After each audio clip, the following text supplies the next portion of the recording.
onto the wing, start at the very back of the square and roll straight back there. See if we can just shore it up. And boys, take the sting out of the game. Let's mark it. Let's kick it around for a little bit and not allow the Blues just to keep winning it out of the centre, kicking it forward, marking it, kicking another goal. And that's what they did. But nothing changed. And therefore they had a roll of, 8, 9 goals. Ridiculous. What do you put the bye down to? The stat we kept talking about, sort of 0-4 teams that had the bye against teams that had played the week previous. And we've seen some upsets in there, like Fremantle losing at home, Brisbane losing to Hawthorn here, in a game you'd expect them to win. And then even if it's not an upset today and the favourites win, it was the extent of the margin to be 59 points. Why are teams so sloppy, and why does it favour the team that's had the continuity? Got a theory, Liz? No, I haven't.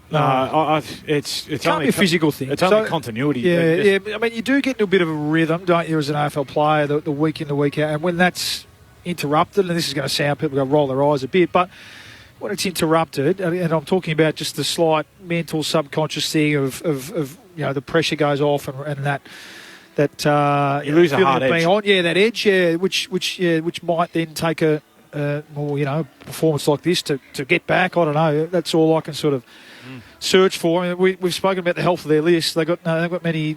They should have plenty. So there should be no excuse for the 23 that roll out there to be complacent at all. There's plenty knocking on the door, it seems, in their VFL team. So it's a mental thing.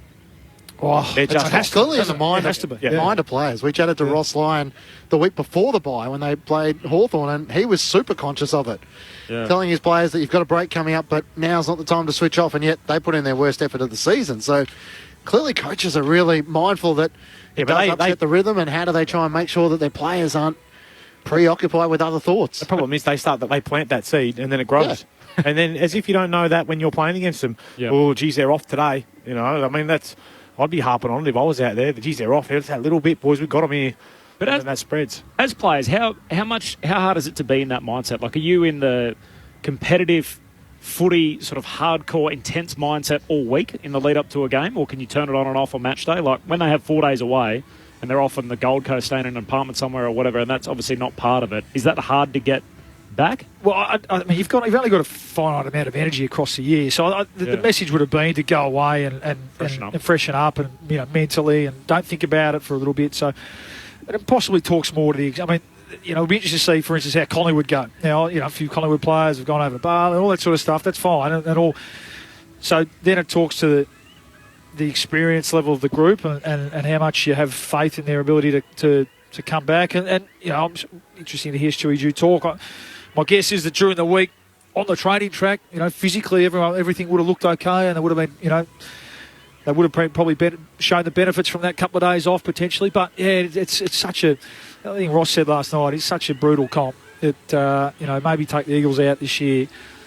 You can be 1, 2, 5, 10% off like they were in that second quarter, and anyone can make you look second rate. And that's what happened today. Yeah, it's different for different blokes. Your relaxing time is time to get away and to switch off a little bit, but some guys still train pretty hard and whatever else over that time. Some guys like to go away and completely let their hair down and spend more times in young blokes. This is my chance to actually go out and enjoy, being not having a game on a weekend. What about your game? Do you ever notice it? Did I ever notice it? Coming back from a bye that you're a bit off, or you thought ball handling more than anything probably because you hadn't been in, because you had 4 days off where you probably hadn't touched the footy. Versus, that continuity of finish on a Sunday, roll into Monday, probably a touch session, recovery, and just doing that for the whole week. But not in terms of work rate, I don't think. Yeah. And mentally able to lock in as much as you need to. It's hard to remember, Corb, but it's I'd have to go back and have a real good look. I remember our run of games where we won in 2014. We won 9 in a row, and I think we had 2 byes in there. And I don't reckon we drank as much as we ever had in that stretch, but we continued to play really good footy, and we had the bye and whatever else, but we had a great time together, so it's all mental, I think. It's weird, and it's odd too that because it's spread over 4 weeks, I think what we're starting to see is more teams play against teams that haven't had the bye and such. So in previous years, I think it's different because so what happened with Sydney and St Kilda, they both had the bye, they both played each other next. Whereas when you spread them over 4 weeks, you've got more scenarios like this, where you've got a team that played the week before up against a team that's had the week off. Yeah. So, I don't know. I know where... Even Thursday night, Geelong, off the bye, Port, And Geelong started brilliantly, didn't they? Yep. So, it can't be a physical thing. It's interesting. A couple of good points on the SMS. Bill on 0437 774 774. Tour de France days off. The riders get out. They do 60 to 70 kilometres on the bike to keep their legs fresh. Do AFL players do enough? Yeah, just to answer that, they definitely, they're not going. No, they've got a program. On a pool bench for 4 days doing nothing. Pool deck, yeah. Risk of injury is too high. Yeah, they'll be ticking them over. Yep. And Mark in Geelong, given the results of teams after the bye this year, what is the guys' view, that's Bally and Lids, on the pre-finals bye as to how that's different to the mid-season bye? I'm not a big fan of it at all, but I never was when I was a player. The only reason that it could be is that it's allows you to get everything in that week. Blues winners by 59 points. Let's head back down to the Carlton Rooms with Lauren Borden. Thanks, Clinch. I'm here in a very happy Carlton Rooms with Adam Chera. Well done on the win today. It must feel like a weight off your shoulders after 6 straight losses now. You get to head into the bye on the back of a pretty convincing win. Yeah, definitely. I mean, it was so important for this footy club just to get that first win back. And the way we did it, I'm really proud of the group. Every week we go and work on our game, and to win it playing some good football and execute kind of goal which we've been working on, it's really pleasing. You said as a club you knew where you needed to be, you just weren't able to get to that point. Harry Mackay said it's the most united that he's seen the group. How do you keep that mindset when the wins aren't coming your way? It's the focus on the little things. I mean, we don't listen too much to the outside noise, so to speak, and within the 4 walls we just focus on the process and celebrate the little things. It could be good quarters we go back and watch, and boys come back from injury like David Cunningham today. So just try and focus on little things in the process, and the scoreboard will look after itself at the end of the day if we get going to work. So I guess that was what we did. Speaking of good quarters, how did you rate your second one today? I can't really remember it, to be honest, right now, but it was nice. It was nice to get on the scoreboard. I think we had a really good run on in the second quarter, and I think just executing in front of goal for us put scoreboard pressure in the opposition, which is what we've been missing lately. So it was really pleasing for us. It was 12 goals in a row in the end, consecutive goals. Did you ever feel like that run was going to come to an end, or you just felt unbeatable at that point in time? No, to be honest, I felt aspects of what we were like last year, early in the year, where we were dominating teams. For us, it was coming in at half time and just resetting, remaining level-headed, and not getting carried away. I think we did that really well. We kept our foot on the throat and just focused on our roles and just the process, and not getting carried away. I'll send you upstairs now to some more questions from Luke Ball and Brett Delidio. Adam, Brett Delidio here. Well done today. The chat at quarter time, mate, obviously everything's, I know you just mentioned about being processes and getting everything right.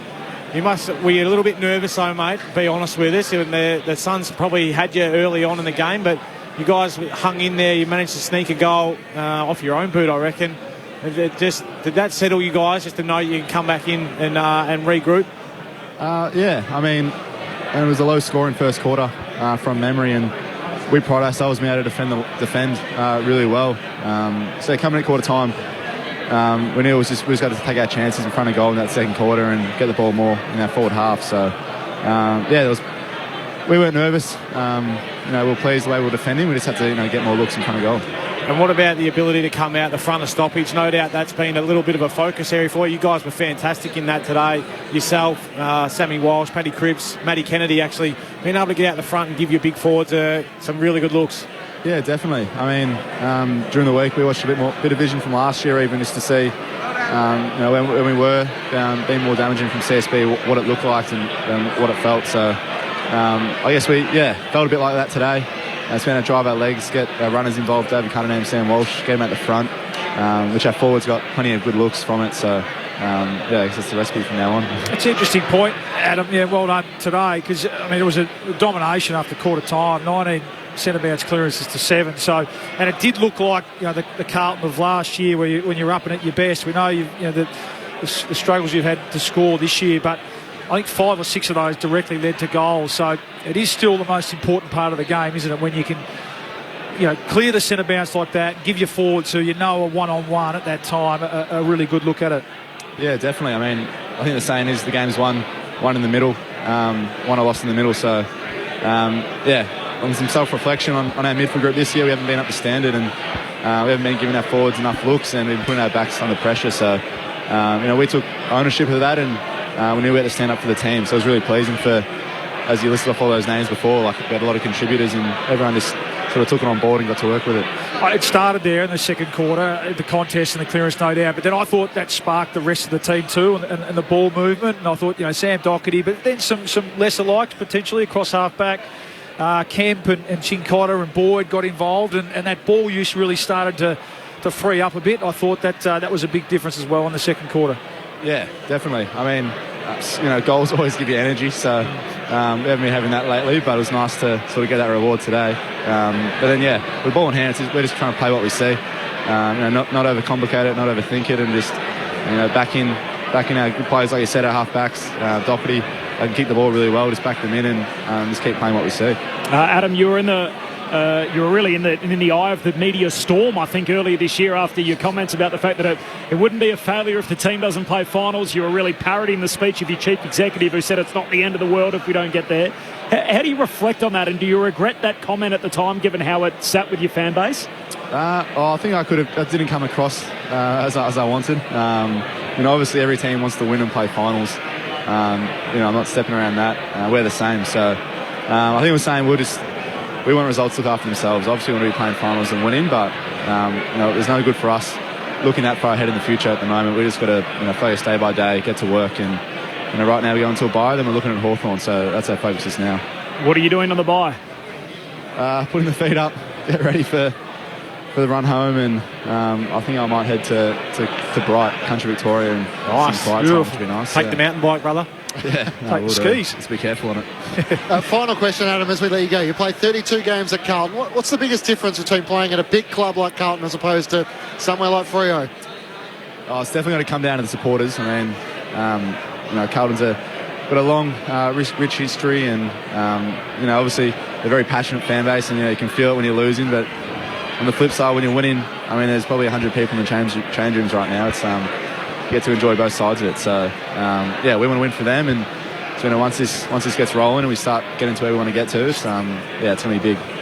We appreciate your time as always. You've had a great couple of months. Enjoy a week off. I appreciate it. Thanks, guys. Adam Chera joining us from the Blues Rooms, winners by 59 points. We're the only radio station still on air, and we're wrapping them up because they've spoken as much as the Blues are willing to speak. So thank you to Adam Chera joining us in the Carlton change rooms. Just first to the footy and last to leave here on ABC Sport. So we roll here the whole time. That being said, Bally and Lids have both got up. So it must be time for us to go. They're giving us an indication. It's time to wrap up. So the votes in the ABC Footballer of the Year.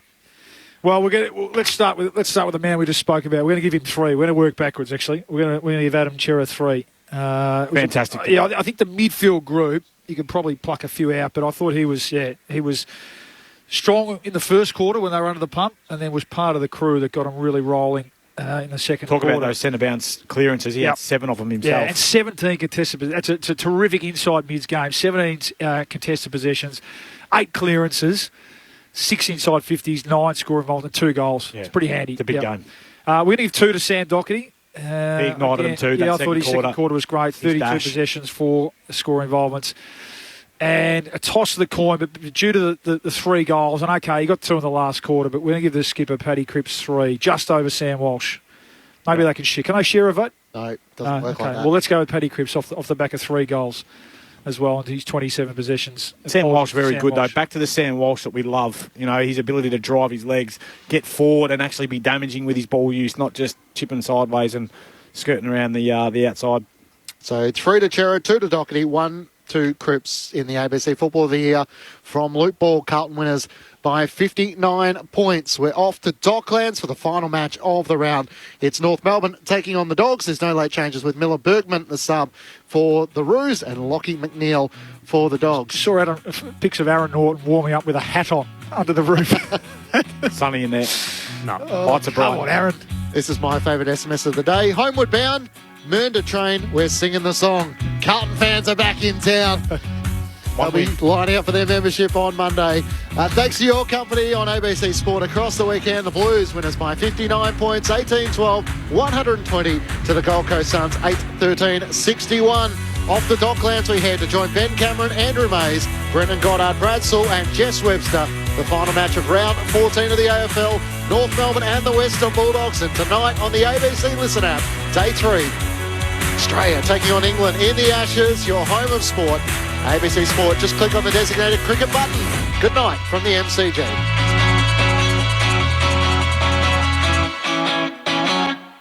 What's the best thing in the world that's also on the ABC Listen app?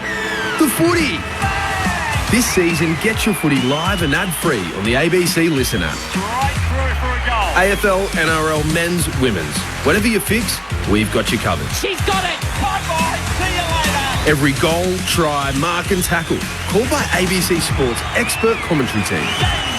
Set. Bingo. AFL and NRL, live and ad-free. Get it on the ABC Listen app. ABC Sport. We begin this broadcast by acknowledging the traditional custodians of the land on which this match will be played today and pay our respects to their elders past, present and emerging. We extend that respect to Aboriginal and Torres Strait Islander peoples listening. AFL. What a stage. This game is coming to life. The 2023 AFL Premiership season. The raw will tell you the story. Fans are on their feet. This game is electric. Holds his arms out wide and tells them to get excited. Oh, the home fans like that. What a game. It's got everything. On the run. It's happening again. It's a whole new game. Cause here it comes, here it comes. One bounce at 60, one bounce at 40, one bounce at 20, and he goes. He plays on from 52 out. The package bangs it through. Something big is coming, something big is coming. On the left boot, he's welcome to the big time moment. Something big is coming, something big is coming. Turn steady, go. Something big is coming. 2023 AFL Premiership season. Durham to win it. Goal. Fill your lungs, are you ready for it? Gets onto it, and away it goes. Tapped it twice with his left hand, gathered in the right forward pocket. That is brilliant. Here they come. That's class. Oh, he's a star. What a game. Brilliant. He kicks, he goes. This kid is going places. Hand pass to Sarong. Sarong pulls the trigger. Boom. Rioli with some magic. The check side finish. He seizes the moment. Curls it around. What about that? Hand pass to Elliott, back to Hill. Superb finish. 55 out. He's given this 20. That's a magnificent strike of the football. He dribbles it along the ground for an incredible goal. Grimes goes long.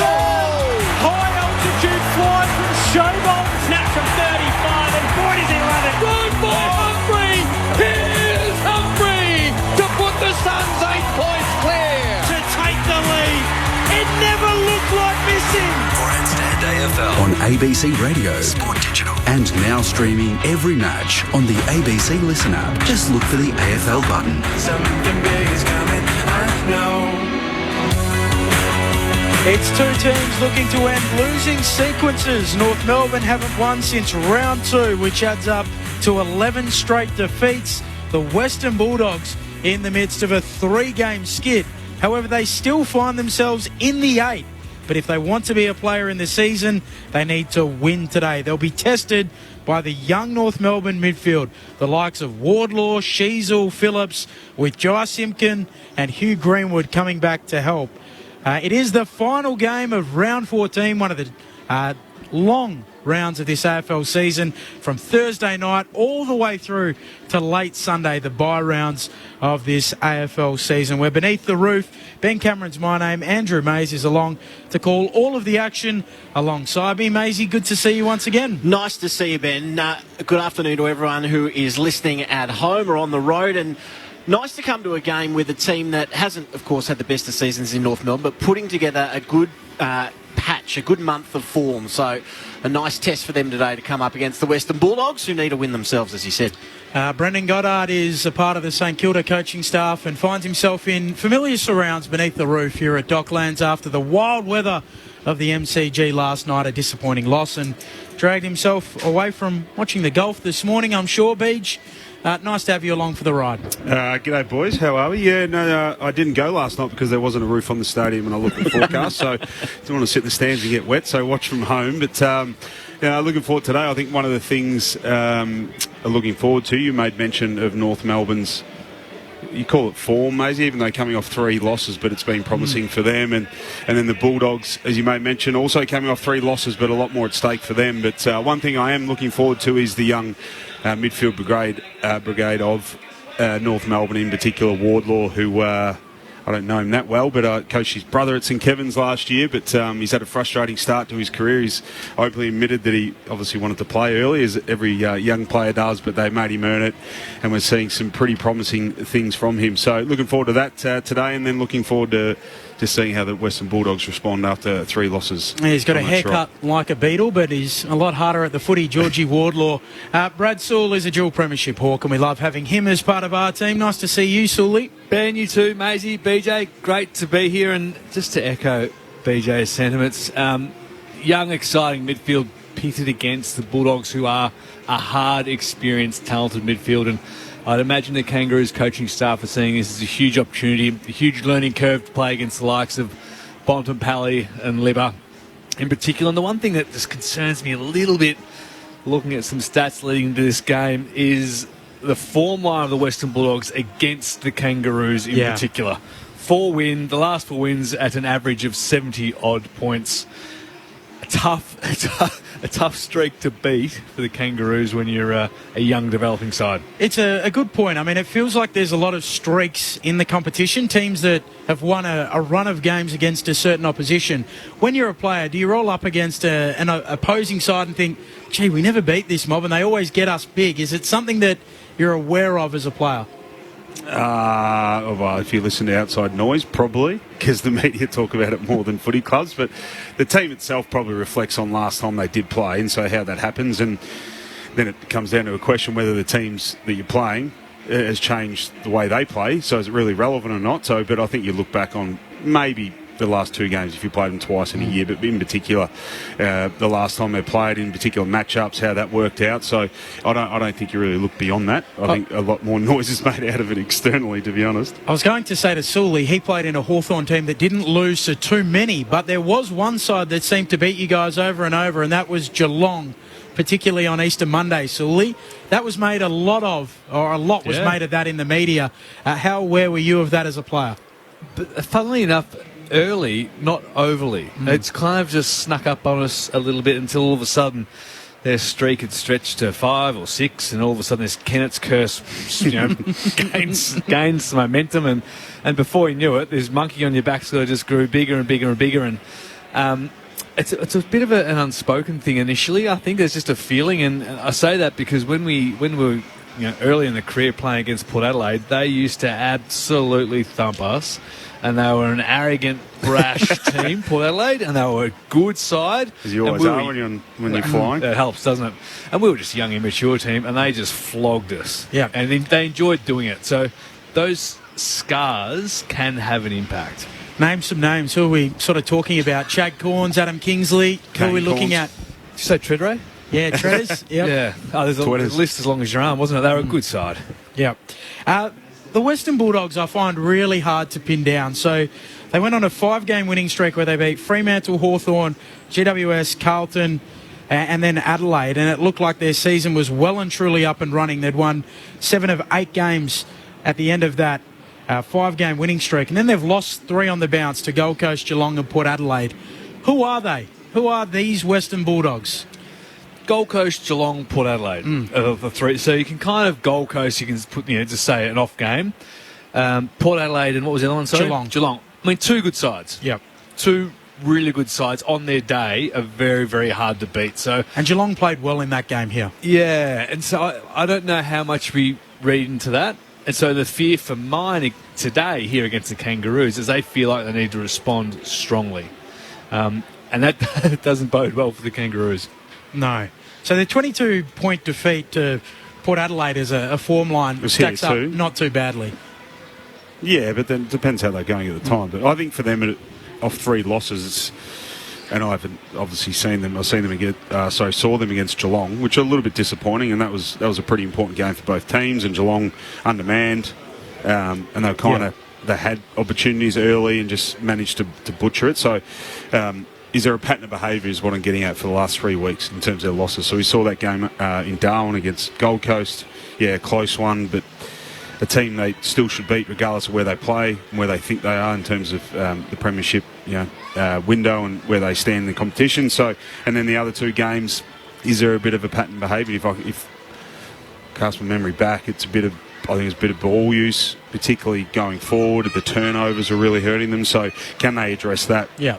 And they're the things I'll be looking at. I know it's concerning there's three losses on the road, but how is it actually happening is more to my point. Sully and BJ, I'd love to get your opinion on the constant changes to the lineup as well. It's something that Luke Beveridge has sort of been known for throughout his coaching period, is throwing the magnets around. But every week there seems to be 3 or 4 changes, which is great when you're going well, but then when you're not, do they need stability? I don't know. The reality is there wouldn't be changes if they were going well. Well, so there often is, though, with Luke Beveridge. Yeah, it might be 1 or 2, but I think it's a matter at the minute of just searching for that right mix and whoever's going to pop up and take their opportunity. I think as players you appreciate and like that continuity, and particularly with the teammates around you, and finding that continuity with your teammates. So I just think it's up to the players in a sense to really grab their opportunity and cement their spot in the team, and then I think you'll find continuity within the team. And Bevo wouldn't have to make as many changes, and the changes are when you're going well, it's generally through injury. Might be 1 out of form that you give opportunity to or extra opportunity to, but generally it's because you got poor form and you need to make changes. So yeah. So just looking at the team, no late changes for the match here today. So the Western Bulldogs, Lockie McNeil will be the sub, Miller Bergman will be the sub for North Melbourne. So the changes from last week, Mitch Hannon and Tim O'Brien come back in for the Doggies. Mitch Hannon booted 5 in the VFL last week. Tim O'Brien took 8 marks and had 19 disposals. Out goes Artie Jones, James O'Donnell and Josh Bruce, who have all been omitted. Artie Jones last week, he didn't have a touch, but he had 6 tackles. So from 0 touches, Artie Jones was actually the 7th lowest rated player on the ground. There were 6 players who rated worse than him, despite the fact that he didn't have a disposal, which is quite incredible. North Melbourne, who you can probably hear, are just bursting out onto the ground through their banner at the moment. Hugh Greenwood and Jai Simpkin come back in, as I alluded to in the opener, to help out that young midfield. Aaron Hall has been omitted, Darcy Tucker too, and Miller Bergman was listed as an omission, but he's the starting sub.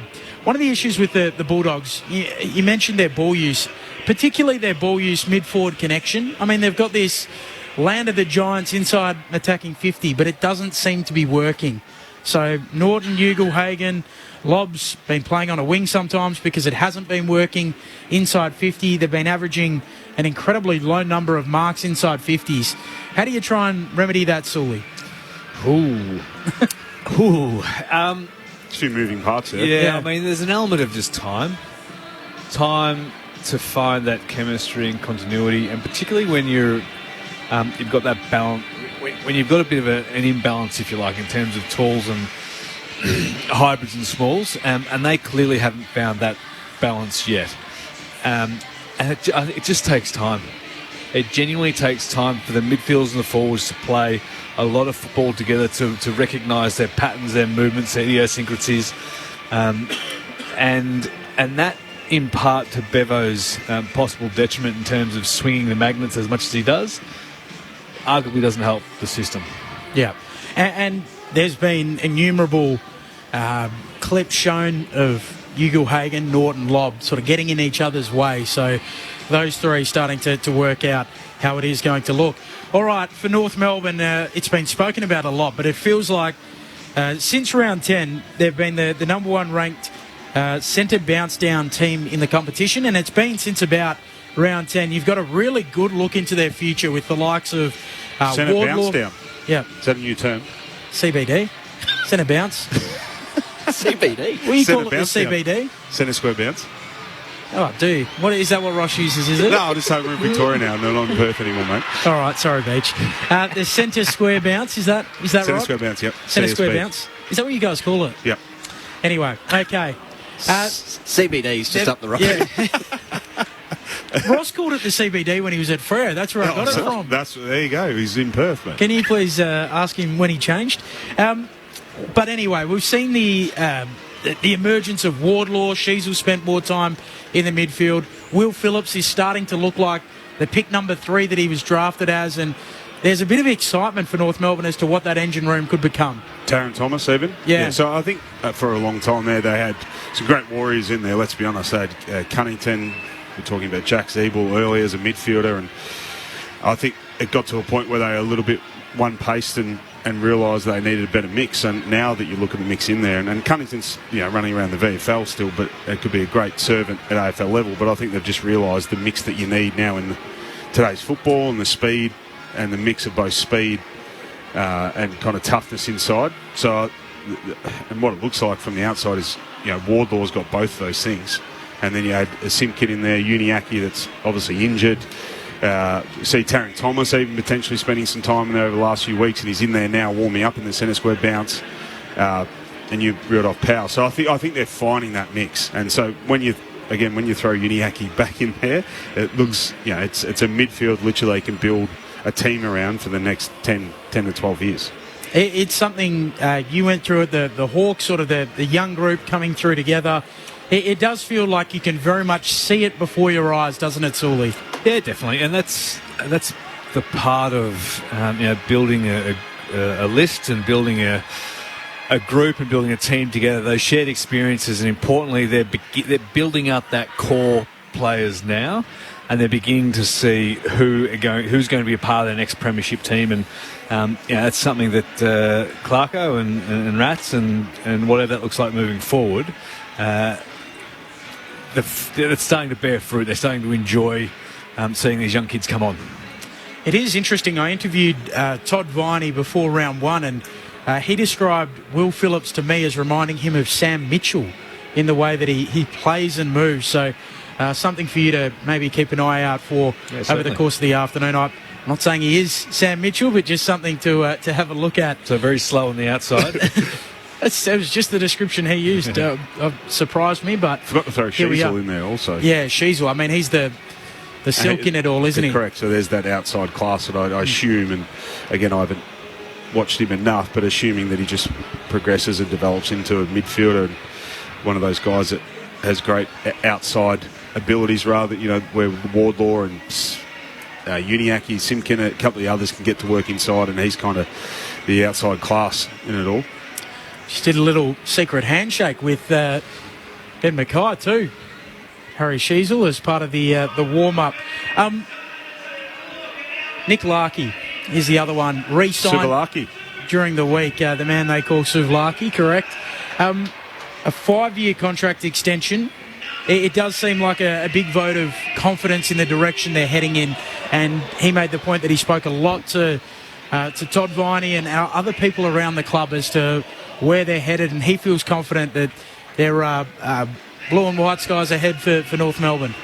Yeah, and so you got the midfield now. Now it's important to really cement those kind of key pillars down the old spine of the ground, isn't it? So he's one that obviously be keen and have been keen to lock away. So it's important for their future. And then I think it's important just to add, continually add those pieces. So when you're probably looking at it from afar now, you got Mackay, obviously, his future's still up in the air, so I think it's well known that they're keen to keep him. And then you're probably looking at the other end of the ground in assistance with Larkey. You got Zerha, but probably one other, and then you're probably looking at developing ruckman, aren't you? And Goldstein, what a wonderful servant he has been. But again, back to Sully's point, you're looking at what your next premiership or your top 4 team is going to look like. So, and they're the things that they'll try to address in the years to come, but they've got a pretty good nucleus, that's for sure. Nathan Burke just stopping by to say good day in the box. Good to see you, Berkey, in his Western Bulldogs clubber. You've been working today, Berkey? Or? He's been watching the... there was a talent pathway game that took place a little earlier, and I must admit some high-quality football was played over the course of the afternoon. A lot of those girls in this, I think it was an under-23 game, are girls that have had the benefit now of the 9 or 10 years of the talent pathway that perhaps the early iterations of the AFLW didn't, and their ball use was slick at times. Nathan Burke is here. He can tell us what we saw. Burkey, good to see you. Afternoon, gentlemen. Yes, excellent game. So it was the under-18 AFL Academy, from all over Australia, versus an under-23 All-Stars made up from Victoria, Northern Territory and Tasmania. And so girls who pretty much aren't in the AFL Academy, but that age group. And it sort of gladdens the heart a little bit. The ones who aren't in the AFL Academy actually beat the ones who actually are. So wow. That's a pretty good sign of the level of talent across the country. That is very interesting. Who stood out, Berkey? Any names? Oh, there's a young lady from South Australia named Lauren Young, and she's going to be an absolute superstar. So she's coming off an ACL, but she was probably the best player in the under-18 carnival when she was 15. So she's going to be a superstar. But there's certainly a lot to choose from, which is wonderful to see. I like it. Berkey, just think this time last week we were sitting in the lounge in Hobart waiting for our flight that was delayed 5 times. So good to see you again. Yes, that was an absolute treat. And next time we have a game in Tasmania, Goddard, you're going down. There's plenty of good golf courses there, mate. We might just take the sticks while we're at it. We could have played with it. We were stuck there that long. We had enough time for a round after the game. Berkey and I were just sitting there waiting. We watched GWS come, catch their flight. I'm sure he really would have made use of those velocity points or that frequent flyer membership into the Virgin. Your mate Nicky Dowell was on our flight. He rolled up and then he started talking to the North Melbourne team. Said, I've got on the North flight. I used to play a few games for them. And so he dropped his name, did he? He's good at doing that. We couldn't believe. All right, let's straighten this ship up and try and focus in on this match. Very quickly, how will it play out this afternoon, Brad Sewell and Brendan Goddard? Well, I'm hoping for a good game. I think we all are, right? So I think the question mark is what North Melbourne team are going to turn up. So they've been pretty competitive. Obviously, last week against GWS and Tasmania were disappointing in a sense. I watched a bit of that game, but they've been a lot more competitive. And can they continually string those efforts week in, week out that we expect at AFL level? They're a young team, so I think that's the biggest question mark. I think let's all just assume that the best Bulldogs team will turn up today. So let's hope for a good game offensively. Both pretty attacking teams, and let's just hope for an offensive, enjoying game. And that is the hardest thing for young sides, that level of consistency and effort. And as the season, as we get deeper into the season, that becomes harder for a younger side. So if we assume that they continue to form line the Kangaroos, the outcome of today is effectively going to land on the Western Bulldogs. They're clearly the better side, more experienced, more skillful side, much further in their development. They'll have much higher expectations of themselves and their performance today. So to what extent previous matches has an impact, I'm going to say some of those lasting scars are still evident, and the Bulldogs should be looking today as an opportunity to really rebound and turn that form line around of theirs. I like it. Brendan Goddard and Brad Sewell are experts here today on Grandstand AFL Round 14 at Docklands. 0437 774 774 is the SMS line number. If you wish to get involved, that's 0437 774 774. The fifth member of our team on double duties today as well, no less, is Jess Webster down on the boundary. Jess, good to see you. Thanks, Ben. Great to be here. A gorgeous day in Melbourne today, actually. It's a shame the roof is closed. There's a half-decent crowd here, all things considered, for a 4:40 twilight game between these two clubs. Looking forward to what hopefully will be a good contest. You touched on the North Melbourne midfield earlier. One player I want to highlight is Will Phillips. In his last month in particular, he's averaging 22 disposals, half of those contested, and 4.5 clearances per game. So hopefully for North fans, he can have a big one today. But we do know the Dogs love to score. They have scored over 100 points in each of their last 3 games against the Kangaroos. So not sure what's going to happen today, but hopefully we get a good game of footy. Jess, you're also broadcasting the under-18 state game earlier today. Who stood out there? Keep your eye out on a name, Tyler Welsh, the son of Scott Welsh, 4-time leading goal kicker for the Adelaide Crows. He is 16 years of age, so obviously isn't draftable till next year. Kicked 5 for South Australia against Vic Country today, which is a pretty incredible effort. Then, of course, the the potential number 1 pick, Harley Reid, kicked 3 goals in the opening 9 minutes in his roll-up forward today. So a lot to like from both those sides. Pretty handy player. Great work. Jess Webster downstairs. All right, the tips. BJ, which way are you going? I have to go the Bulldogs. Sully? Likewise, Bulldogs. What about you, Maisie? Yeah, Dogs. Dogs, for me as well. I think they should win pretty comfortably, but it has been an improved North Melbourne over the last couple of weeks. Just repeating, if you're just joining us, no late changes for either side. Lockie McNeil will be the sub for the Western Bulldogs. Miller Bergman will be the sub for North Melbourne. So a couple of changes on both sides heading into this match. It's the late game on Sunday, the last match of round 14, one of the bye rounds, the third of the 4 bye rounds in Grandstand AFL. All in readiness, umpires Matt Stevick, Simon Meredith, Andrew Heffernan and Martin Roger as well, as we get underway on this Sunday afternoon. Goldstein won it down, tackled immediately. Liberatore wins the free kick for a throw. So it's going to go English's way, in fact. So Tim English has got to come back. He'll take it from behind the centre circles. Goes out wide. Ugle-Hagen's got a space on core and he takes the mark. Can spin from about 70 out and go. Opts to pause. He's going to switch play to centre half forward. Spicer had his name written all over it. Got a double fist to it in the end. Now powers away. Takes a bounce, although it was thrown to him. Curtis arguing that he got a hand pass away, but it is a throw.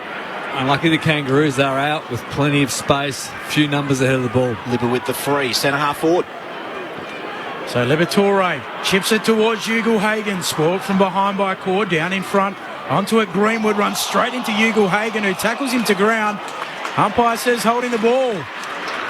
Got his arms free, had plenty of time, Greenwood. And Ugle-Hagen has pinned him and will have the opening shot on goal. Good start by Ugle-Hagen. Good lead-up mark early. He's been involved physically. Does he have a nickname internally, Ugle-Hagen? I think just Mara. Mara. Yeah. Just shortened Jamara. That's about as good as they've got.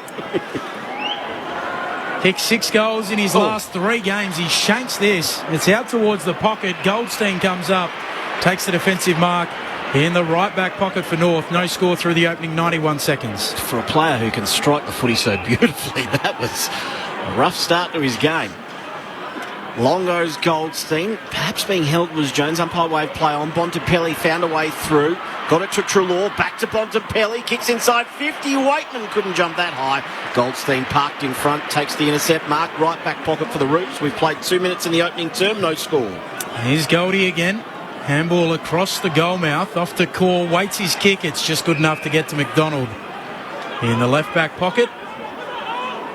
No score through the opening couple of minutes. McDonald kicks towards Thomas, making him earn it is Vandermeer, closing late. Thomas with it. Kicks towards the logo. Jure English in front. Intercept marks for the Dogs, and they've got it back right on the logo, dock side of the ground here at Docklands. English looking for a way forward. Short option is Vandermeer. He overcooked the kick over his head. Lucky got a touch to it because it was out of bounds. And we'll have a throw in just forward of centre wing. Scrappy start. 2.5 minutes played in the opening term. Ball to be tossed in. Goldstein and English gather again near the logo. Thrown back into play. Goldstein works his way to the front. Palmed it down. Simpkin couldn't get it. English did well. Hand pass to Treloar. His hand pass was knocked down. Wardlaw threaded the needle. Got it by hand to Scott, who went off his left. It'll bounce just in front of Zerha, who's happy enough to push Alex Keith over the line and over for another boundary throw-in. They've gained about 40 metres there, the Roos. 3 minutes played opening term, no score. Ball to be tossed in. Jan in Euroa says, ABC, your calls are the best. I still want a skillful Ben Cunnington in the side. Wants Cunnington in for North. English reaches over, palms it down in front for Treloar, stands up in a tackle. Handball away to Daniel.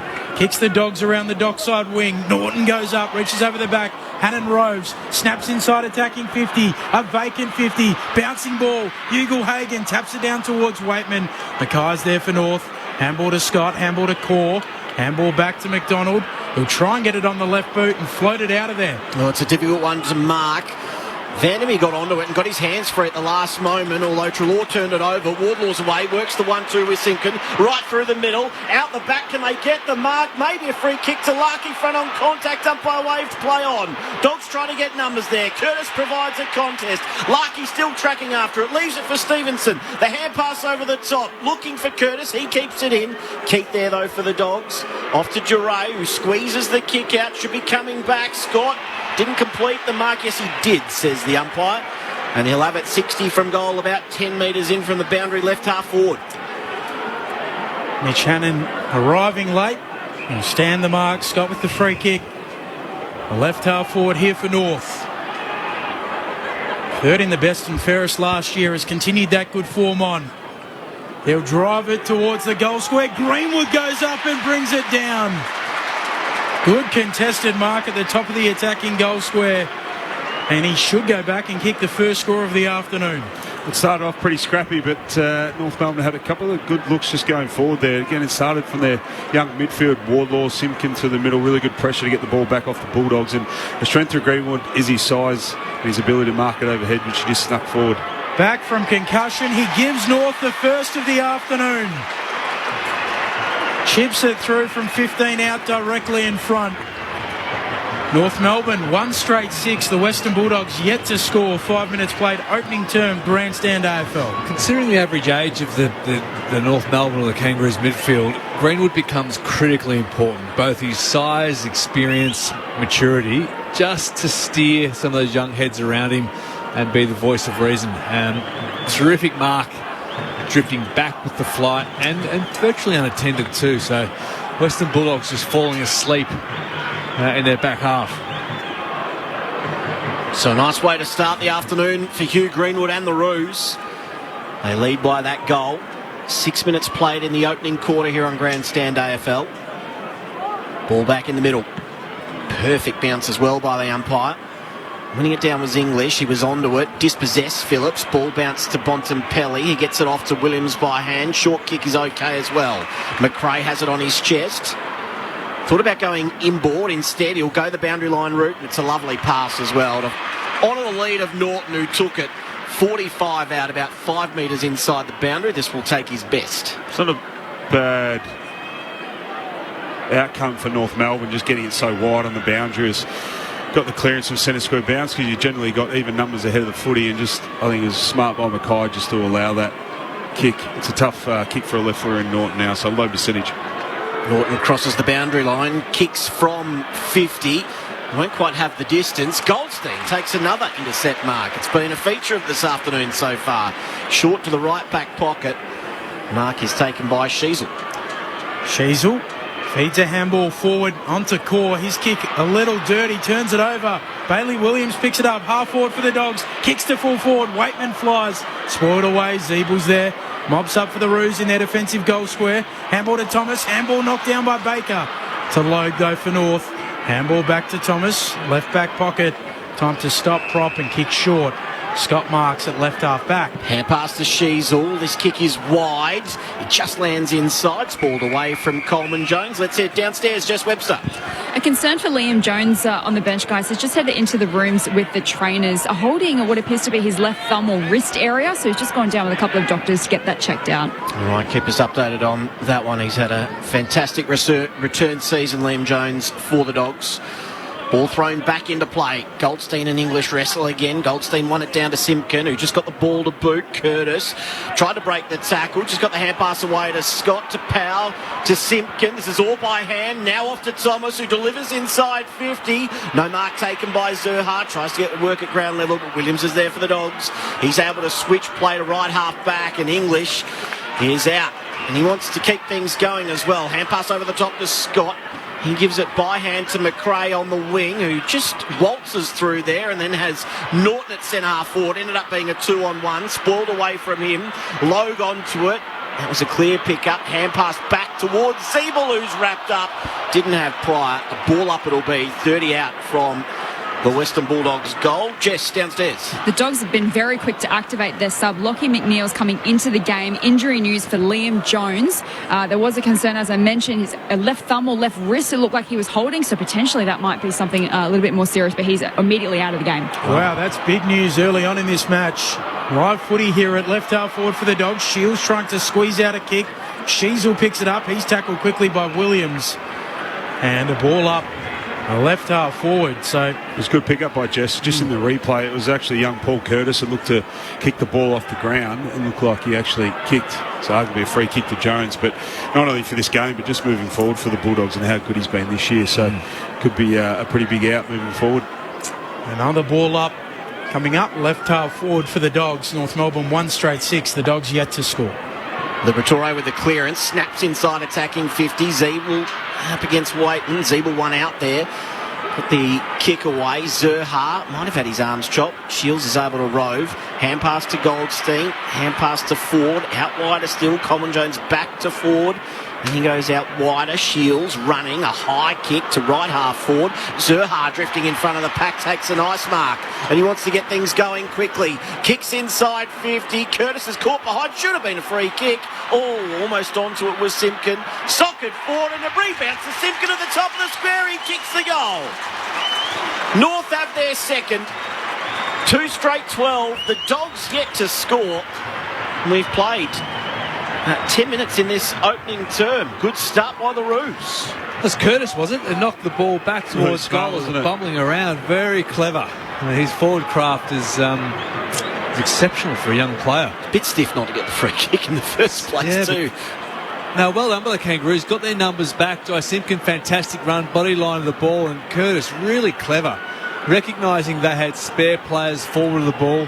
Bulldogs got sucked to the contest. There it is, through the legs. Through his own legs. Thank you very much. Well, what's concerning for the Bulldogs too is just the speed on the ball. It's a positive for North Melbourne they're able to get, so they've got to do a better job slowing them down. You probably look at the root cause that it came from, force them into a long kick from Shields, and then Zerha took that contested mark, and then they had Curtis. I think there's one other where they had just a 2v2 inside 50. Warning bells for the Dogs. Who else but to address them than the Bond, who delivers inside 50 right onto the chest of Mitch Hannon. He marks 40 metres out, plumb in front. Bontempelli just gathering in the middle, bursting away and delivering on the non-preferred right. It's always a good way to get one back pretty quick. It's from a centre square bounce, so just on his right. It looks like Lobbs too caught one in the face, but he looks to be all right. But I'm not sure if he meant it. It did come off. It was off his right peg. This is a must-have for the Dogs, and Hannon hangs it out to the left. So behind for the Western Bulldogs, 2 straight 12 are North. The Western Bulldogs 1 behind. Mitch Hannon back in the side on the back of 5 goals last week in the VFL. Short from Sheasel to right half back. Mark taken by Zeeble. Goes the hand pass to Core. Goes over the top to Shields, and then again to Stevenson. Now up to the wing by hand.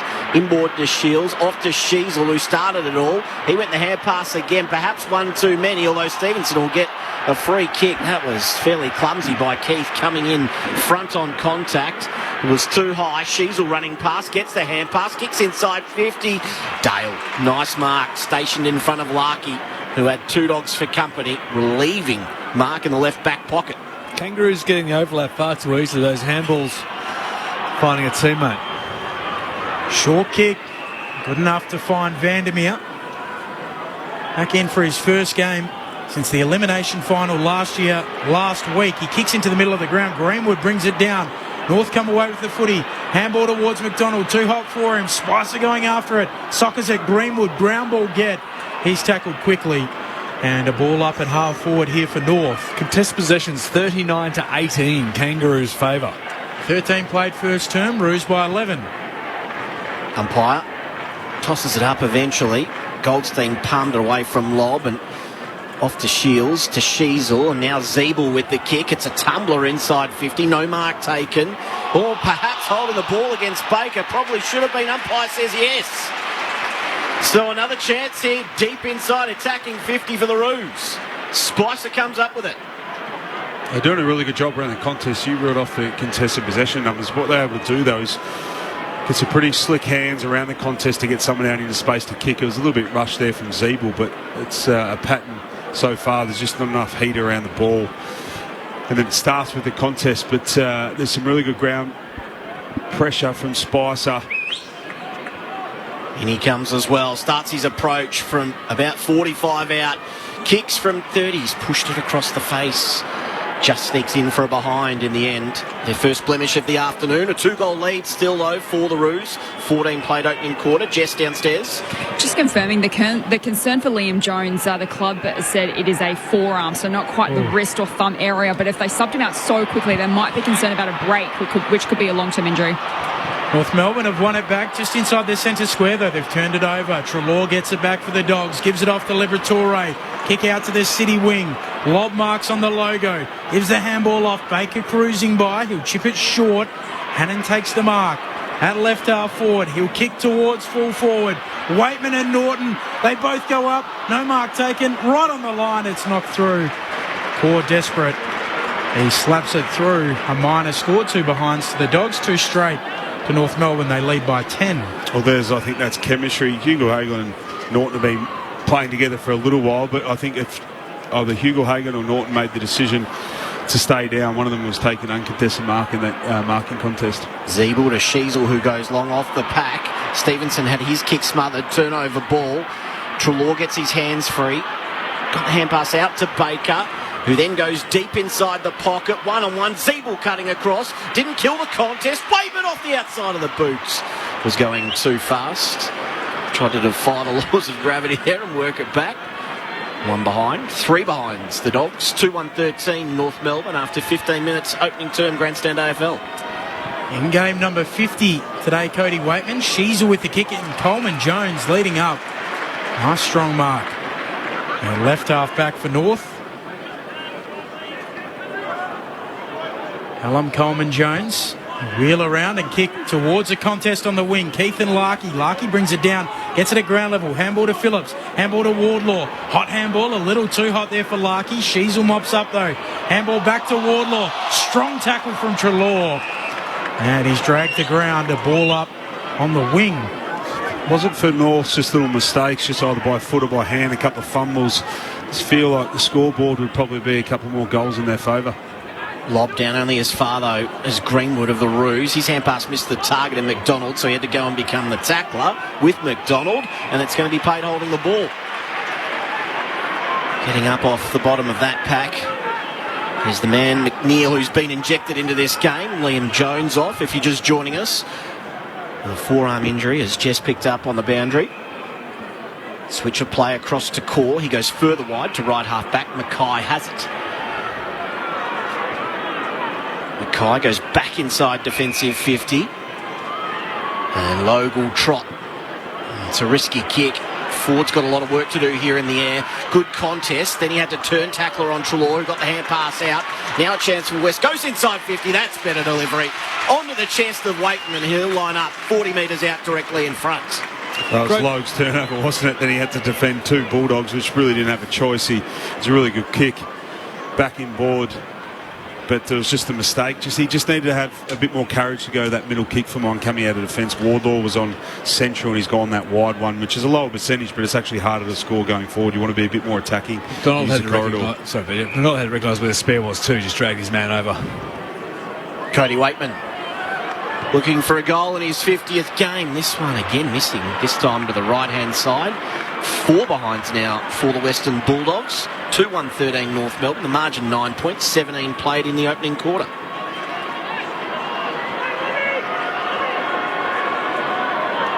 Zeeble with the kick in. Runs out and drives it as long as he can towards Coleman Jones. English there with him. English spoils it down. McRae picks it up for the Dogs. Handball to Daniel. Back to Bailey Dale. Away to Scott. His kick a turnover. And McDonald marks at left half back right on the defensive 50. North leading by 9 points. He goes back to the left back pocket. And the mark taken by Logue. Logue to Core. In his defensive goal square. Almost on the last line of defence. Short to the back pocket and reaching to his left there was Mackay. It's okay. Boundary umpire said that's a mark. So he goes long. This time looking for Larkey, who has a fly. Couldn't take the mark. Woodlaw, turn tackler. The ball spilled away, though. Shields onto it. Hand pass to Stevenson, who turns and kicks over his shoulder. And it's all Dogs back there. Greenwood no match in that lineup. And Keith has the ball. He's a couple of kicks from goal. It's a 9-point advantage for North Melbourne. We've played 19 minutes opening term. The Dogs pressing. Keith goes inside 50. Ugle-Hagan coming at the footy. A good contested mark, 45 metres out on a 45-degree angle left-hand side. Dogs have dominated the time in forward half, 71% to 29% in their favour, but the inside forward 50 entries, for the most part, they've ended up out in the wings, out near the junction. This has been the issue for Jamara Ugle-Hagan. On his left foot, a high shot will go right to the line, and Coleman Jones will knock it through. Another behind. 5 behinds for the Western Bulldogs. North 2-1-13. 19.5 played opening term grandstand AFL. Tyrone Thomas this time with the kick out. Simpkin was an option short. Instead, he's going to go longer. Zerha has to reset. Still flew and crowd the contest and did well enough to get it to Spicer off his left. Cut off by Daniel. Then he's tackled by Zerha holding the ball. Didn't quite get a legal disposal away. So Zerha has it on the wing. McDonald points forward. So she's going to pump this inside 50. It's very close to the boundary. Larkey caught behind, forced to spoil. Does well enough to force the boundary throw in. 45 around from the North goal. 2-1-13 plays 5 behinds. North in front. They played 20 minutes opening term. They've had their kicking woes too, having the Bulldogs in front of goal, and particularly when they had a dominant 10-minute period. Sulu just reeled off that 71% time in forward half. They just can't capitalise. It might come back to bite them later. Holding free kick or high from the ruck contest. It'll come back. Caleb Daniel wants to run away with it, but this is out of rugby pass that George Gregan would have been proud of. Back to Tim English inside his defensive arc. North by 8 points. English wants to switch it. Does so well to Tim O'Brien in the left back pocket. O'Brien for the Dogs. He'll kick out towards the wing, looking for Scott. Scott goes up, drops the mark. Down at ground level. They fight after it. Shields picks it up. He's tackled quickly. And a ball up between wing and half forward now for North. 2-1-13 plays 5 behinds, 21 minutes and change into the first. Coleman Jones palms it down. Dogs have numbers though. Smith backwards to Scott, who snaps on his left. Hannon hitched his opponent underneath it, then couldn't complete the mark. Chance now for McRae to Treloar to Bontempelli and back to McRae, who kept on running. This all by hand. Kick over the top is good. And he finds Hannon, who's at left half forward, pokes the pass inside 50, turning around is Norton. He takes it on his chest. This time a little closer to goal, 40 metres out. Still a tight angle. He's about 10 metres inside the boundary at left half forward. This might sound odd, BJ, but on a number of occasions where they've ended up with the ball on that far wing, about 70 out, each time it's been a left footer. So they've been forced to roll boundary side, which just closes out a lot of that forward 50. If they can roll inside, it opens it up a hell of a lot more. Norton kicks from 48. This time it's straight. A much needed one for the Dogs. 1-5-11. North Melbourne 2-1-13. We've ticked over 22 minutes in this opening term. On Grandstand AFL, Norton has his first. You make a good point. There's a number of left footers in their midfield. Hawthorn Days had a number of left footers in their back half in particular, but it becomes a bit of a trend. But they are going a little bit wider, as you made mention, so it does make it tougher on the kicker. So we highlighted the lack of accuracy in front of goal. And they've missed a couple of easy ones, but also having some tougher shots wide. He's obviously slotted that one. But it's one of the first times they'll actually just have continual speed on the ball, which catches defences out, doesn't give time for the defenders to readjust, particularly when it's from stoppage, because generally both teams get what they want ahead and behind the ball because you've got time to set up. So if you're able to have continued speed on the ball from stoppages, it's giving your forwards the best chance. And Norton was able just to duck out the back. They created an overlap with McRae up at the stoppage, and a good finish by Norton. Kicked 5 the last time these two teams met. English wins the tap. It ricochets back to Goldstein, who just gets a handball away to Scott. North with it. Zerha across halfback. He kicks out towards the logo on Simpkin. Then Simpkin has to apply the tackle on Daniel, brings him to turf. And a ball up just forward of the logo, dock side of the ground. North by a couple of points. Goldstein backhands it down to Simpkin. Tumbles North with a kick inside 50. Bouncing ball for Keith. He spoils it away. Zurhaar onto it. Oh, big don't argue. Get out of my way. Chips into the pocket. Overshoots the target. And happy to see it out in the end is Scott. And a throw in deep in the left forward pocket. Love that from Zurhaar. He started on ball, which has been pinch hitting, but just that little bit of polish. Both times he come out of the centre square bounce on his left foot, missed Simpkin, and that time just missing the Suvalaki on his left after doing something brilliant. Dusty would have been happy with that. From the ball in, Zurhaar's front and centre. He has it, but he's wrapped up immediately by Bontempelli. That was the prolonged don't argue as well. There was a lot of contact for a long period of time. There's plenty of don't argues today in the under-18s. Harley Reid. Greenwood grabs it from the ruck stoppage and then dragged off his kick as he kicks it out of bounds on the full. So a free kick for the Western Bulldogs. Right back pocket it is going to be Duray, who's on the wrong end, and he's kicked it straight to Curtis, who cuts it off and runs in and kicks the goal from 5 metres out. Shocking turnover in the worst possible place. 3-1-19 the Roos, 1-5-11 the Dogs. That is a gift.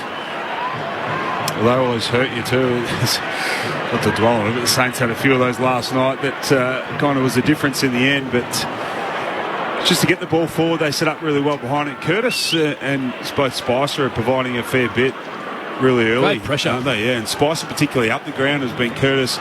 Spicer had his moment earlier with the chase down tackle on Baker inside 50, and then Curtis just the ability to, as a small forward, get up the ground, help out the defence, but then have the speed and agility to get back and be front and square to your tools and just have that presence on ground level. They're doing a really good job at the minute, but again, just getting the ball inside 50, giving themselves a chance.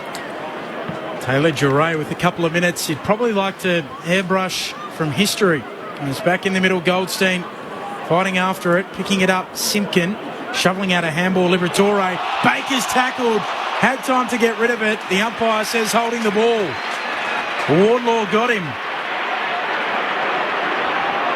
Free kick, attacking edge of the square for North. They lead by 8. Wardlaw will kick into the pocket, looking for a leading Larkey over his head. Bailey Williams hands to it. Greenwood gathers on the bounce, tackled by English, taken high, free kick. Greenwood's going to go back and look at his second. High tackle from Tim English. Mark set 25 out, slightest of angles to the left. Terrific pressure and intensity across the field by the Kangaroos. The Bulldogs just appear really flat-footed. Oh, I can't comment on umpiring decisions these days, but was there a raised arm there? So, Maisie? Yep. It's good work around Beach. Greenwood trots in, boots a ball to drive home the North advantage. What an opening term from the Roos. 4-1-25 plays 1-5-11. The Kangas have hopped away to an early lead 27 minutes into the first term on Grandstand AFL. And just quickly, the last time North Melbourne led at the end of any quarter in a match was round 4 against Carlton at half-time. Set 10 weeks. Run that by me again. They have not led at the end of a quarter since round 4. And that is about to change.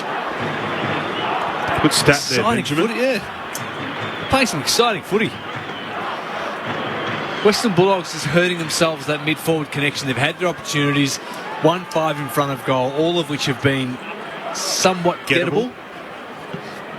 4 goals from 9 inside 50s for the Roos. So they are efficient this afternoon.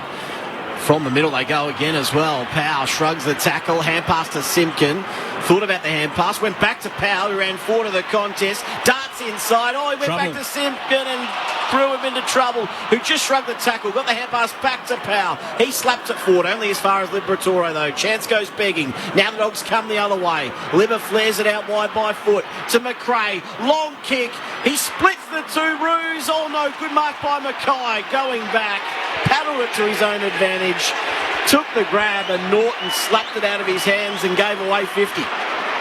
the benefit of doubt have to actually go to Norton, that he truly believes that he got a touch on it, and then he's gone to lay the tackle, and she's probably every right to, knowing that he actually touched the ball. So Mackay drives North Melbourne deep inside 50, but Williams is there to cut off things for the Dogs and just slow it down at the end of this opening quarter. Back to the top of his mark, inside defensive 50. Siren goes. What a promising opening quarter from North Melbourne. They will take a 14-point lead into quarter time. 4-1-25, plays 1-5-11. Goal kickers for the Roos, 2 to Greenwood, 1 to Simpkin and 1 to Curtis. Norton with the only goal for the Western Bulldogs. Lots of texts rolling through. We'll get to those in a moment. As I said, the first time North Melbourne have led at the end of a quarter since half-time in round 4 against Carlton. Can they make it into a win? Their first win since round 2. We'll find out. This is Grandstand AFL. Gruen is back for a brand new season, analysing advertising utilising AI, CGI, GPT on your ABC. What the? Engaging enhanced Will Anderson technology. Unsubscribe. It's the future. Real intelligence, artificially enhanced. It's already here. No actors, AI or actual were harmed during the making of this promo. Makes me feel so inhuman. Gruen, back Wednesday, June 21 on ABC TV and streaming on ABC iView. Grandstand AFL. Now streaming every match on the ABC Listen app. Look for the AFL button. They'll drive it towards the goal square. Greenwood goes up and brings it down. Good contested mark at the top of the attacking goal square. And he should go back and kick the first score of the afternoon. Back from concussion, he gives North the first of the afternoon. The Dogs have been very quick to activate their sub. Lockie McNeil's coming into the game. Injury news for Liam Jones. There was a concern, as I mentioned, a left thumb or left wrist. It looked like he was holding, so potentially that might be something a little bit more serious, but he's immediately out of the game. Curtis is caught behind. Should have been a free kick.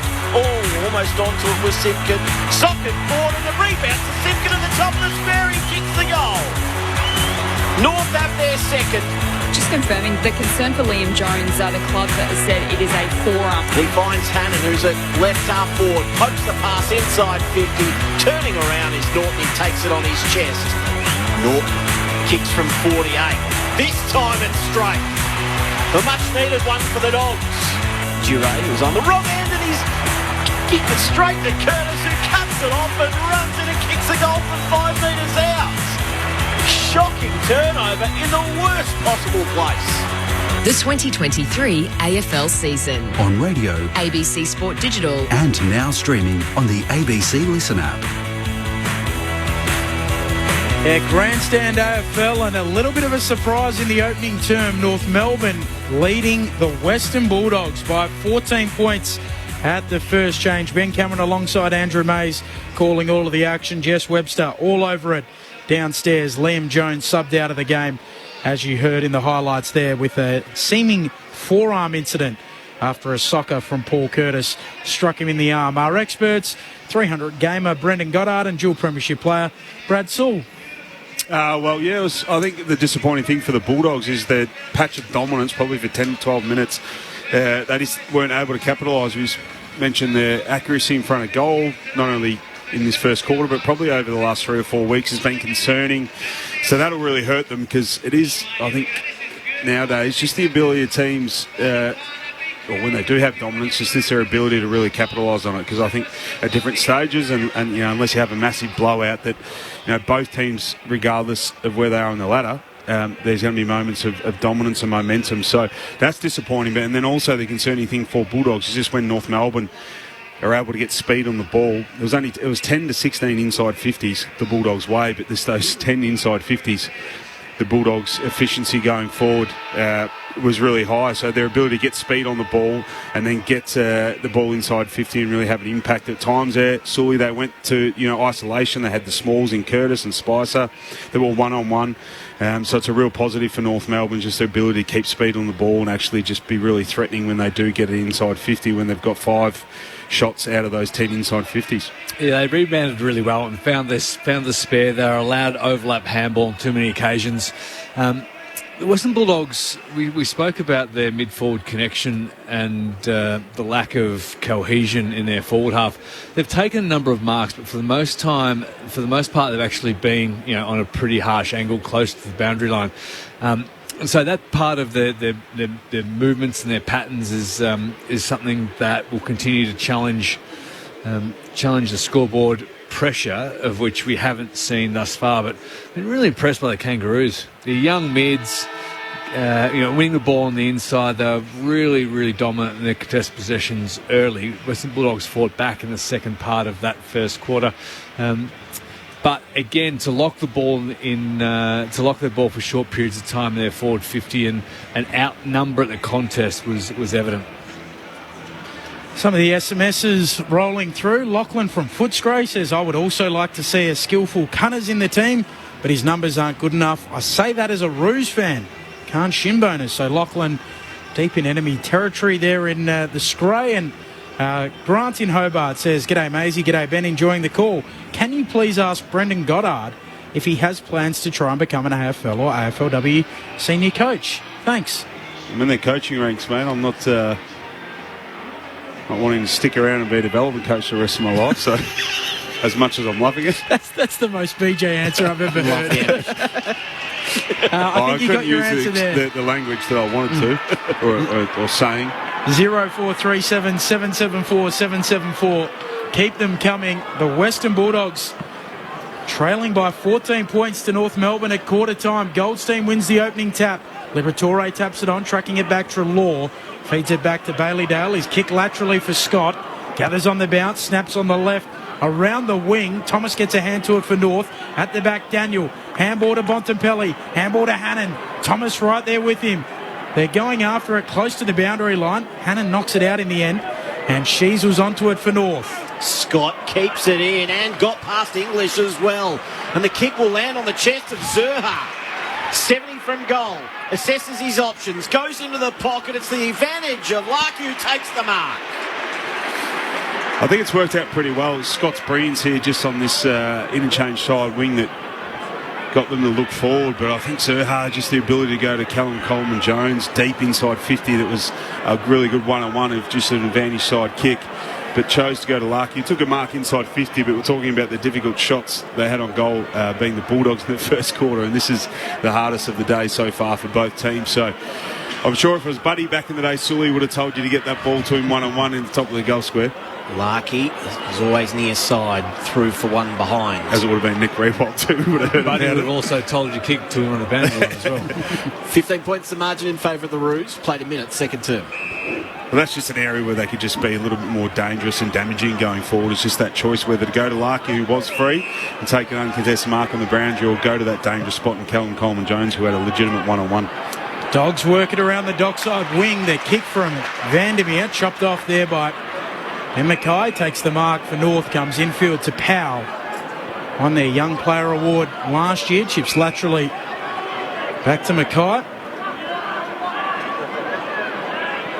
So the right footer of the Mackay twins kicks around the wing and out by Vandermeer, a throw in between wing and half forward. We had the mother of the Mackay twins on ABC last year, and she explained to us that they're mirror image twins, which means they're very different. One's a left footer, one's a right footer. Didn't know there was such a thing, but there you have it. 15 points, Well, 2 minutes different, or played are in they the very second. much the same? No, very different. One snaps, one doesn't. Yeah. Trelaw from the clearance. High kick over the wing. Low drifted from the side, couldn't complete the mark. Thomas very good, although his kick favoured Bontempelli, who just smashed it forward. It bounced the wrong way for Ugle-Hagan. Inside attacking 50. Core comes across at ground level, does enough to interrupt, then looking for the hand pass out, finds Thomas. Now to Mackay, who has to squeeze his kick towards the boundary, bounces in front of Spicer, who's happy enough to see it over for a boundary throw-in.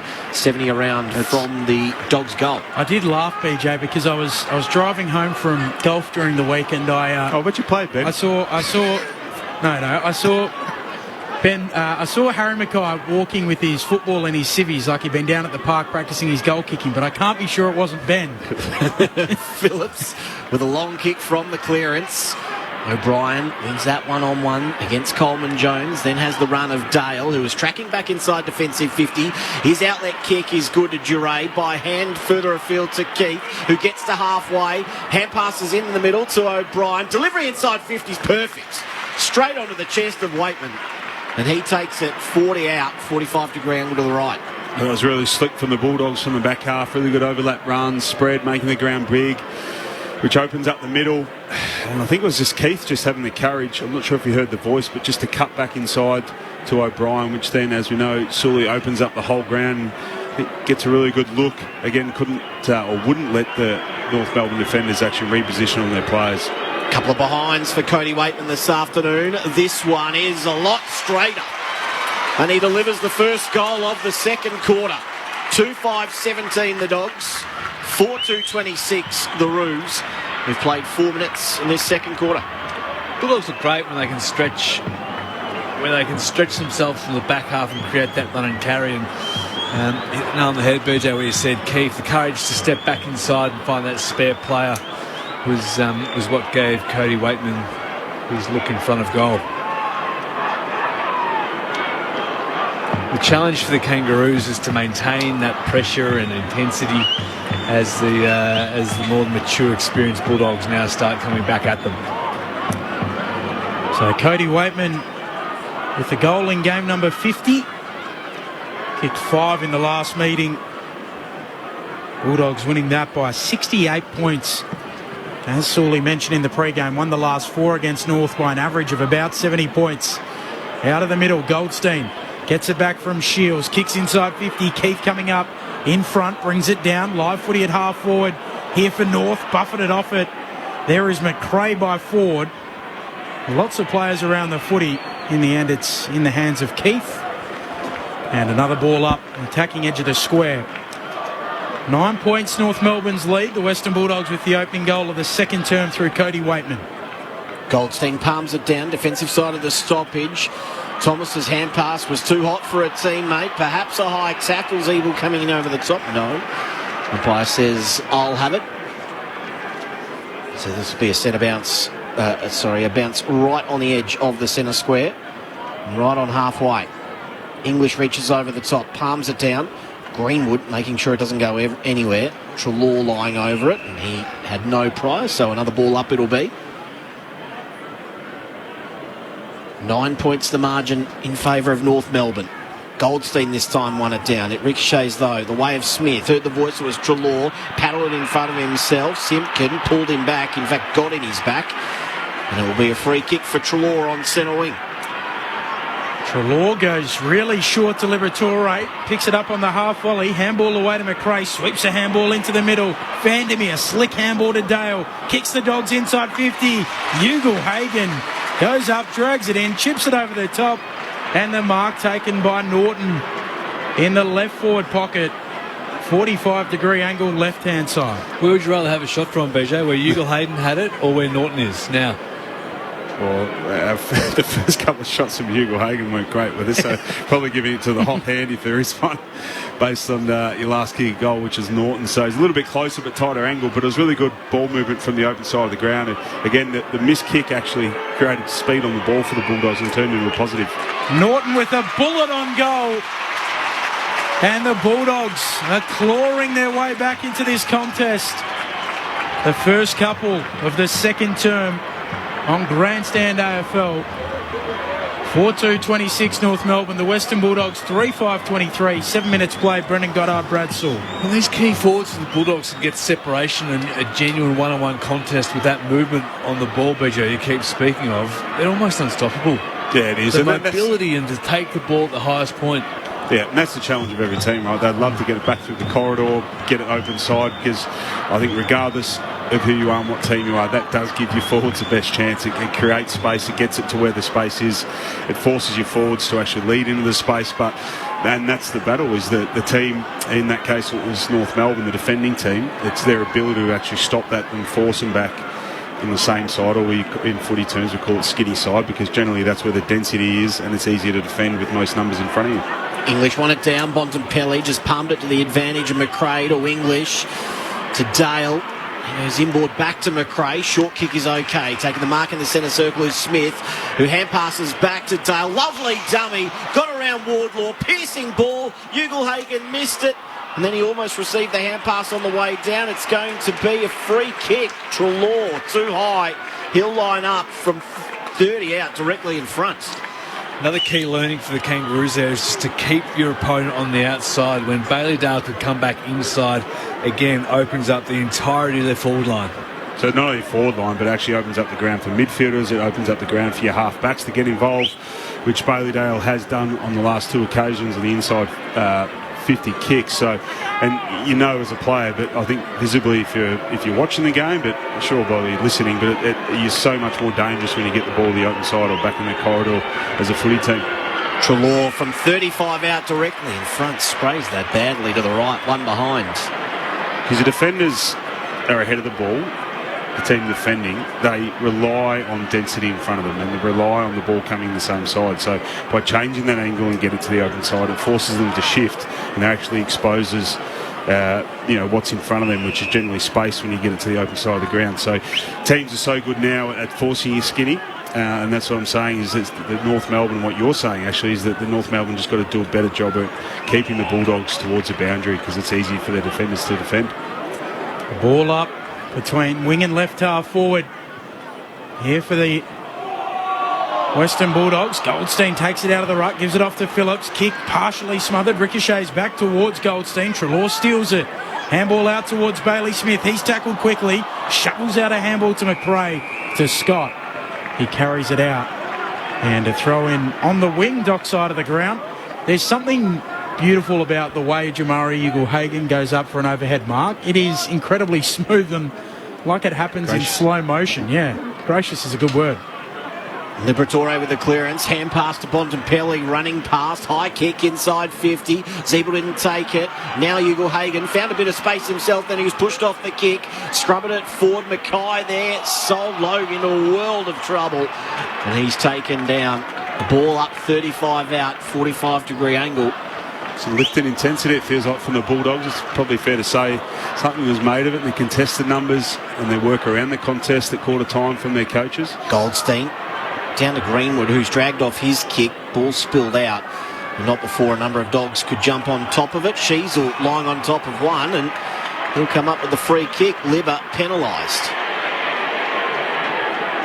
Sheasel to Mackay. Then over the top to Core. Left back pocket now. He goes short. McDonald has it. McDonald had Sheasel by hand if he wanted. Opted against it. He goes to Zeeble instead. Still inside defensive 50. Zeeble goes out wide. And he takes the option in Sheasel, who has it a metre inside the boundary, left half back. Sheasel, disposal number 13, kicks up to the wing, going up. There is Ford. He can't take the mark, comes down in front for the sub. Lockie McNeil picks it up for the Dogs. Kicks to Baker. Waitman clattered into his teammate, knocked it out of his hands. Baker picks it up and will kick inside attacking 50. Big fly, Norton from behind. Can't bring down the mark. Mackay's there, he picks it up. And a ball up coming. And once again, Ugelhagen and Norton both there in the same marking contest. Ball up, right forward pocket for the Dogs. And if either was there on their own, they were likely to have taken the mark. Goldstein. Hand pass back to Mackay, who was looking for Scott. And it's going to be a throw-in. A couple of Dogs asking for insufficient intent. Umpire says toss it back in. Dogs have been much better in defence on transition. Kangaroos haven't been able to get any of that easy free-flowing ball movement we saw in the first quarter. Goldstein and Lobb. I was thinking Lobb had been quiet. He's had one possession this afternoon, one handball so far. This time he palms it down. He has almost his second. He's caught, could be holding the ball. Didn't get it away. Held to him, said the umpire. We'll have a ball up, still inside the attacking 50 for the Dogs, who trail by 2 points. Umpire puts it up. Both rucks hands on it. Sheasel slaps it out. Zeeble, he snaps on his left. Beyond defensive 50 for the Roos. Ford gathers. Loops a handball to the run of Scott. Around the city wing. Kicks forward of it. Bouncing ball for Zurhaar. Inadvertently slaps it on. Coleman Jones gives it back to Zurhaar. Kicks towards full forward. Stevenson pops it through. Coast to coast. Quick and slick and doing the trick from the Roos. Down the city wing. And they re-establish their lead. 5-2-32 plays 3-6-24. 13 minutes into the second. Well, it's really flattening, isn't it? So 10 minutes in, North Melbourne have not looked like it. I'm going to say I think they've had two. That's their third inside 50 in 10 minutes. Bulldogs been dominating. The first look, they actually get speed on the ball. You just highlighted that stoppage before it. They haven't been able to get speed on the ball and that free flowing footy from the back half. And the first time they do, gets through to a bit of luck there with the bouncing over Keith's head. But then from that, they just had isolation for the ball, which made it look and feel dangerous. And there was some isolation, and then it was Stevenson just running back towards goal, which all Zerha had to do was hit him with a half-decent kick, and it was a goal. So dominance from the Bulldogs for 10 minutes in North Melbourne, the first time they actually able to get speed on the ball, score a goal. Centre clearance here as well coming up as Goldstein wins the free. Hand pass to Scott running around the back. Low driving ball inside 50. Coleman Jones not quite. Spilled the mark at the last moment.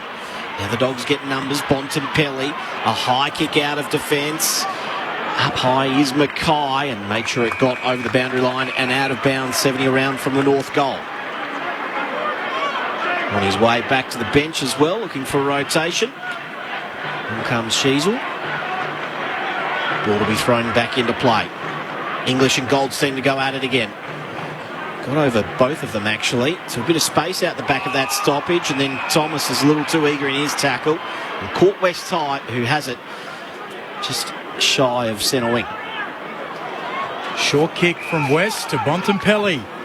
He'll wheel and kick on the left. Lob coming at the footy. Through his hands, out the back it goes. Liberatore gathers. He's tackled by Wardlaw. Taken to ground. A couple of hard nuts going at it. And a ball up inside attacking 50 at left half forward for the Western Bulldogs. North lead by 8 points. Umpire puts it up. English slaps it down towards Bailey Smith. He drops it. Spills out to Greenwood. Handball to Wardlaw to Sheasel. Sheasel will kick forward of the wing. Out the back, Zerha too. He's away. It's not advantage. It's going the other way, in fact. And Keith will receive the free kick in the marking contest. Jeez, wasn't a hell of a lot in that on the replay. So Keith to relieve things for the Dogs. He goes long and high around the boundary line. Not getting there was any Bulldogs representation. It went through the hands of Goldstein, who now has it. Underground handball passes okay to Ford and then to Thomas. 2-on-1 here. Big win by Keith. Had to take that mark. Otherwise the Roos were out. He goes defensively to Williams, who goes across half-back. Ball hung in the air just for that moment. O'Brien has it. Piercing kick. It'll be okay to Duray, who gets up, hand passes it to Dale. Inside 50. He's normally a reliable kick. He's missed Hannon on that occasion. Over the back. Logue has it for the Roos. His kick was not much better coming back the other way. Intercepted easily in the end by Duray. Bulldogs look much better when they get a large switch in space, run and carry from there through the middle part of the ground. Duray goes into the pocket, looking for a marker, unable to take it, spills down at ground level, and McDonald with a clearing kick tumbles it end over end. Out of play and a throw in between wing and half forward. Tim English, the target on the kick. 17 minutes played, second term. North by 8 points. Western Bulldogs kicked first two of the second term. North Melbourne with the last goal. Goldstein lays it down in front. Caleb Daniel picks it up though for the Western Bulldogs. Liberatore spinning in a tackle, gets it off to Baker. He'll snap towards half forward. McDonald's there. McNeil. Hannon comes up, slaps it down. Bontempelli trying to pick it up, eventually does. Handball a turnover. Phillips a clearing kick, but Bailey Dale is there for the Dogs. He cuts things off and now has a few players streaming forward inside 50. Becomes congested very quickly. Spins the ball in his hand. Where can he pick a target here? Oh, we had Curtis lurking behind him. Oh, it was almost a piercing kick, just getting in front. At the last moment was Zeeble who takes the mark. Inside defensive 50. Short pass.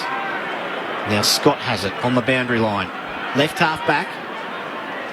He looks to drive it long up towards the wing. Zerha's going to have to fly from behind. He takes a wonderful mark. and wants to get things going quickly. Hand pass to Sheasel, back to Zerha, who's curled on his left, out wide to Spicer.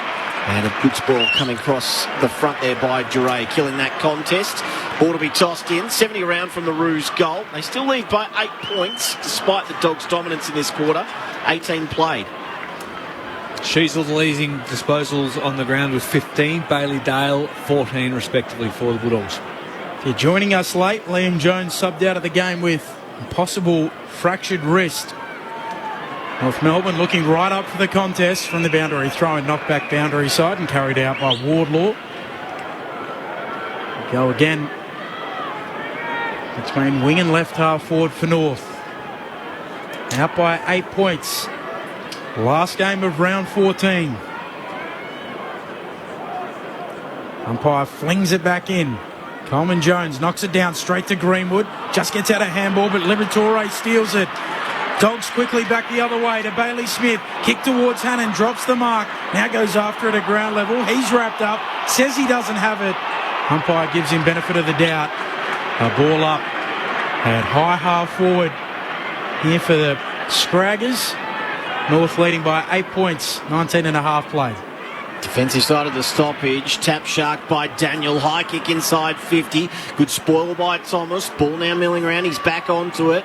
It's knocked free towards Phillips.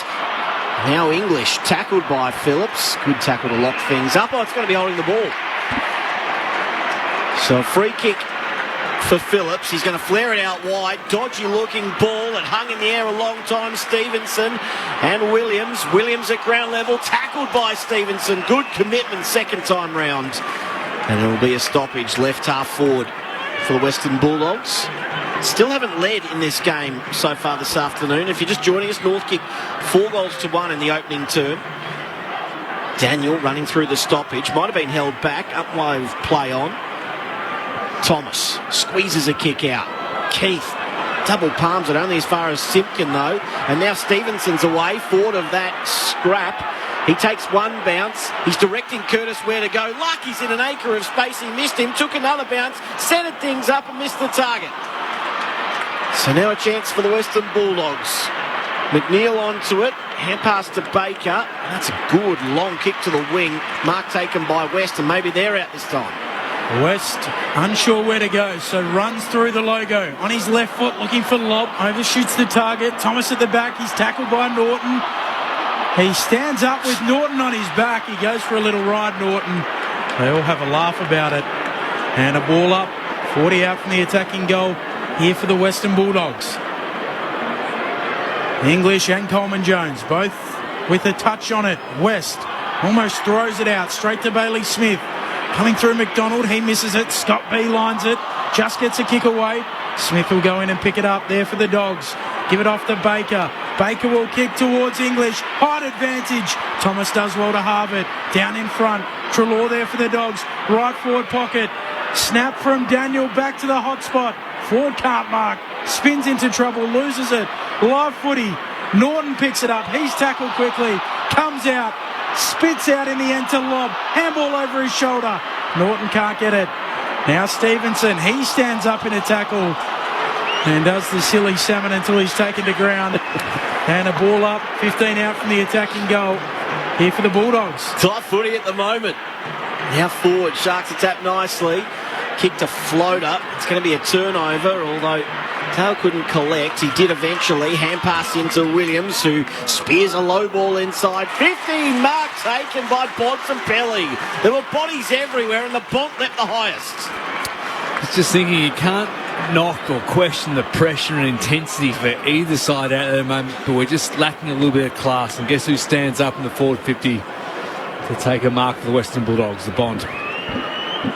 7 goals this season so far. Hasn't always been the feature of his game, his goal kicking, but his last 12 months or so has been better. In he comes. 30 out. And he's hooked that one badly. Always to the right-hand side through for one behind.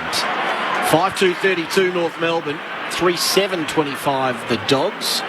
Played 23 minutes in the second quarter. Grandstand AFL. So the Dogs have really let North off the hook with their bad goal kicking. Sheasel to Zeeble to Thomas. Long kick to the wing. Jurayan from the side.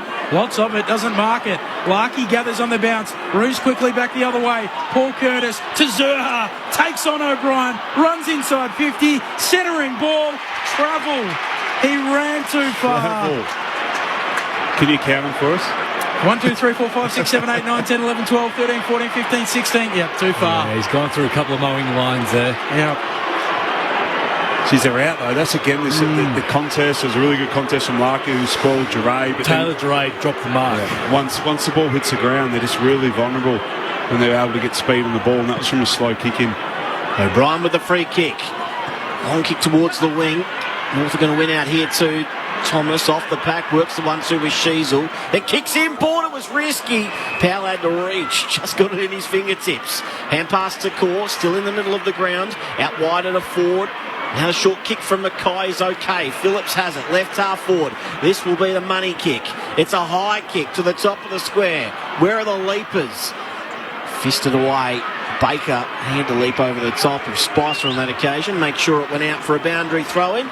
Ball to be thrown in 30 around from the Roos goal. They currently lead by 7 points after leading by 14 at quarter time.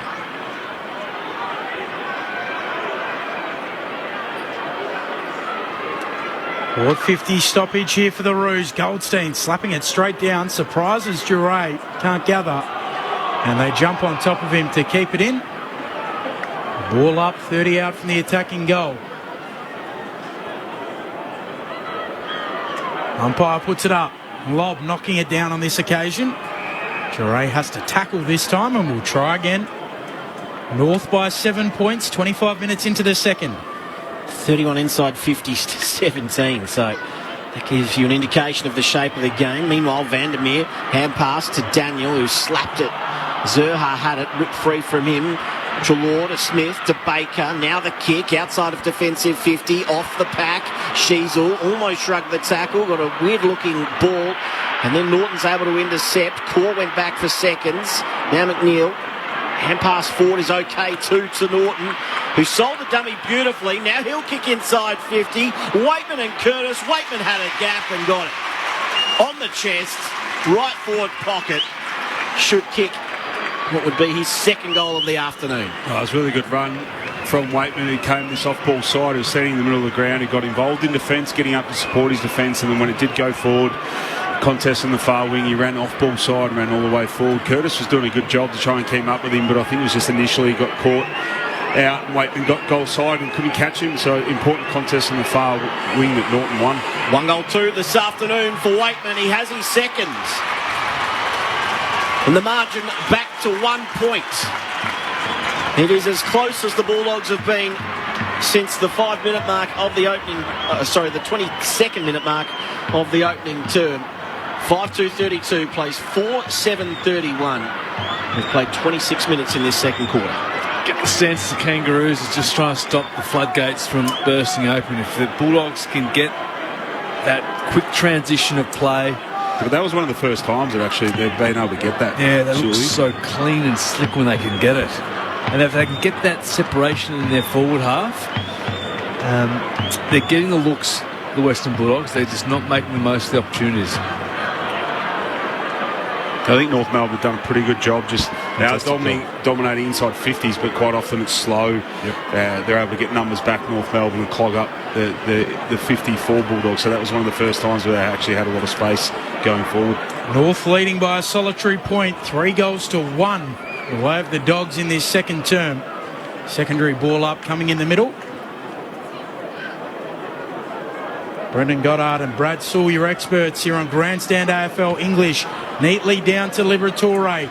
He squeezes a high kick towards half forward. Waitman going up. McDonald tries to slap it on, misses it. Lowe picks it up, loses it under pressure. Heavy collision. Liberatore putting his head over the footy. He'll win a free kick. Liberate left half forward. Chips it into the pocket. Looking for Lob to make a run and jump at it. Core brings it down. Bailey Smith onto it for the Dogs. Off to Waitman. He gets a kick away to no one in particular. West onto it. Dogs at half forward. English.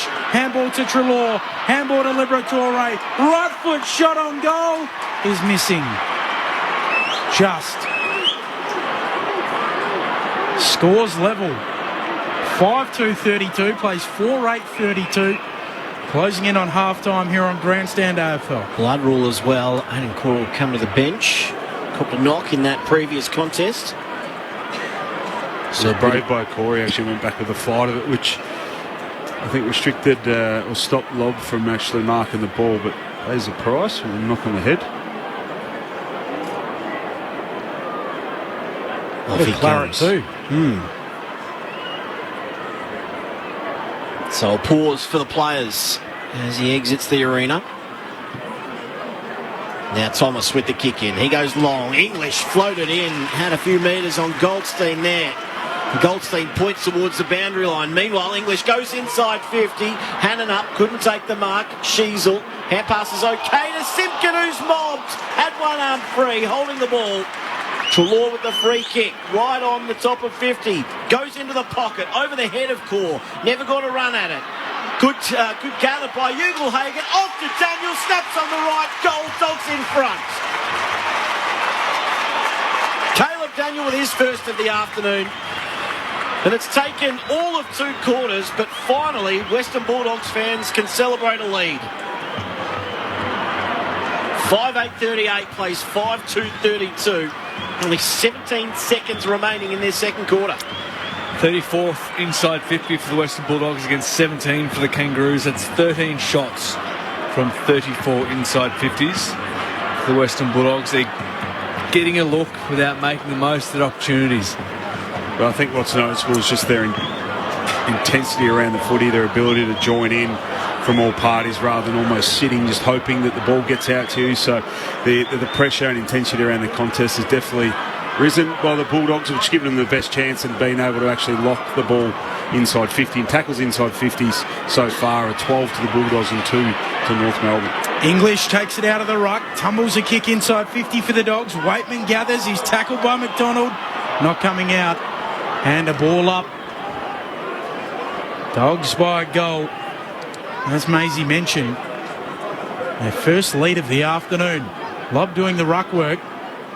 Slapped out. Onto it, Scott. Snaps inside 50 for the Dogs. And North saved by the bell. But the Dogs will lead at the half. They'll lead by 6 points. 5-8-38. Plays 5-2-32. And the inside 50s, which we've been speaking about, the Western Bulldogs with 36 of them.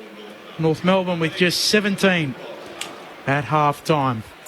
Brendan Goddard, the 300 gamer, Brad Sewell, dual premiership player. How did you see that opening half of football? Well, I think it was from a whole, statistically you look at it and you look at those inside 50s and you think, geez, the Bulldogs should be probably 3 or 4 goals up. But I think the reality is when we're watching it, it's our job to actually obviously tell you what's happening at home when you're listening, but a lot of those entries have been slower.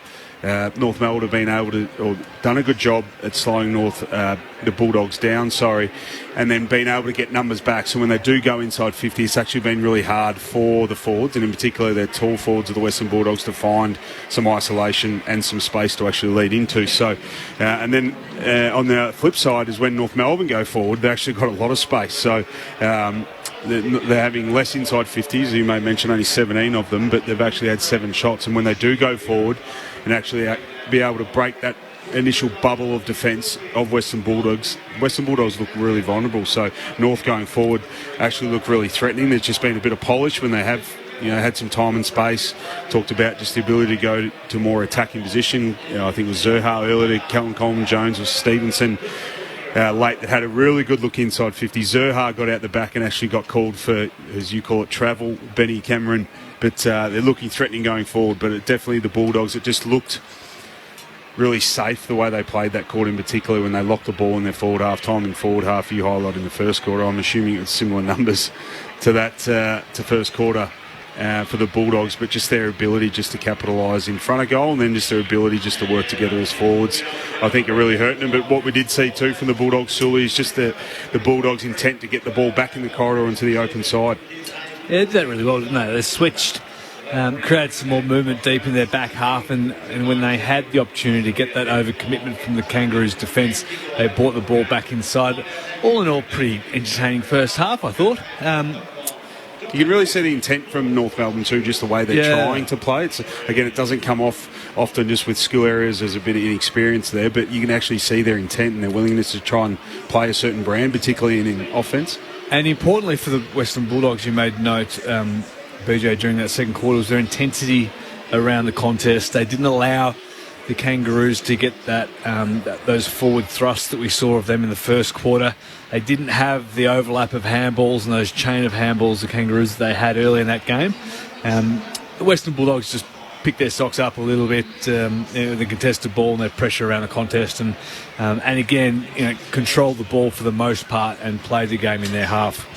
Well, I think the contested possession, and generally that's around stoppage, so it's a pretty good indicator because you can, as I said, get what you want ahead and behind the ball. But I think it was +6 to North Melbourne in the first quarter, and it's now +3, so that's a +9 swing in that quarter alone for the Western Bulldogs. So as much as we say how important it is, it's a bit cliche, the contested game, but particularly around stoppages, but it gives you the best opportunity because I made mention you actually get what you want, behind and ahead of the footy. So once it starts there, it gives you a pretty good chance in your ability to gain ground and then lock it in your forward half, which the Bulldogs did in that first half. It feels like the Bulldogs have to sort out Norton and Ugle-Hagan. I feel like I can't not see it. Almost every time they go inside 50, they're flying for the same ball, and it just feels like they're continually getting in one another's way. I know it's going to happen, but it feels like it happens a little too often. So is it one of them? Is it a bit of role playing that they feel like?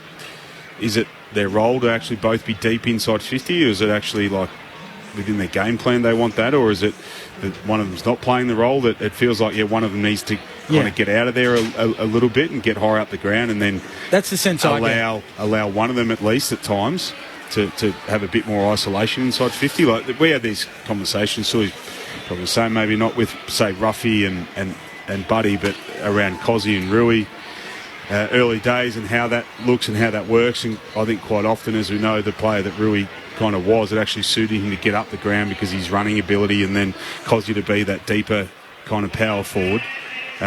So it's maybe creating a bit more space initially between the two of them to actually help their game. But one of them, I'm assuming it's Ugle-Hagan's a bit more mobile and would assume is probably a better runner that be able to get up the ground. I think you touched on it in terms of being really clear on your role and what those running patterns are. Because in isolation, when those forwards have a genuine one-on-one contest, they're not getting outmarked. At the very least, the ball is coming to the ground with some sort of predictability. And Benny, you're right, far too often we're seeing both of them in the same marking contest. So there's a lack of awareness on both of their behalf. I think that's one of the key about awareness, about when who's in the better position. Yeah, who's in the better position, who's in the power position. So taking in the information around you and saying, I need to actually hold out here. And there was one perfect example in the first quarter, which we made mention of both of them flying. They were unattended, both of them in the goal square.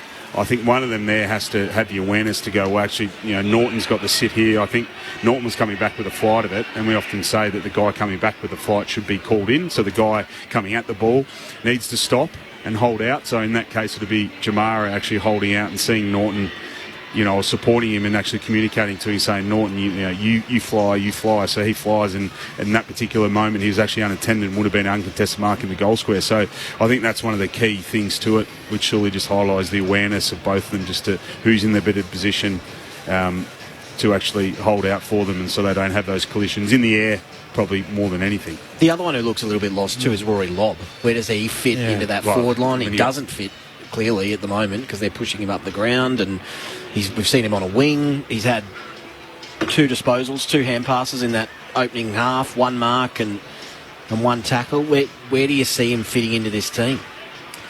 Well, I think he plays a bit of a role in terms of English giving him a spell, because I don't think that you can't put Norton or Jamara in there as a second ruck, so he's there to play that role. So maybe you're looking at, it's a bit of a role that, just off the top of my head, talking about how Joe Danaher found a bit more form midway or early in the season. He probably 4 or 5 weeks wasn't up to his high standards, but actually then I think there was a discussion, and Fagan came out publicly and said we wanted to get him more on ball, more as a second ruckman, to actually help him get in the game more and impact the game. And then when he did go forward, there wasn't those long spells where he just was kind of isolated forward and, either the ball wasn't going down and having no impact. So maybe that's an area where he should put a bit more focus on trying to impact the game, because you are around the ball a lot more. So I know he's going in there, but maybe just work on, his ability to impact the game as a ruckman, not so much more as a forward, because it is, when you have Norton and Jamar in there, when I say in there, inside forward 50, it's actually where there's not much room left in there for another third tall. No. So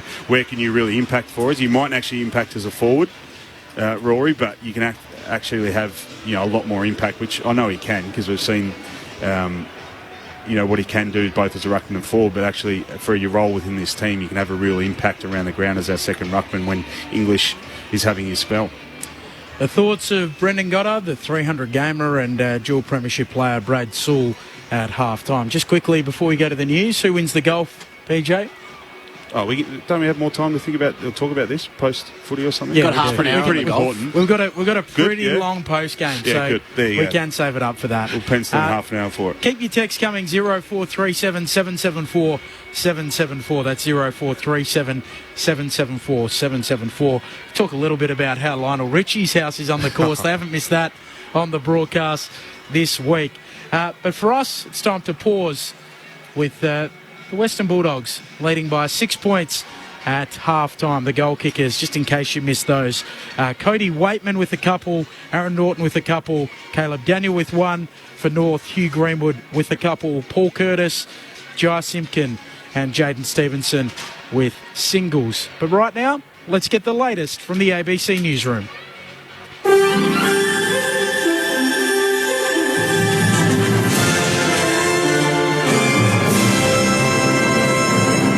Hello, this is ABC News with David Rowlands. US Secretary of State Antony Blinken is due to start talks with senior Chinese officials following his arrival in Beijing.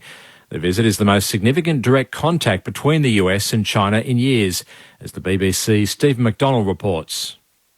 Relations between Beijing and Washington are now so bad that preventing potential future armed conflict has become a serious point of discussion. While Antony Blinken's meetings are not expected to deliver a major breakthrough, simply having such talks will be seen as a step forward. Apart from sitting down with his Chinese counterpart, the US Secretary of State may also meet China's leader Xi Jinping tomorrow, which would be highly symbolic. The points of tension between the world's superpowers are many, but if this visit can re-establish lines of communication, both sides will consider it a success. Ukraine says its forces have destroyed a major Russian ammunition depot at an occupied port in the country's south. Ukrainian media showed videos with a plume of smoke rising far on the horizon with sounds of blasts. There's no independent verification yet of the claim and no immediate comment from Russia. Victorian Senator David Vann has accused the Liberal Party of disregarding due process as he faces multiple misconduct allegations. Jack Heinoff has the story. David Vann has quit the Liberal Party after allegations were made about his conduct. 3 separate accusations have been made against him in recent days. The Victorian Senator has strongly denied the claims. In a letter to the Victorian Party President Greg Mirabella, he says he doesn't believe he's been afforded procedural fairness and natural justice, prompting him to quit the party.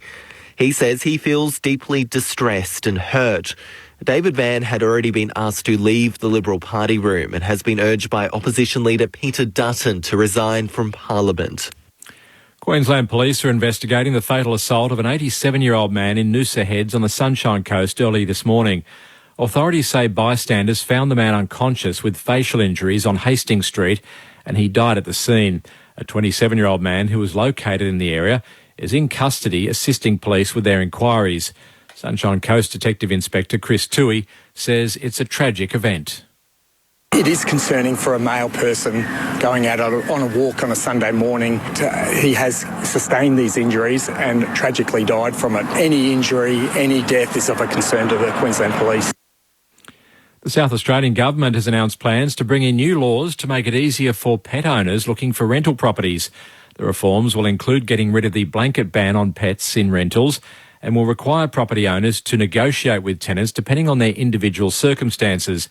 The state government says it will bring SA into line with Victoria and Queensland.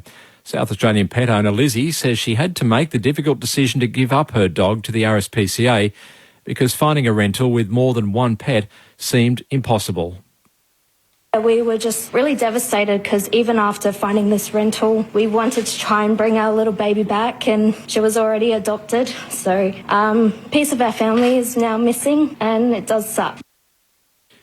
A powerful storm bringing torrential rain has killed at least 11 people in southern Brazil. Authorities say another 20 people are missing. Emergency services made almost 2,500 rescues. A woman in Ecuador has been declared dead for a second time after she surprised her relatives by knocking on her coffin during her wake earlier this month. Bella Montoya was rushed back to intensive care last week, but officials at the state hospital say she died on Friday evening local time. Her relatives say they're yet to receive any explanation from authorities as to why she was declared dead a week earlier. Ms Montoya's remains have been returned to the same funeral home where she woke up. To sport, and Australian Tim Zhu has knocked out Mexican Carlos Ocampo in the opening round of their fight on the Gold Coast. Zhu was defending his WBO interim super welterweight world title for the first time. The 28-year-old has told Foxtel he's now setting his sights on a bout against the undisputed world champion, American Jamel Charlo. The big one's coming up, so that's where I'm going. That's where I'm heading. I've got this interim belt, but I'm not satisfied. I want all four. I literally just want the name Charlo on my resume. And Carlton has halted a 6-game losing streak in the AFL with a surprising 59-point defeat of Gold Coast at the MCG. The final score 18-12-120 to 8-13-61. For exclusive access to extraordinary people, stream great chats on ABC iView. I wanted to meet you for so long. Yeah, me too. With intimate interviews from Louis Theroux and ABC Of. Have you said anything that you've regretted? Emotional insights on Take 5 with Zan Rowe. How old were you when your father died? And probing questions in Stuff the British Stole. How on earth did you find this? Great chats and fascinating facts whenever you like. Stream it all for free on ABC iView. Grandstand AFL. Now streaming every match on the ABC Listen app. Look for the AFL button. Hand passes in the middle to O'Brien. Delivery inside 50 is perfect. Straight onto the chest of Waitman. A couple of behinds for Coney Waitman this afternoon. This one is a lot straighter. And he delivers the first goal of the second quarter. Kicks the Dogs inside 50. Ugle-Hagan goes up, drags it in, chips it over the top. And the mark taken by Norton in the left forward pocket. Norton with a bullet on goal. And the Bulldogs are clawing their way back into this contest. Bouncing ball for Zerha. Inadvertently slapped it on. Coleman Jones gives it back to Zerha. Kicks towards full forward. Stevenson pops it through. Coast to coast. Quick and slick and doing the trick from the Roos. Who sold the dummy beautifully. Now he'll kick inside 50. Waitman and Curtis. Waitman had a gap and got it. 1-2 this afternoon for Waitman. He has his second. Gathered by Ugle-Hagan. Off to Daniel. Snaps on the right. Goal. Dogs in front. Caleb Daniel with his first of the afternoon. And it's taken all of 2 quarters, but finally Western Bulldogs fans can celebrate a lead. The 2023 AFL season. On radio, ABC Sport Digital. and now streaming on the ABC Listen app. The Western Bulldogs leading by 6 points at the half, right as both teams burst out onto the ground for their second half. They're warming up, the umpires too. There are only 3 umpires out there at the moment, which is a little bit bizarre. Oh no, there's the 4th umpire is out there. He came out a little bit ahead of them. I thought we might have had an injury to one of the umpires. Some of the texts rolling in. Rulai in Adelaide says, what's with these ultra high-class players like the Bont, who can't kick set shots but can hit the full forward's belly button with a 50-metre pass around the body while 2 players are giving them the Malachi crunch. Time to think, says Brendan Goddard off mic here at halftime. And Charles in Torquay says Norton is a centre-half back. He'll still kick 20 goals a season. Lob and Jamara will find their place and shine, says Charles down in Torquay. He was drafted as a centre-half back, but Luke Beveridge has been pretty steadfast that he won't move Aaron Norton back, that he will remain in the forward line. Might have to if they come up against a few big boys with Liam Jones as well. Yeah. You don't like Well, it, still got Beach? Bruce. I don't like. You don't like Norton going back? I just think. Who do you replace him with? You just keep Lob there and just hope that he finds form, and he and Jamara, like it's. Where's Darcy at? Yeah, he's another one. Well, he just hurt his ankle, was it? They hurt his jaw, didn't he? I think he broke his jaw, after coming back from injury and kicking 1 goal 5. So they got flexibility, is my point. But when you find a guy that can take contested marks and take marks inside 50s, like Aaron Norton can, which is arguably one of the best in the competition when you either get to run and jump or get to find some isolation, they're so valuable. So it's, and then you got Bruce that's playing in the twos at Western Bulldogs as a defender. Keith that's actually spent some time at VFL level this year.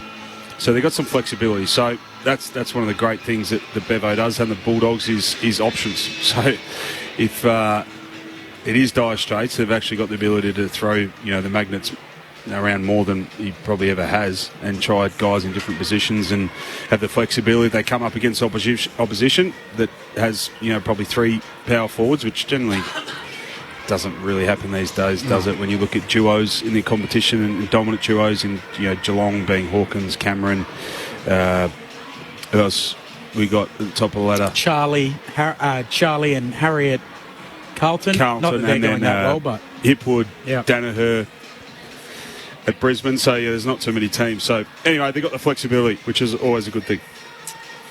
So the team's just breaking off into position for the second half. What are we expecting? Whoa. Just as we say that, this is no word of a lie. Aaron Norton is actually going back in defence. He is running to defence with the defenders. There's the flexibility. Told you. There you go. He's going right back to fullback. Has he just gone to the wrong end of the ground? He got lost. He's going back, and he actually does not have a match-up, so he's on Curtis standing in the goal square. So if you got instructions for Aaron Norton right now, is literally, mate, you just go wherever you think the ball is going and get in line with it. Hopefully up the field they're able to slow the ball down and force North Melbourne in a long kick down the line in straight line footy, and then he can just get to work. So just as we speak about that, the flexibility and what not to do or to keep Aaron Norton forward, he walks straight back at the full back. Who sent us that text? It's gone from the screen, but I need to know. 0437 Charles in Torquay. All over it. 0437 774 774. The Western Bulldogs 5-8-38 leading North 5-2-32 at halftime. Aaron Norton's gone back.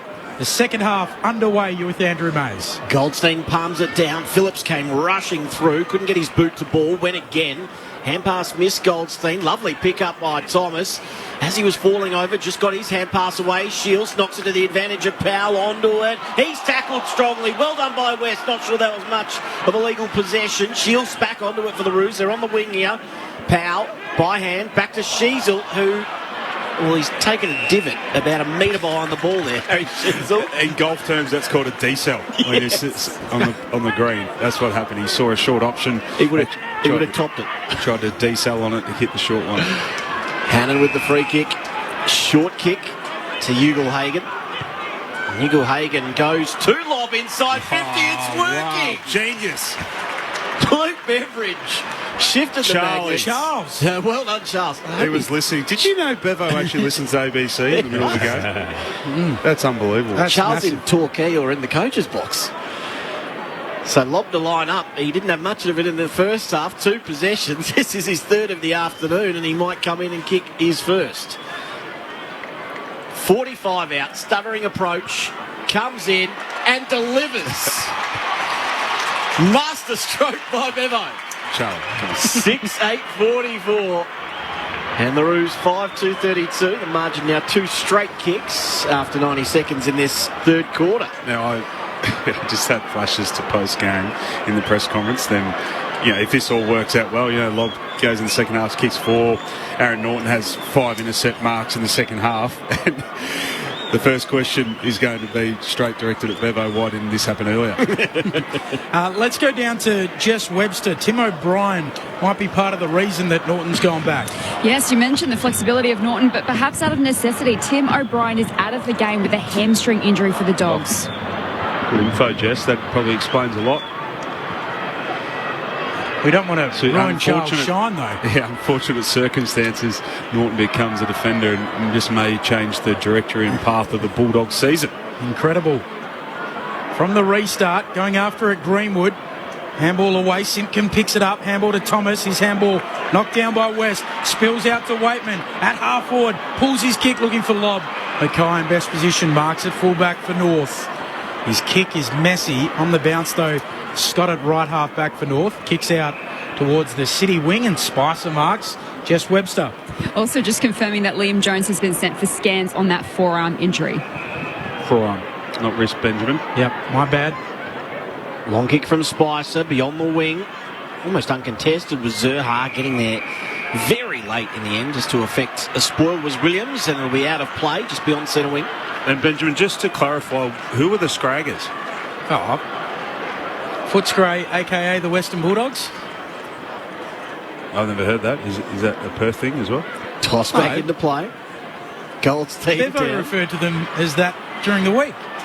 Scott, he's taken in a tackle, held to him.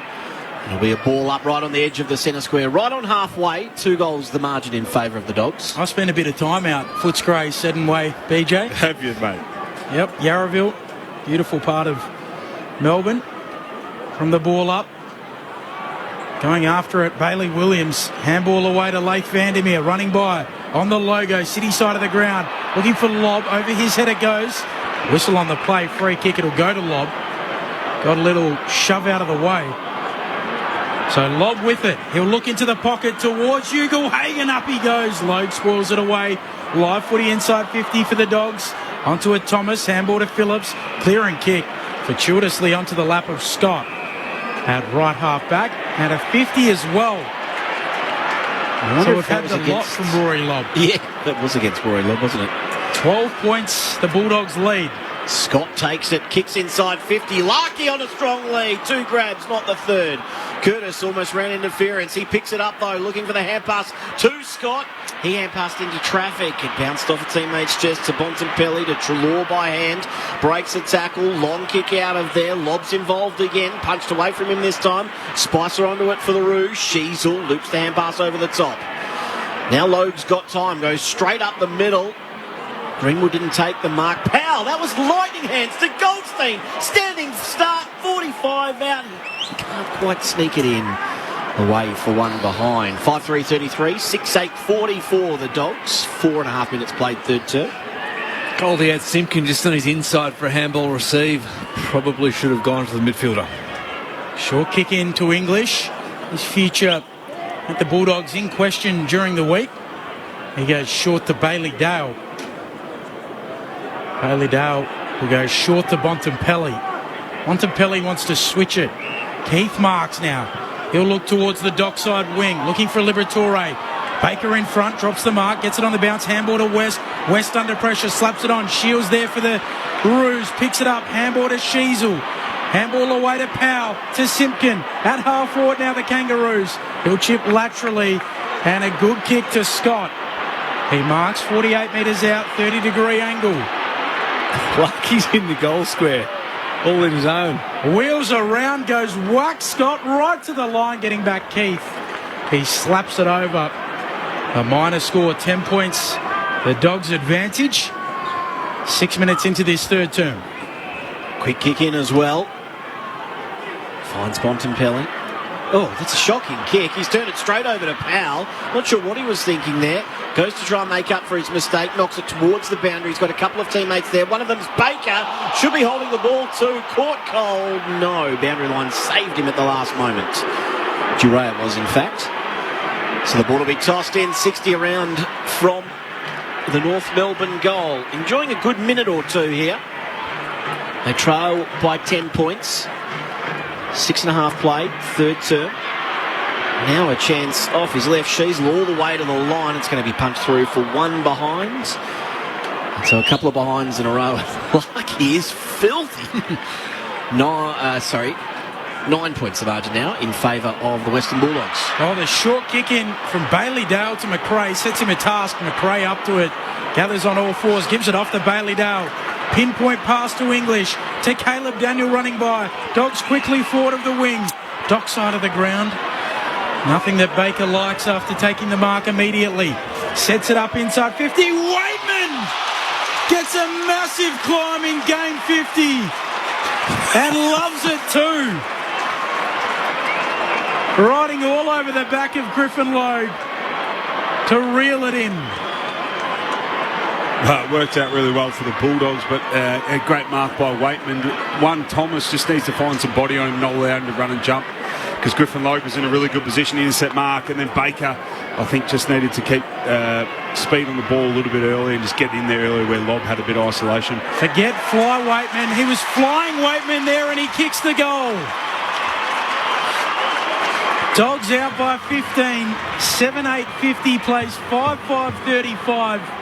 8 minutes into the third term on Grandstand AFL. Brendan Goddard and Brad Sewell. Worrying signs for the Kangaroos. They've had a couple of 4-0s forward and missed Larkin on a few occasions. And the Bulldogs feel like their momentum is starting to swing and build their way. And BJ was right to be critical on Baker, who probably should have kept the ball moving. And although there was nothing clearly in front of him by way of an option, when you just turn and roll and go inside forward 50 like that, it forces your forwards to move and create space, and just gives you a better option, better pathway forward. But Waitman, fantastic mark, and he's certainly enjoyed the grab and more so the goal. Studs right in the middle of his opponent's back. It was a classic specky. They're going again, the Dogs. Treloar, short pass is good to West, who's looking for the quick offload. He hand passes to Vandermeer, running past into the pocket. English couldn't get a run at it. It's balled away from him, out of bounds. 30 around from the Western Bulldogs goal. 15 points the margin now. Game high, 15 points as well. Ball will be thrown back in. 9 minutes played in the third quarter. Dogs making their move. English palms it down. He was looking for Bontempelli, who ends up with it. Tried to shrug a tackle. Hand pass to Lobb, the man of the moment. Snap across the face. In fact, it misses everything out of bounds on the full. Well, Lobb impacting the game. It's been easy for Norton so far, hasn't it, when he actually doesn't have to defend. So his midfielders and forwards getting to work, locking the ball inside 50. And when the ball has come in, he's haven't really needed to impact, because it's been slow and wide for North Melbourne. Logue with the long kick, but the Dogs win it back. Handball forward from Lobb. And then Sheasel getting involved, and he's copying the pile drive tackle from Caleb Daniel, but he puts him safely down on his back.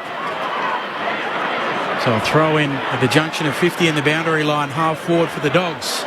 Really important time for North Melbourne. We know they're a young team, but just keep competing, particularly around the contest. Get that intensity effort up, just to give yourself the best chance, particularly when the opposition have forward half dominance and momentum. Generally is the thing that get you back in the game. Vandermeer kicking the Dogs inside 50, looking for Ugle-Hagan, right there with him, Logue, but Ugle-Hagan gathers, slips one tackler, don't argue. Handball back to Bailey Dale, kick looking for a wide lead from Baker.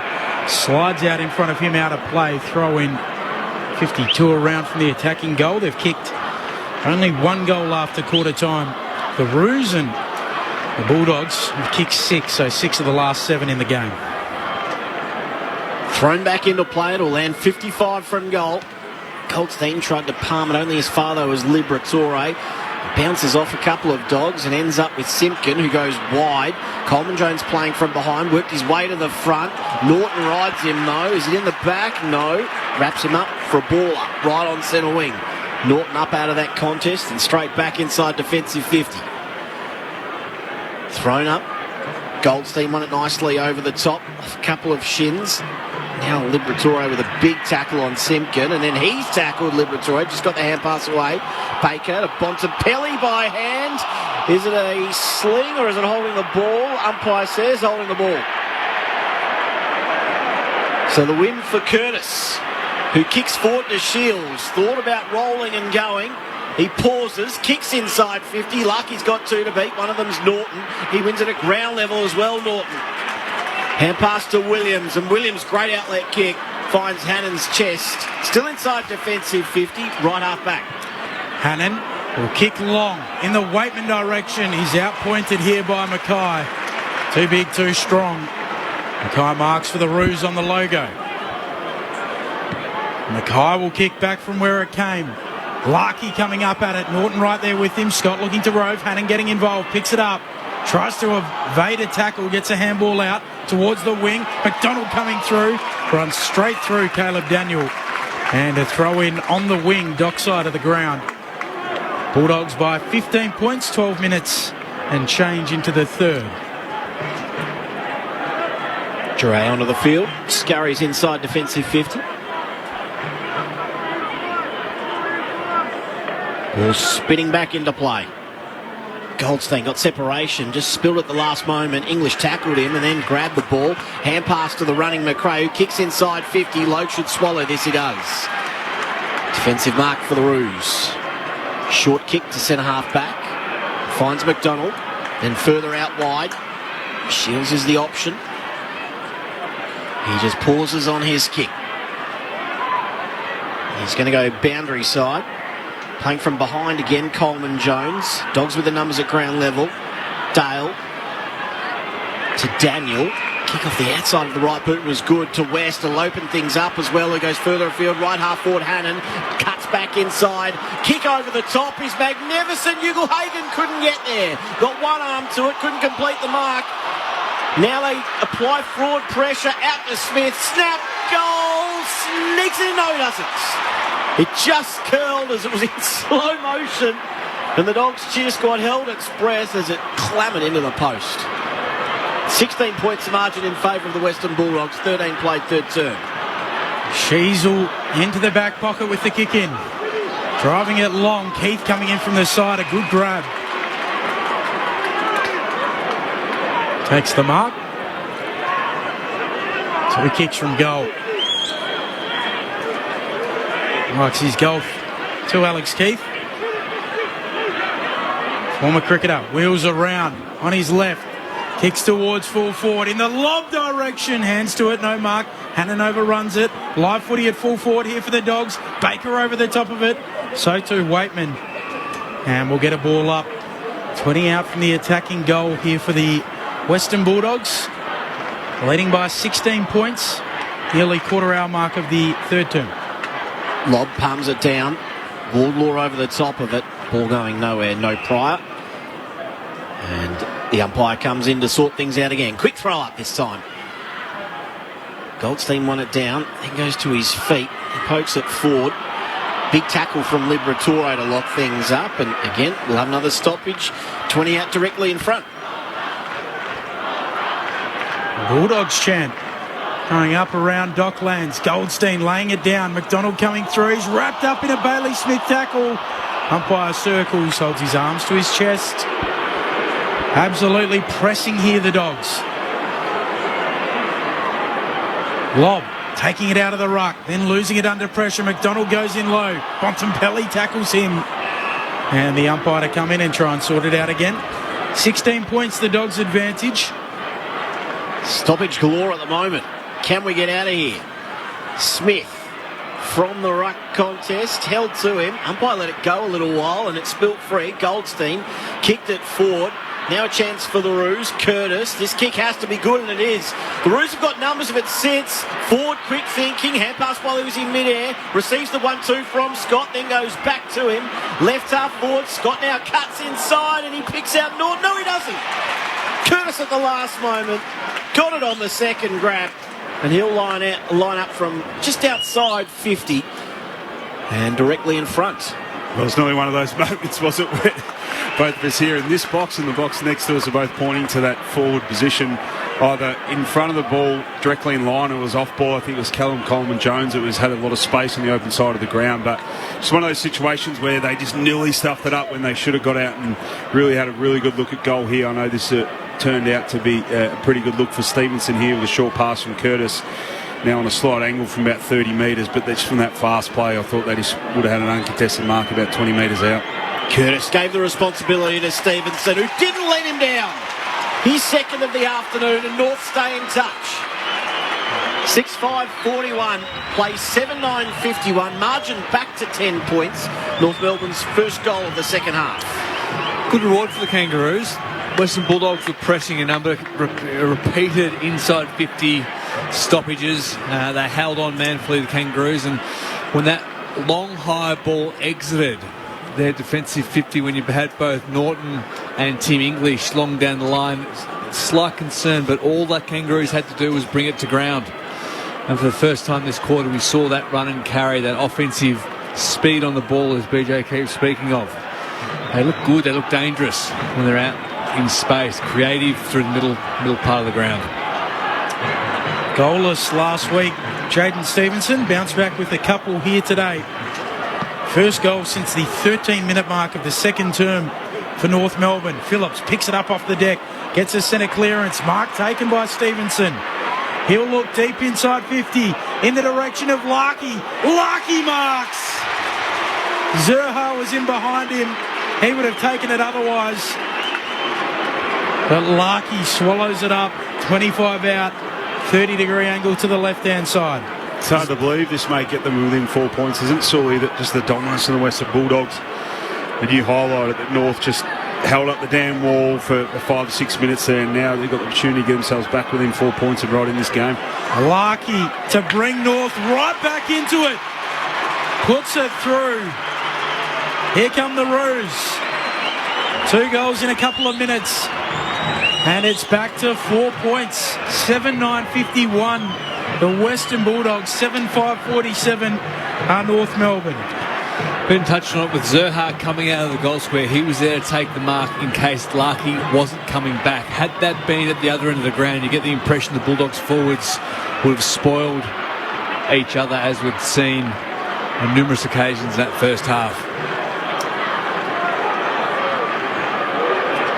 Kicked 4 goals, 2 last week, was in the coaches' votes. Nick Larkey, a 28-point defeat at the hands of GWS down at Bell Reef. Precursor to about 5 hours of delays for Berkey and I on the flight home. You enjoyed that though, didn't you? It was hard work.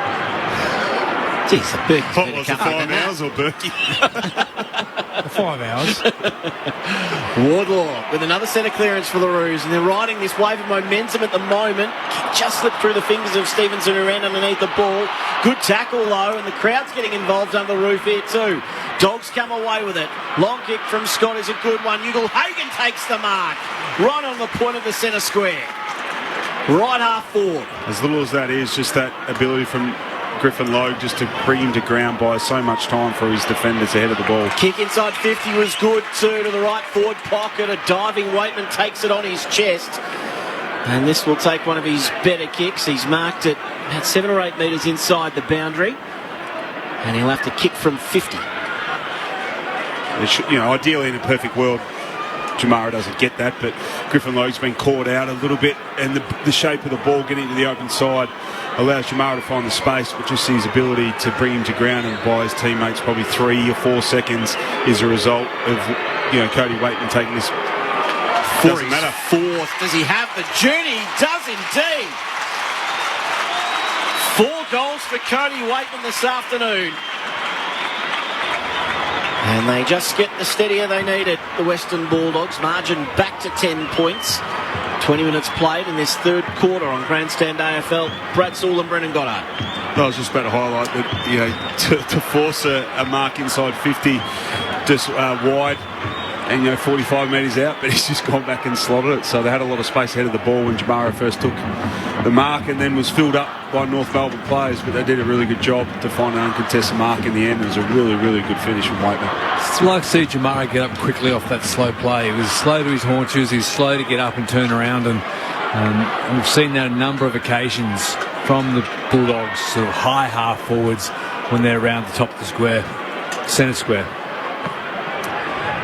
6th time in AFL footy that Cody Waitman has kicked 4 or more goals. Caleb Daniel with the clearing kick from the restart. Sheasel gets it on the bounce at halfback for North and fumbles it. Has to go back and try and get it again. Extracting it Logue. He dribbles out a kick towards the wing. Coming up, Stevenson runs straight into McRae. McRae holds on to him. And we'll get a ball up. A little bit rattled. I wanted to call it the centre bounce down there, but could feel Beej in behind me. Centre square bounce. From the stoppage, no one's going anywhere with plenty of numbers at the fall of the ball. Curtis helps up So, but did you just say Waitman's kicked 4 goals on 6 occasions in his first 50 games? Yeah. It's a great number. Good going, isn't it? Sheasel from the clearance up towards Zerha. Looked like one arm might have been held. At ground level, he recovers the best, though. Delivers inside 50. It's a one-on-one. Larky out the back. Too good. And he'll run into the open goal. Nudged Keith underneath and celebrates with the fans. His second of the quarter. The North Melbourne get the margin back to 4 points. 22 played, third quarter, grandstand AFL. Just got to give Larky the opportunity, don't you? One-on-one contest. So much space, yeah, but what he's doing is actually, sorry to cut you off, Sue, he's actually starting high up the ground on Keith and then running that off-ball pattern to get ahead of the play. But it was Zerha's ability in line with the ball to make a contest, 2, then react so quick when the ball hit the ground, which he does a great job of it. It just shows the importance of winning one-on-one contests, your ability to be able to impact it air, and then when that hits the ground, as a key forward that is, which Zerha practically plays, gives you such great opportunities because they were pretty well set up, and then just that one-on-one contest that he wins, and it was a quick kick in, but it was the work around the contest from Zerha and the off-ball run from their key forward in Larky just to find that space.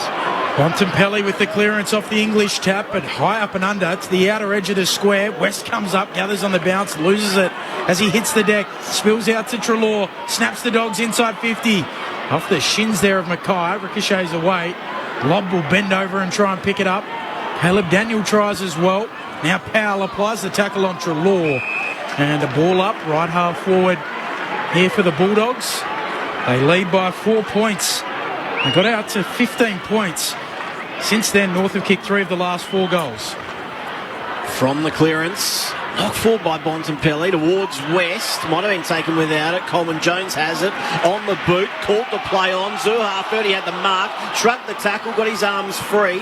A fumble there by Simpkin, and now a chance for the Dogs, although that's a heavy tackle, which ensures McNeil is going nowhere. The ball up right on the logo on centre wing. 24 played, third term. Margin is 4 points in favour of the Western Bulldogs. North have been right up for it this afternoon. Treloar came bursting through the stoppage, couldn't collect. Thomas does, floats a kick forward, got over the head of Norton. It's bouncing back towards goal. He's got to be clean. He loses his feet. It let a couple of North Melbourne players in, and now a chance on the boundary line, although Greenwood's ushered over. Golden chance goes begging. Zerha heading back towards goal. Larky was there as well. They just couldn't get it to the spare player. There's an air of desperation in this game right now, isn't there? Bulldogs realise they're being really challenged by North. Holding on to a 4-point lead. Goldstein to the front, lob with hands on it. Down to Treloar in front. He'll get a clearing spiral, but Mackay will mark. Forward of the logo, straight onto his right. Terrible kick, turnover. Brendan Goddard, I think it was in the background, lamenting the lazy kick. Mark taken by Daniel. Was it you, Sully? Don't throw a man under the bus, BJ. Short kick to Bontempelli. He goes short to McRae, off the Bailey-Dale, straight up the middle. Looking for Waitman. He's bracketed and crunched. Ball spills loose. Lob onto it half forward for the Dogs. Handball away to Treloar. Kick out towards Ugle-Hagan. He gathers. He went the fen. Bought himself a little bit of time to Daniel, who's looking for Waitman again in the pocket. He's got it and he's smashed. Is that 50 or not? No, says the umpire. Looks like Waitman will take it. He's a metre inside the boundary line, but he earned that one. Mackay coming in with plenty of body. I think it was in the marking contest, so if he didn't mark, it was a free kick, because I don't think there's any intent to actually spoil the ball, but shouldn't make him earn it. Cody Waitman. Slow-mo, it always looks late. 4 goals this afternoon. Goes the banana and bends it back beautifully. When you're hot, and he's got 5. 9-9-63 the Dogs, 8-5-53 the Roos. 3 minutes left in this third term. Cody Waitman has a handful. A couple of good efforts there, wasn't it? Waitman for the finish, Ugle-Hagan with the pick-up and fend-off, and Caleb Daniels, fantastic kick around the body, serious wasn't it? Kick, wasn't it? Yeah. You're impressed And Mackay just, he had English back in the goal square, so he actually couldn't commit to Waitman. But he made, in my opinion, a smart decision to leave Waitman sitting on the boundary and took the most dangerous, which was English. But I think you just have to put up the white flag a little bit there with a finish like that on the boundary. He was celebrating with gentleman John Schultz down in the Bulldogs race. How about that for a crossover of generations? From the restart, Bontempelli knocking it forward towards half forward. Treloar to English, back to Treloar. Short kick for Lockie McNeil. Nice pick up on the half volley. Treloar bursting past. Handball to Daniel. Handball away to Bontempelli. The captain on the left slams it through. Boy, they've had to work for it. But the Dogs with a little bit of separation again. A game-high 16-point lead through the class of Bontempelli. 10-9-69 plays 8-5-53. Kangaroos just need to hold on here. Can't be. We've got about 2.5 minutes to go so they can take a breather at the three-quarter time break. The last thing they want is to allow the Bulldogs to pile on a few late, cheap goals to this quarter. Really take the steam out of their sail. 20 possessions for the Bont this afternoon. 5 clearances, 5 tackles, 5 marks and now a goal. 28 played third quarter. Margin 16 points in favour of the Dogs. Was 4 points only a couple of moments ago. Goldstein reaches highest in the middle. And then English smacks it forward. Bontempelli got rid of Simpkin. Hand pass to the running Treloar from 50 for another one all the way to the line. It's only North Melbourne back there. Mackay has it. Mackay goes short to the left back pocket where Logue takes the mark. Logue will look beyond the defensive arc for the Roos, and Shields comes up and marks. Liam Shields, triple premiership player at the Hawthorn Footy Club. Now at the Roos, a high kick towards the wing. Over the pack it goes. It bounces back towards Keith for the Dogs. Vandermeer bouncing hand pass away to Daniel. To Liberatore. Loops it out in front of Treloar. He slips over, cops a knee in the head for his troubles. And he'll get a free kick, 55 out. Sheasel on the ground over Treloar, pointing at his teammates to get back. Not long left in this third term. Dogs by 16. Treloar will just wait a kick towards full forward. Up goes Goldstein. Jack in the pack, he takes the mark. At fullback again here for North. 16 points the Dogs lead late in the third. Taken through 4 defensive marks this afternoon, Goldstein. Long with the kick. Although it's coming back inside as well. West off the pack. Skewed off the side of the boot. One grab, not quite the second there for McRae. And it's underneath a couple of sets of hands. Scott ensuring it goes nowhere. Ball up 40 out directly in front. Bit nervous with the terminology. Jack in the pack. Is that what you guys call it in Victoria? Yeah, acceptable. Marks up. Markers up. Marks up. He's got you bluffed today, hasn't he? Oh, he's rattled. He's from Perth, mate. We could correct him. He wants to be described as a Melburnian now. So here goes Hannon. Wrenched off the footy, holding the ball. So pinged, holding the ball. We call it king of the pack in WA. I'm not king of the pack. See what I mean? Yeah. Well, I didn't make it up. We statist here at the ABC, amazing. I've never heard. People in WA will be saying it's the Vic Bias. 0437774774. If you're listening to this game in WA, then you must be a Melburnian, let's be honest. Be surprised. Beach, a West Australian following North Melbourne or the Bulldogs. Strong connection to WA North. Pretty strong supporter base out west. As McDonald goes short towards right half back. Mark taken out there by Sheasel. Bulldogs by 16, 31.5 into the third. Like Beveridge strides around the boundary line with a message for Bailey Smith, who's sitting on the bench. Big mark there coming back the other way by English and gets to his feet fairly slowly. He's up and on centre wing. Can he pump this one back inside? Can they get a mark with the last play of this quarter? High ball, no mark taken. Hannon was at ground level. It bounced to Daniel. He hand passes to Hannon. Back to McRae. Kick inside 50. Waitman in hard at the siren, beat him. No mark. Unlucky for Cody Waitman, who would have been looking at goal number 6. Missed it by that much. 8-5-53 North Melbourne. 10-9-69 the Western Bulldogs. Goal kickers for the Dogs. 5 for Waitman, 2 to Norton, and 1 each to Bontempelli, Lobb and Daniel. For the Roos, 2 to Stevenson, 2 to Greenwood and 2 to Larkey, and singles to Simpkin and Curtis. To not go anywhere. North Melbourne are right up for the fight on this Sunday afternoon to end round 14 at Docklands. This is Grandstand AFL.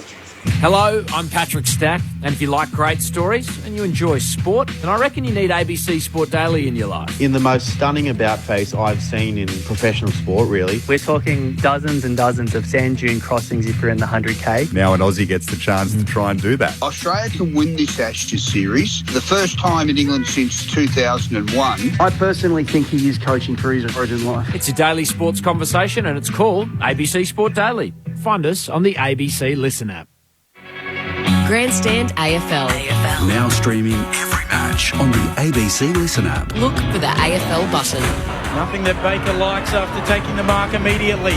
Sets it up inside 50. Waitman gets a massive climb in game 50 and loves it too. Riding all over the back of Griffin Lowe to reel it in. Forget fly Waitman. He was flying Waitman there and he kicks the goal. Dogs out by 15. He'll look deep inside 50 in the direction of Larkey. Larkey marks to bring North right back into it. Puts it through. Here come the Roos. 2 goals in a couple of minutes. Delivers inside 50. It's a one-on-one. Larkey out the back. No good. And he'll run into the open goal. Nudge keeps underneath and celebrates with the fans. His second of the quarter. And North Melbourne get the margin back to 4 points.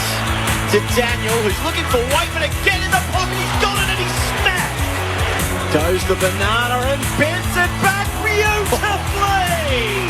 When you're hot, he's got 5. Nice pick up on the half volley. Trelaw bursting past. Handball to Daniel. Handball away to Bontempelli. The captain on the left slams it through. Boy, they've had to work for it.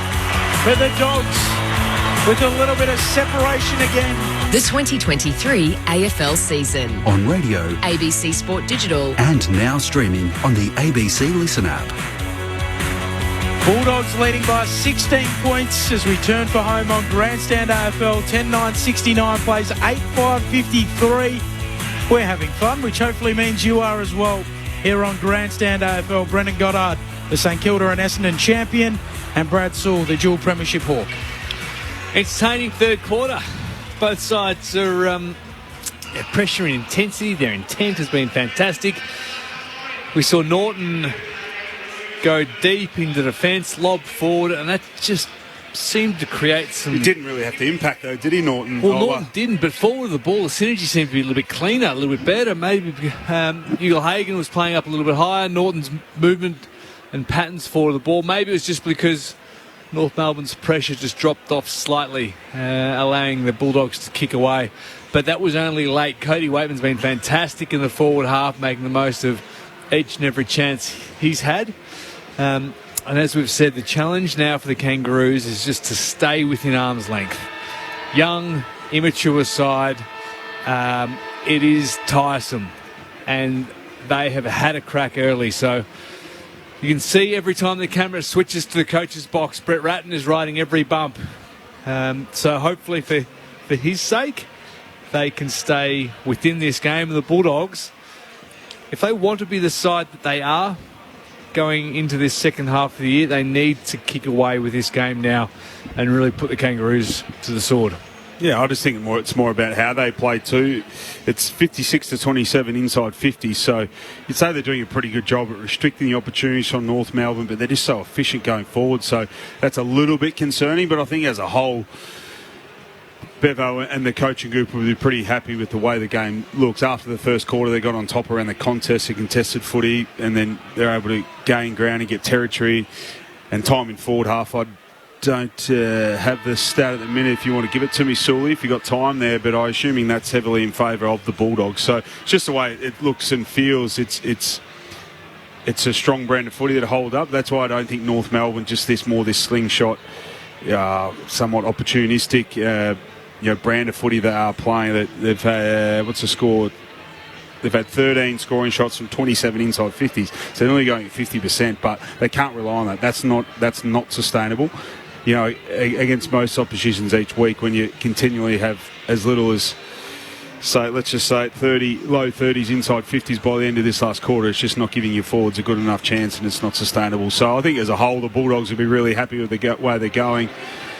And the way it looks, it's just more around continue it and to see if they can continue this brand of footy. And then for North Melbourne, as you said, I think it just has to start back around the contest. We didn't see much of Wardlaw that quarter. It felt like he spent a fair bit of time on the bench, maybe just in the rotations and where he is as a young player, but just those on balls in particular for North Melbourne getting back to that really hard-nosed edge, which will give him the best opportunity moving forward and getting the ball in their forward half. Had a bit of a quiet day, Georgie Wardlaw. Only 8 disposals from the restart. Western Bulldogs leading by 16 points. English slaps it forward. Waitman might have been wrenched off the footy. He'll get a free kick. Having himself a day, Cody Waitman. Third time in his 50 games he's kicked 5 goals. He's got 5 here today. Going back. He likes himself. As if he's thinking he can kick for goal. Mark set 51.5 out, so he'll just set it up in the English direction. Through the hands of Bontempelli. Live footy. 15 out from the attacking goals. Here are the Bulldogs. West shovels out a handball. Onto it, Bailey Smith, backtracking. Chips a ball that bounces to Liberatore. Runs an arc. Snaps it back towards the hot spot. Hugo Hagen's there. So too Logue. Logue brings it to ground. Slaps it out. Ford will paddle it on for North. He'll run away with it. Handball errant. Misses the target. Allows the Dogs back in. Bailey Smith picks it up. Handball to Treloar. Time to steady. Snap and goal. Dogs with the all-important first goal of the fourth. And it's a game-high 22-point lead. 11-9-75 plays 8-5-53, a minute 13 into the fourth. The ball was live, getting thrown around for about a minute there. So from Cody Waitman's kick inside 50, there wasn't really a clean possession. And it was really good pressure from the Bulldogs, which in those first 3 quarters, there was 20-2 tackles inside 50s in favour of the Bulldogs. So it's a pretty good indication of how much time the ball is spending in the Dogs' 50, and that was a really good example of it there. Just the pressure around the ball, their ability to keep it in, force errors from North Melbourne. There's a number of missed handballs, guys at ground level, just maybe a bit of perceived pressure too, just fumbling it, and then their ability to be clean once they did get it at the end of it there, and Treloar to finish. We'll get to Jess Webster in just a moment. Goldstein with a lovely ball. Got it to Wardlaw. Went back to Goldstein. His kick smothered. It'll end up with Greenwood, who was taken in a tackle by Treloar, going nowhere, no prior. Ball up it'll be. Jess. North Melbourne has activated their tactical sub at 3/4 time. Miller Bergman comes into the game, and it's Phoenix Spicer who comes out. Ball to be tossed up, and the outer zone umpires paid a free kick here from 40 metres off the ball. So Liberatore ends up with it. He goes very short into the centre square. He finds McRae, who goes back to Liberatore, who kept on running. Switch a play across to the left half forward here. Nice work by Scott. Showed a bit of toe and then kicks to the top of the square. Waitman's there again. Got pushed out of it. Bontempelli roving. Hand pass to Waitman for number 6. Oh, it's bounced inside. Magnificent. Centre 6 for Cody Waitman. And the Dogs are tightening their grip on this one. It's a great handball by Bontempelli, wasn't it? Over the shoulder, slight look away, knew where Waitman was. He has been in everything. Waitman. I think Simpkin there just need to show a bit of aggression and actually just attempt to mark that footy. I know arguably could have run into Taron Thomas, his teammate, but just once he set his eyes on it, just to go through with it and try and mark it, and then once it hit the ground, you made mention, it's the cleanliness of the Bont finding Waitman, as you said, but he continually just puts himself in position to impact the game, both those guys, but in particular Cody Waitman as a forward, continually go to where the ball is as a small forward, got the ability to mark it above his head and impact at ground level. Career high day for Cody Waitman. First time he's kicked 6 at AFL level. English down to Bontempelli, trying to break a tackle. Eventually a handball away to Liberatore. Now English, forward of the wing here for the Dogs. Chips it short. Lob marks 47 metres out. 30-degree angle to the left-hand side. He's got this range. His teammates think he does, because as soon as he... English slips away easily and marks. 35 out, same angle. I don't know, it's a tough one for Goldstein because he did sag off him, but you'd think in that particular moment when it's been a mark and the game has slowed down that North just continually get numbers back, particularly from their midfielders, roll back, clog up that space, which would allow Goldstein to go back, particularly when Lob is arguably going to have a shot from about 52 metres. Tim English, his future at the Dogs in question during the week. The Eagles circling. He puts the Dogs well and truly in control of the game here. A perfect drop punt. And the Dogs are out by 34. 5 minutes into the fourth. 13-9-87. Plays 8-5-53. Brendan Goddard-Bradshaw.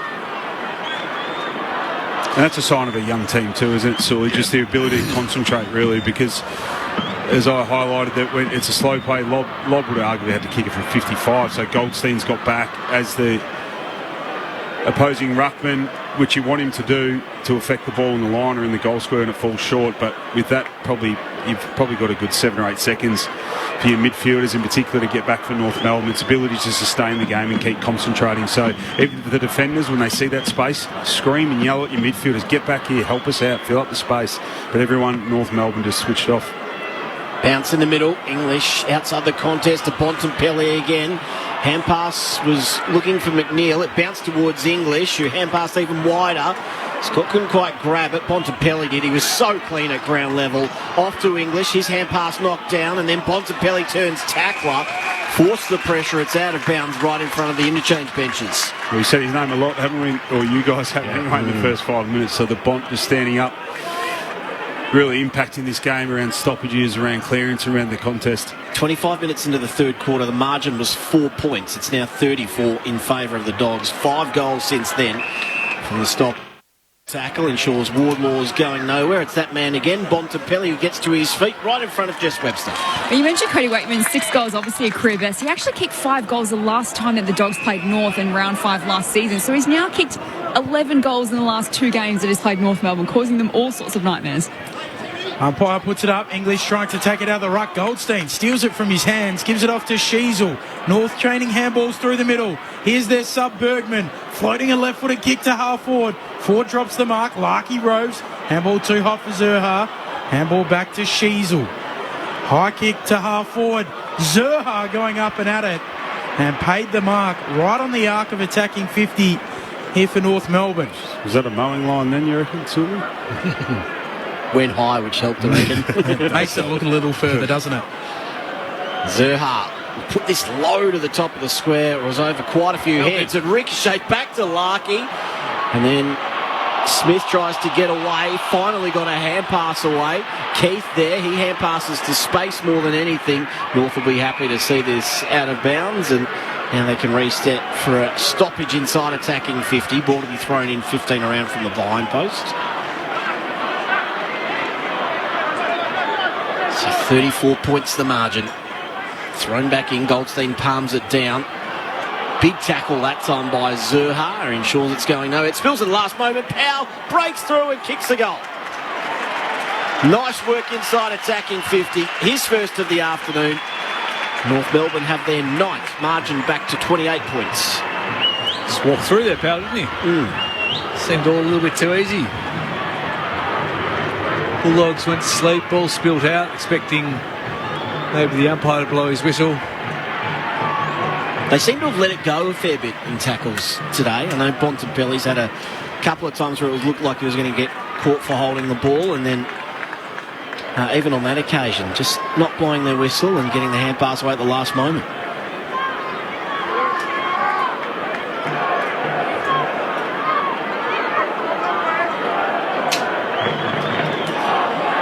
First North Melbourne goal since the 22-minute mark of the third term.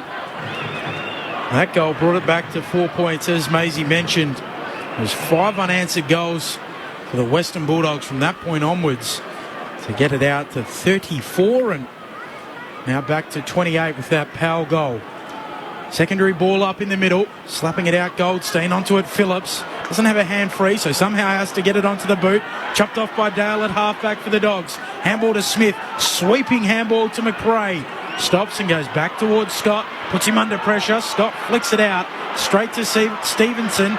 North quickly back the other way. Sheasel, kick inside 50. Coleman Jones is caught behind Norton, who kept it in front of himself despite not taking the mark. Scott came across and forced the neutral, and will be out of bounds 60 around from the North Melbourne goal. Andrew Mays, Ben Cameron, Brad Sewell, Brendan Goddard with you. Jess Webster on the boundary this afternoon. Ball to be thrown back into play. Goldstein flicked it behind himself nicely, off to Sheasel, to Phillips by hand. Now to Powell for his second in a matter of moments, off the left. He's done it. Nice piece of play from the next generation of Roos. 10-5-65 North Melbourne. 13-9, 87 the Western Bulldogs. The margin is back to 22 points. Are they stiff? A couple of good bits of play, getting the ball back through the corridor on a number of occasions at Bulldogs. Still plenty of time. North Melbourne, should I say. And it was Goldstein's attempt to actually just flick that ball back into the corridor, which opened up the game. And then there's some really slick bit of hands from Sheasel to, or you may mention the young generation of North Melbourne. Sheasel was involved. Powell finished with it, and Will Phillips had the handball or the goal assist. So some slick work from the Roos. We got finish off the left, wasn't it? Yeah. We've got quite a long post-game today, so given Golf. BJ has been getting into me about WA or Sandgroper turn of phrase, I've got a talk-back topic. You've been quiet for the last 5 minutes. I was wondering what you were thinking about. Phillips sweeps out a handball out towards Scott, picks it up on the logo to Zeeble. High kick to half forward. Coleman Jones goes up. Norton behind him. Spoils it down. Spills to Keith for the Dogs. Handball to Norton. Trelaw to Caleb Daniel. Close to the boundary line. And he takes it out at left half back. A throw in. I want to know the footy phrases that are specific to the state. Like it. 0437 774 774.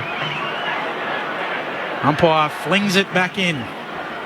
Goldstein and Lobb both miss it. Knocking it on there, Greenwood, but straight to Lockie McNeil for the Dogs. To Daniel, to Bontempelli. Kick from half-back to the wing. If it gets out here, Waitman's out the back. Didn't quite spill free. McRae came in over the top to apply the tackle. It's caught underneath Logue. It's spilt free, but Mackay picked it up. Then he's mobbed by a couple of Dogs. Ball going nowhere. Ball up it'll be. Right on the edge of the centre square, just forward of centre wing. Thrown up. Goldstein reaches over the top. Daniel, he's mobbed immediately. Another stoppage will ensue. Left half forward here for the Western Bulldogs. They hold a 22-point margin. Goldstein down to Greenwood, who had a fresh airy. Phillips, great hand pass out. Just missed Scott. He's got to go back and get it. Sheasel spun out of one tackle, not the second. And it'll be Western Bulldogs' free kick. West with the free. So West with it. Outside the logo, dock side of the ground, comes infield to Caleb Daniel, not the 15. So Caleb Daniel will wheel and switch. He kicks towards centre half back. Mark taken by Bailey Williams. Sweeps it out towards the city wing and Keith. The original ex-cricketer on the Western Bulldogs list. Now he chips it short. Mark taken by Bailey Williams. Infield forward of the logo. Marked by Duray. Drives it deep inside 50. Lob goes up. Goldstein defending. Bontempelli parrying. Out in front of McRae. Snap. It'll miss to the left-hand side. Behind. Dogs out by 23 points. That SMS line 0437 774 774. 13 and a half played in the fourth. Dogs by 23, as I said. Zeeble to Bergman, who then kicks out of bounds on the full. Disappointing from the youngster. Missed Mackay on the way out.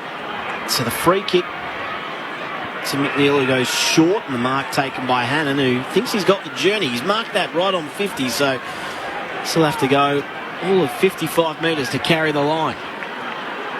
What it does is it forces the North Melbourne player to actually stand the mark, which I assume, well, Ford's actually done a pretty good job. He's protecting that. I'm assuming he's going to play on and wheel onto his left. Which is exactly what he does. He kicks from 52. He lays into that one nicely all the way to the line. It's punched through for one behind. Had the accuracy, not quite the journey. Margin 4 straight goals in favour of the Dogs. Zeeble in the back pocket. Moves it on to McDonald. Driving kick towards the wing. Going up. Scott's able to mark. Dogs will get it back on the logo. City side of the ground. He'll go back to Bailey Williams. Short to Caleb Daniel. On the centre line of Docklands. Now backpedaling off the mark. A bit behind it. Kick laterally to Bailey Dale. Outside of the boot. A clever little drop punt to Liberatore.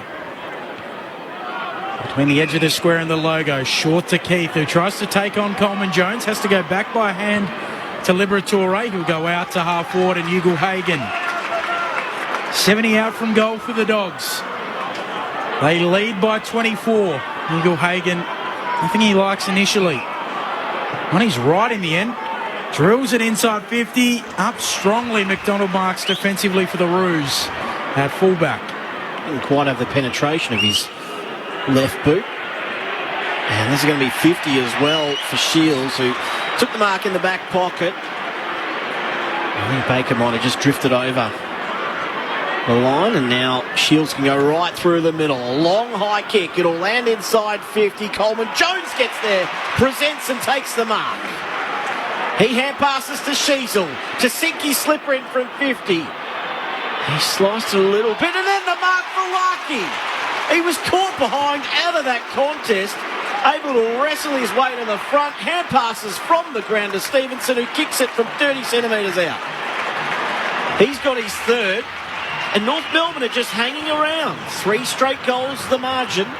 16 played, final term, Grandstand AFL. Not taking anything away from the Kangaroos there. It was a horrible piece of passage of play for the Western Bulldogs. First of all, a 50-metre penalty deep in their back half, allowing Liam Shields just to run and carry, pump it long. Clever contested mark. Fortunately, maybe top of the 50. Then Sheasel skewing that off the side of his boot. Larkey out of position. Keefe should have got a fist on that. And then cheap handball into the goal square for Stevenson. Invariably, that's where he does his best work. But you would like to force Larkey to kick that, but it's one of the few times, and the only times since he's gone back, Aaron Norton, that he's actually been beaten in a one-on-one contest. So good stuff by Callum Coleman Jones. In the middle, the bounce. Coming away with it, Phillips gives it off to Shields for North Melbourne. High kick to half forward. Larkey forced to spoil. Dogs are there. Dale off to Duray. Kick forward to the wing. Bergman marks. North to get it back. So Bergman along the edge of the centre square. He'll kick a low ball, a shallow inside 50 here for the Roos. Off hands, it falls at the feet. Thomas over the top of it, drags it in. Umpire to come in and sort it out. Bulldogs by 18 points, 17 and a half into the fourth. Still all of 10 minutes left on the playing clock, so there's a lot of time left. Kick forward from the Roos, inside attack in 50. Dogs have numbers at ground level. Daniel out wide to Treloar. Treloar short. It's a good kick too. And Hannon has it. Draws the man on the mark, although it's an awkward one for Baker. Baker chip over the top is good. Lob has it, presenting 80 from goal. Does he roll and go? He went the hand pass instead. And now Baker delivers inside 50. Bontempelli! Too big, too strong for Phillips. Good kick from Baker to identify the one-on-one. And he'll kick from 25 out, slide angle to the right. Well, it was probably poor defence than it was the Bulldogs' good offence. It was a good attempt or good effort for the Bulldogs to keep speed on the ball, but the Bulldogs, the North Melbourne were just so poorly set up behind the ball. When they had a +1 or a spare behind it, there was no communication to hand over, change players, and the Bulldogs just went down unattended. To put it beyond doubt, Bontempelli comes in and he's kicked it. And a sigh of relief goes around under the roof. 4 goals now the margin. He's got his second. And the Bulldogs breathe a bit easier. 19 played, final term, 4 goals the margin. Just watching the replays here, it was just Bulldogs created a bit of overlap from behind, but North then had the spare ahead of the ball, but just their inability to then roll up to that guy creating the overlap, either take him out or force him to go backwards or sideways. And then a couple of handovers where it looked like there was just a lack of communication between the 3 key defenders in Logue, Core and Mackay in the end. They just needed to do a better job just to take responsibility of their direct opponent and defend him when he was on the lead.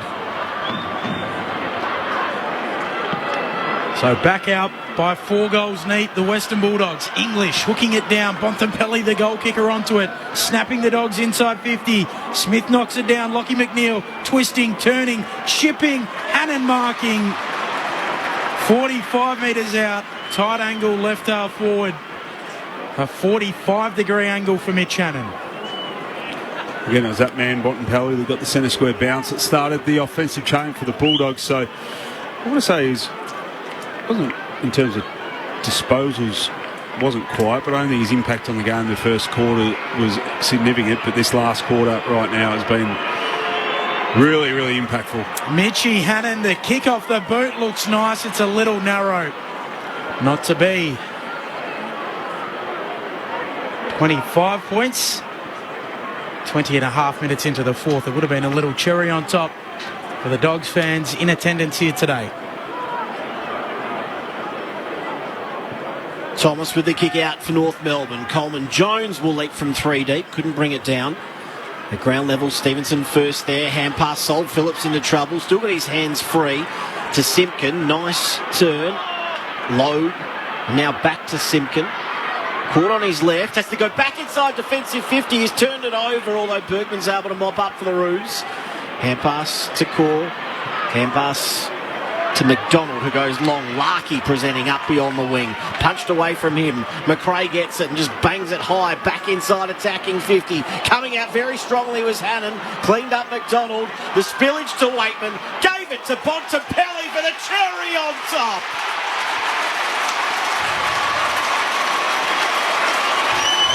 That's his third.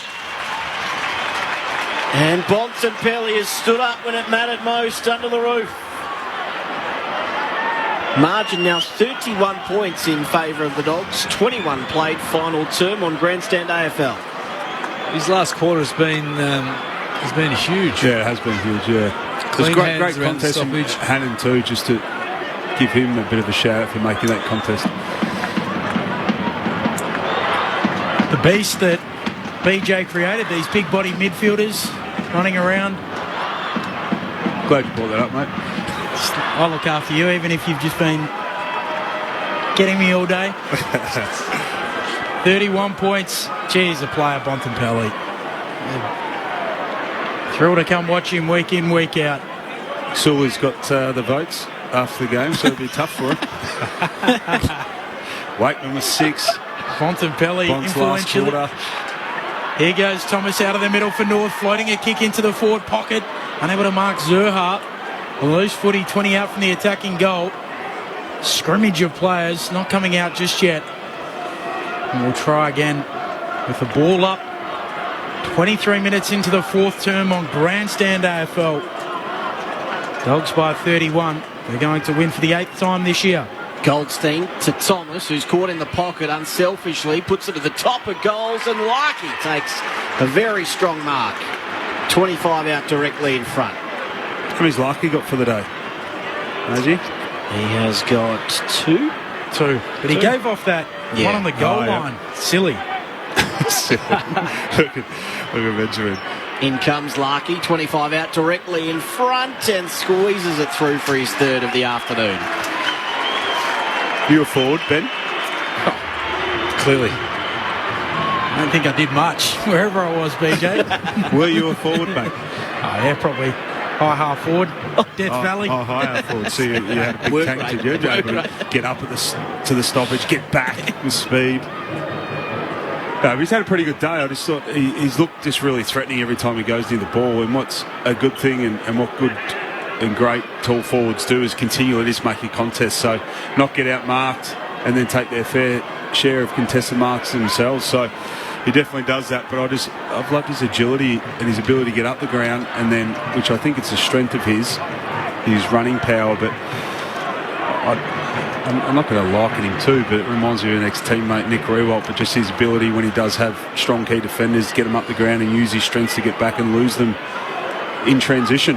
Dogs out of the middle. Liberatore, handball away to Treloar, to Scott, slips over, got the speed wobbles nearly.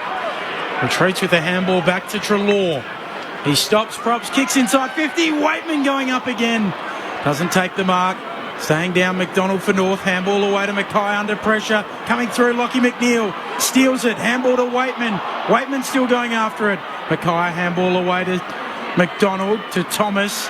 And now Miller Bergman. A little dink kick that goes about 10 metres. Roos with it at left half back. Ends up back with Bergman, who's dumped in the tackle, and that's going nowhere. Ball up top of attacking 50 for the Western Bulldogs. So North Melbourne with the bye next week, and the Western Bulldogs for that matter. Both teams, I reckon, right now be pretty happy to pull up stumps. Goldstein won it down only as far as Bontempelli, who hand-passed it forward. He's onto it again, this time as the tackler, and the second time dispossessed. Ball pops up, English on the left, running through, sprays it across the face. One behind. 15-13, 103 to 12-5, 77. 25 played final term.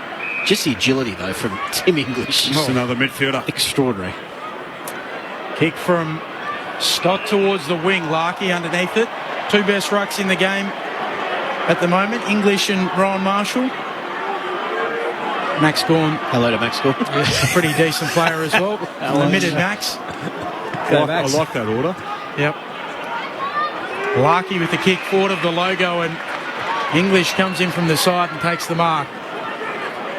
Here he is again. 26 minutes and change into the fourth. Bulldogs leading by 26 points. They're playing out the time, as Maisie said. I think the teams would be pretty content. Oh, Norton, a turnover. Straight to Curtis. He marks it half forward for North.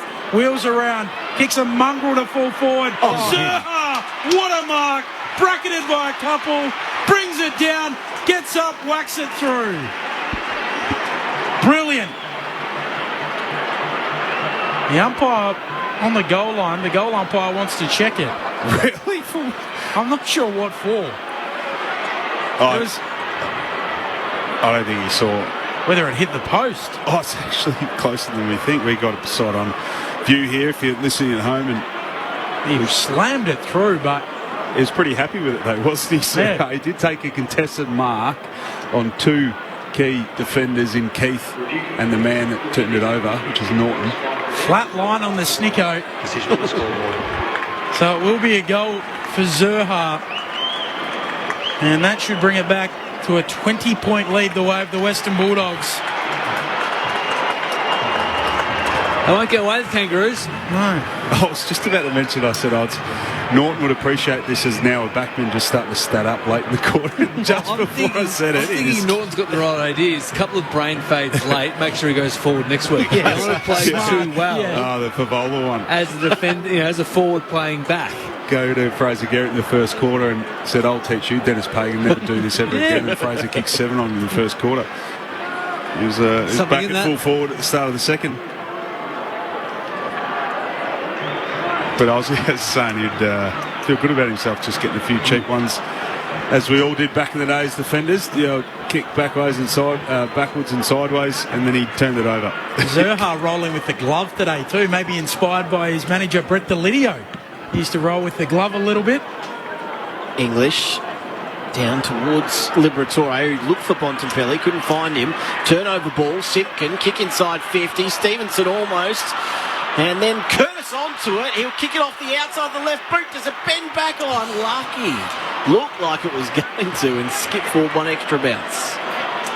One behind. Margin 19 points in favour of the Dogs.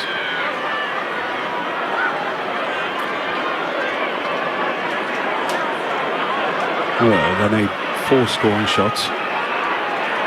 You know what we say at this point in the game, BJ? The old favourite, a goal a minute. Goal a minute. There's more time than goals needed. They're a chance. Long kick from English towards the wing. And Keith will be paid the marker or a free kick, take your pick. You've also got to mention by law it's the Lee Matthews theory. Yeah, the Lee Matthews theory. 19 points, the Bulldogs lead. Keith with it on the City wing. Peels around to his left. Kicks long on that left leg through the hands of Logue out the back. Hannon onto it. Snaps quickly inside 50. No one there apart from Mackay. He'll bite off a kick for North into the middle. A little dicey. The Dogs arrive. Bontempelli swoops onto it. Breaks the tackle. Handball back to Norton. Norton kicks forward of the logo. Better on that occasion. Finds Scott out wide. He's happy to take the sting out of this one a little.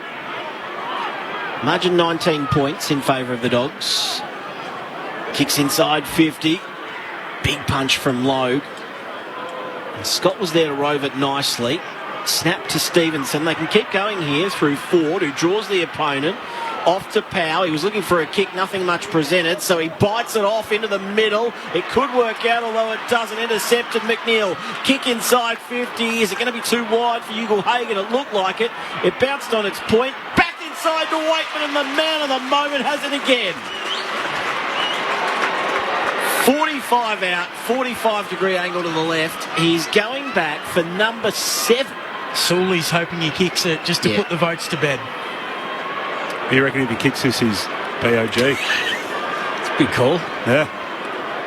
But you're talking about North Melbourne's ball movement, but they're clearly in win the game mode where they've got to take more risk, get it back through the corridor. I like the intent from both Mackay and Powell to try and force it through the corridor. It just opens up the game and fail to get it. Oh, he's on today, Cody Waitman, all the way to the line. Tired legs. Fourth quarter didn't make the distance. Jeez, it looked good from behind with a perfect view. And it's punched through for one behind. He still sits on 6. Brought back in quickly, still a career high for Cody Waitman. Winning it forward for the Roos, gives it off to Paulie Curtis. Kicks towards Larkey, over the back Zerha, through the traffic. A little don't argue, now he kicks inside 50. There to mop up Vandermeer, who's tackled quickly, taken to ground. Pinned holding the ball. Yeah, he had to. But then he had to keep him in because if he got it out, it was a 3v1. Kangaroos had the numbers everywhere. So, again, it was just that intent to get it back through the corridor, take some risks. Will Phillips doesn't think he has the distance, so goes laterally on the half volley. Bergman picks it up, 47 out, and tackled quickly. So a ball up, 47 out from the attacking goal. It could easily be just the goal in the last 3 minutes. Bulldogs by 20 points, slapped away by English. Onto it quickly, Bergman. He's tackled swiftly. And another ball up in the middle, just repeating the news. Liam Jones out with a suspected broken forearm. Broken arm. And Tim O'Brien out as well. Subbed out or taken out of the game at half-time. With a hamstring injury. Hamstring injury. Centre half forward, down. Thomas going quickly through the stoppage. Left it behind and it's back under a number of players for a ball up. 28,329 in this afternoon. Bontempelli with another clearance. And now Treloar has it, looking out wider still. Baker had a fumble. He can go back to Treloar, went wider instead to Dale. Feeds it back to Williams. Lovely dummy. Hand pass to Baker. Baker runs a little bit more of a direct line, then just kicks. Waitman there for another specky. Rode it beautifully, and he's got 2 really good marks to go with his bag of 6 goals this afternoon. Off to Ugle-Hagan, who takes the mark. Juggling effort, and he'll line up 20 out, slight angle to the left. So his job's getting harder. It certainly is. So Jamara Ugle-Hagan to kick after the siren. Margin 20 points. Ugelhagen comes in and he misses. Tugged it right. 21 points is where we land. But the Bulldogs will be happy to be back on the winners list this afternoon.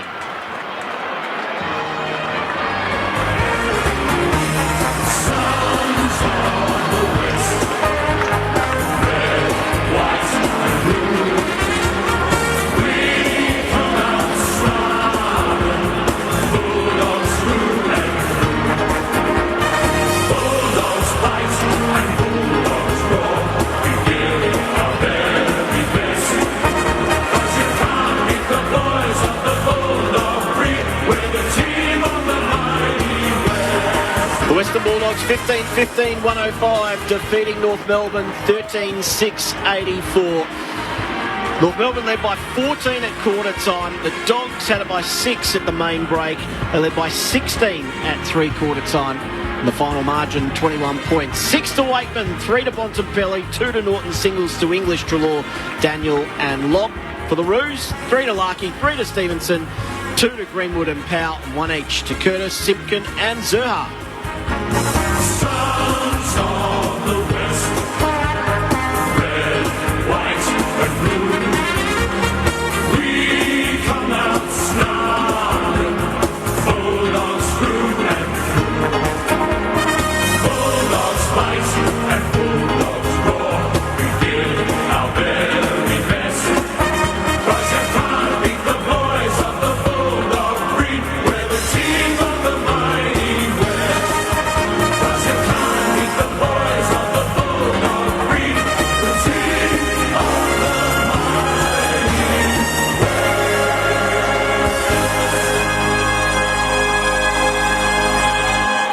So the Bulldogs do what they need to. They win by 21 points for their 8th win of the season. They move along to 8-6 on the year and will sit inside the top 8 at the end of round 14, though we are in a little bit of flux with the bye rounds just sprinkled in between rounds 12 and rounds 15. Your experts here on Grandstand AFL, Brendan Goddard and Brad Sewell. Felt like it was just a matter of time till the Western Bulldogs finally just overran the Kangaroos. They were fantastic today, the Kangaroos. They started particularly well. They made the most of their opportunities, particularly in their forward half. But the Bulldogs' maturity, experience and overall class got them over the line. And in particular, Bontempelli in that last quarter was just instrumental, BJ.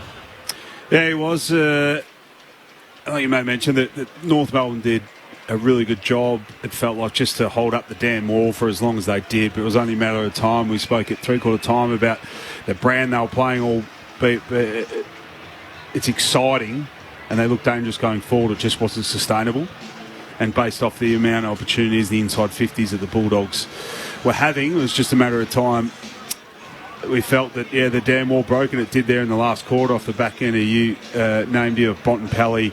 Really got to work inside around the contest, and not even with the ball, but just his work without it. We read off his name a number of times, particularly early in the last quarter, just his pressure and tackling around the ball, and then you add that just a raise in intensity and effort around the ball, and then he's obviously got the ability, as most of us know, just to add that real class when he does have the ball in hand, but quite often all it takes is just to raise intensity and effort. And I think we saw that from the Bulldogs after the first quarter. They were getting convincingly beaten around the contest and around stoppages, and North were able to get that high handball. I think they were 1-to-1 kick to handball ratio in the first quarter, North Melbourne, but a lot of those handballs were around contest to actually find someone or get someone out in the space, and they looked really dangerous. And then I would have only assumed, based on their response in the second quarter, that the Bulldogs and the coaching group, or Bevo, had a chat to the group about let's get to work around the contest and how North Melbourne had been on top of us. And then, yeah, post the first quarter, it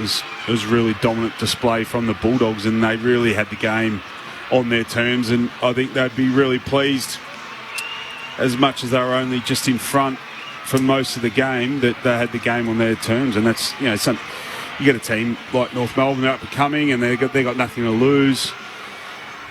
They take really big risks with the ball, and against teams like that, sometimes it comes off, and there are days and games where you're just going to have to continually just grind away at it, like I felt like the Bulldogs were, just to get the game where there becomes a moment, becomes a time and period in the game, which we saw in the last quarter where they break it open. That North, the way they were playing, just couldn't go with them. So it was pretty good signs in the end, I think, off, as we highlighted pre-game, a 3-game losing streak from the Bulldogs. So the games that they should win, but as we know as players, Sully, these are some of the hardest and toughest to win based on expectation, just based on a bit of complacency, based on the outside noise that some players hear and feel. These are always the games as players I always felt that the ones that you should win or expected to win, I was always most nervous leading into, particularly as I got older. Feels very much like the attitude of someone working under Ross Lyon as well. Does it though? Yeah. I assume Sully would feel the same. Is that you just want it's... Well, I don't think in 2009, 2010 we were worried about who were playing, what the circumstances were, but... I understand that. It's just that...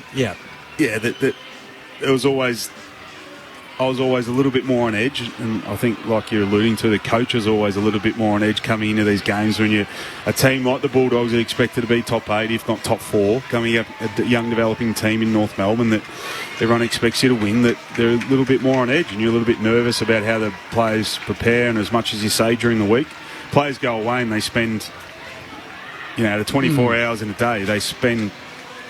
maybe 6-7 hours at the footy club on average. So you got another 15-16 hours where the guys are either asleep, yes, but some of us only need 5 or 6 hours a night, but there's arguably 10 and 12 hours where they got time to think about things or not think about things in their preparation. So it's always a nervous time. So the positive thing for the Bulldogs and supporters is that they came here, and I think it became pretty clear after the first quarter that they were in control of the game and they had the game where they wanted it. Did it look better, or how different did it look? What did you see after halftime when Sir Charles on the SMS line predicted that Norton should go back and we should have a look at Lobb and Ugle-Hagan in the forward line? We spoke at halftime about the fact that Ugle-Hagan and Norton seemed to be getting a little bit in each other's way. It was out of necessity with Tim O'Brien having that hamstring injury, but what did you see in that look after half-time? I think it's not long enough to read too much into it, only because the ball movement forward of the ball as well plays a lot into that. And the Bulldogs' ball movement in that first half was pretty ordinary. They were slow, particularly around the top of the arc. But I do get the sense that Lobb's running patterns into space did look dangerous, maybe more so than space, what I noticed. Let's head down into the Western Bulldogs rooms. Jess Webster is down there. Yes, the players have gathered into the rooms now. Cody Waitman's 6 goals and a couple of speckies in his 50th game. Let's have a listen to the song. Of the West, woo! Red, white and blue, woo! We'll come out snarling. Bulldogs through and through, what do we sing? Bulldogs fight and Bulldogs rock. We give our very best. But you can't be the boys of the Bulldog breed for the team of the mighty West. Woo! That was a pretty soft rendition, just speed reading through it and not a lot of gusto. Conserving their energy, perhaps. They've got to buy next week, so I think it's come at a good time for the boys. But a satisfying performance from them. We hope to hear from Aaron Norton shortly. Sorry, Jess, I just jumped in there. I forgot that Jess had more to add. I got excited about the fact that they didn't give it too much, but ready for the bye, the Western Bulldogs.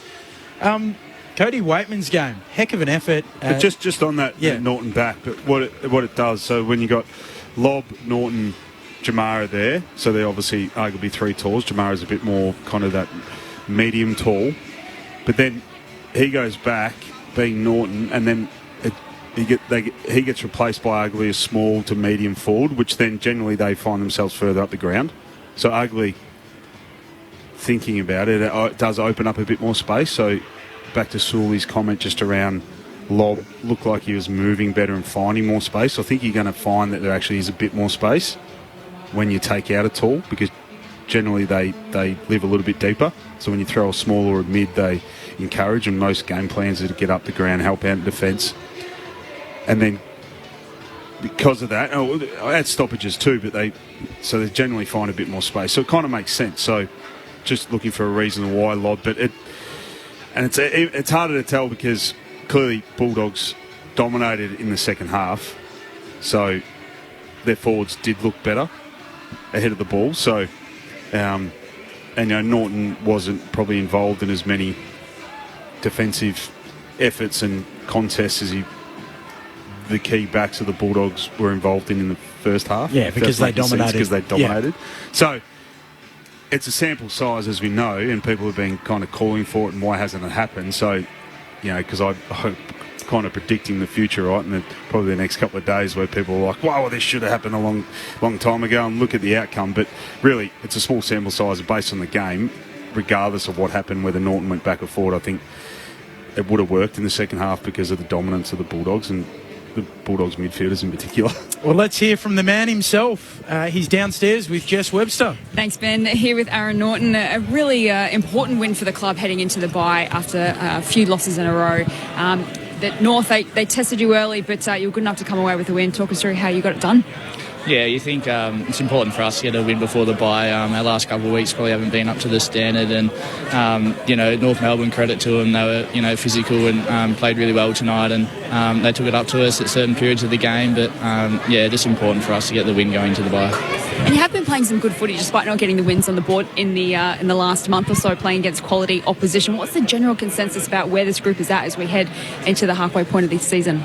Yeah, there's still a lot of belief in this group. It would have been nice to win one of the two of the ones we dropped in the games before, but we can't control that now. And to get the win and now time to freshen up for the second half of the year. The belief's real there for this group and what we can achieve. So, look forward to the second half. And unfortunately, a couple of injuries today. You had to go down back, but up forward, my goodness, Cody Waitman. We can't stop talking about his performance today. 6 goals and a couple of speckies. He was doing it all. I mean, what was it like watching him just dominate up forward? Yeah, it was a bit different. Normally I'm right there next to him, but watching from the other end this time. And he's a quality player, brings a lot of energy and buzz to our group. And for him to play like he did tonight, finish a couple really difficult shots on goal, and his aerial game was spot on tonight. So super proud. You see his celebration, he loves it and brings a lot of energy to the group. So outstanding by Cody tonight. I thought you just couldn't wipe the smile off his face tonight. He was really up and about. Aaron Norton's with us on Grandson AFL. Let's head upstairs to the box. Brendan Goddard and Brad Sewell. Aaron, it's Brendan. Congratulations tonight. Just at half-time, I was just interested in the chat within the rooms because it felt up here that you were in complete control of the game, but obviously didn't reflect on the scoreboard. Was there much chat around that, just encouragement around we've got the game kind of in terms or in control of the game and how you wanted it, and just get to persist with the way you're going?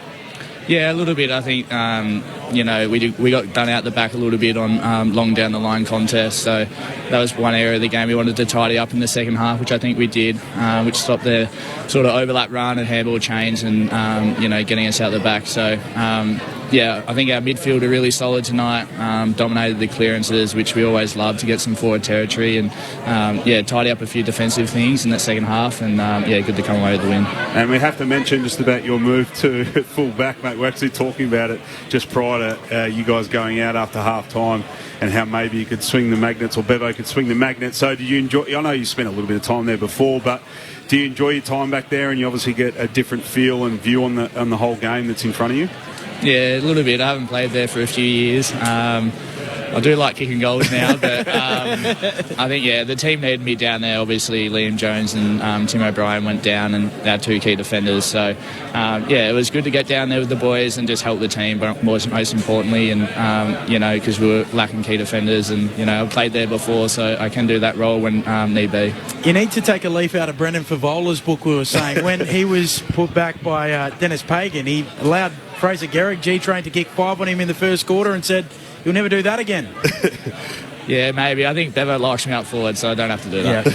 who had the conversation with you? Just wondering, Aaron, at half-time. Was it Bevo who came over, or is it the backs coach? How does that decision get made? I went down back for the last 2 minutes of the second quarter. As I said, Teo went down, and I sort of knew from then that I was probably going to play back for the second half, which was fine. But a combination of Bevo and Rowan Smith just talking to me at half-time, and it's a different thinking, different way to play the game when you're at the other end, and just just some key focuses to think about, and then just play my natural game off that. Aaron, Brad Sewell here, mate. How does it feel out there as a key forward, and the cohesion between your other forwards and that and the mid-forward connection? Good. So I didn't realise there was a question there, but no, it's been good. You know, obviously when a new player and lobby comes to the club, it does take, you know, a little bit of time to get used to each other. You know, we've been a forward line that's never really played three tolls besides this year, and you know, the flexibility that Lobby gives Timmy in the ruck is huge for our balance of the team. And yeah, I think we're really starting to grow, you know, the way that we play together and good spacing, and you know, we're all playing a pivotal part and a role for the team, so we don't have to kick a huge amount of goals. So yeah, it's been working well, and I'm really enjoying the boys up there. There's been a lot of talk of the some of the young mids in particular within the Kangaroos. The first time you've seen some of the exciting young talent there. Is there anything that jumped out to you? I think the one for me is Sheasel off half-back. Just his run and dash and his foot skills was pretty good. We sort of spoke a little bit about it at half-time just to tighten up on him a little bit because he was kick-starting their ball movement. So he's probably the one for me. Aaron, where are you getting away to for your break? Are you getting back to WA or staying over on the eastern seaboard? No, heading back on Thursday. My older brother just had a little girl, Poppy, that's about 2 weeks old. So go meet her for the first time will be good, and just hang out with family and friends. Beautiful. Now, give me a little bit of support here. Brendan Goddard, you're a great West Australian, like myself. Trying to recruit West Australians. Brendan Goddard's been getting stuck into me. I called you guys the Scraggers today, which I thought was pretty well known. He said, I've never heard it before. As someone who plays for the club, have you heard it? No, sorry, mate. Oh, there you go. Come on, Aaron Norton. Thank you, Aaron.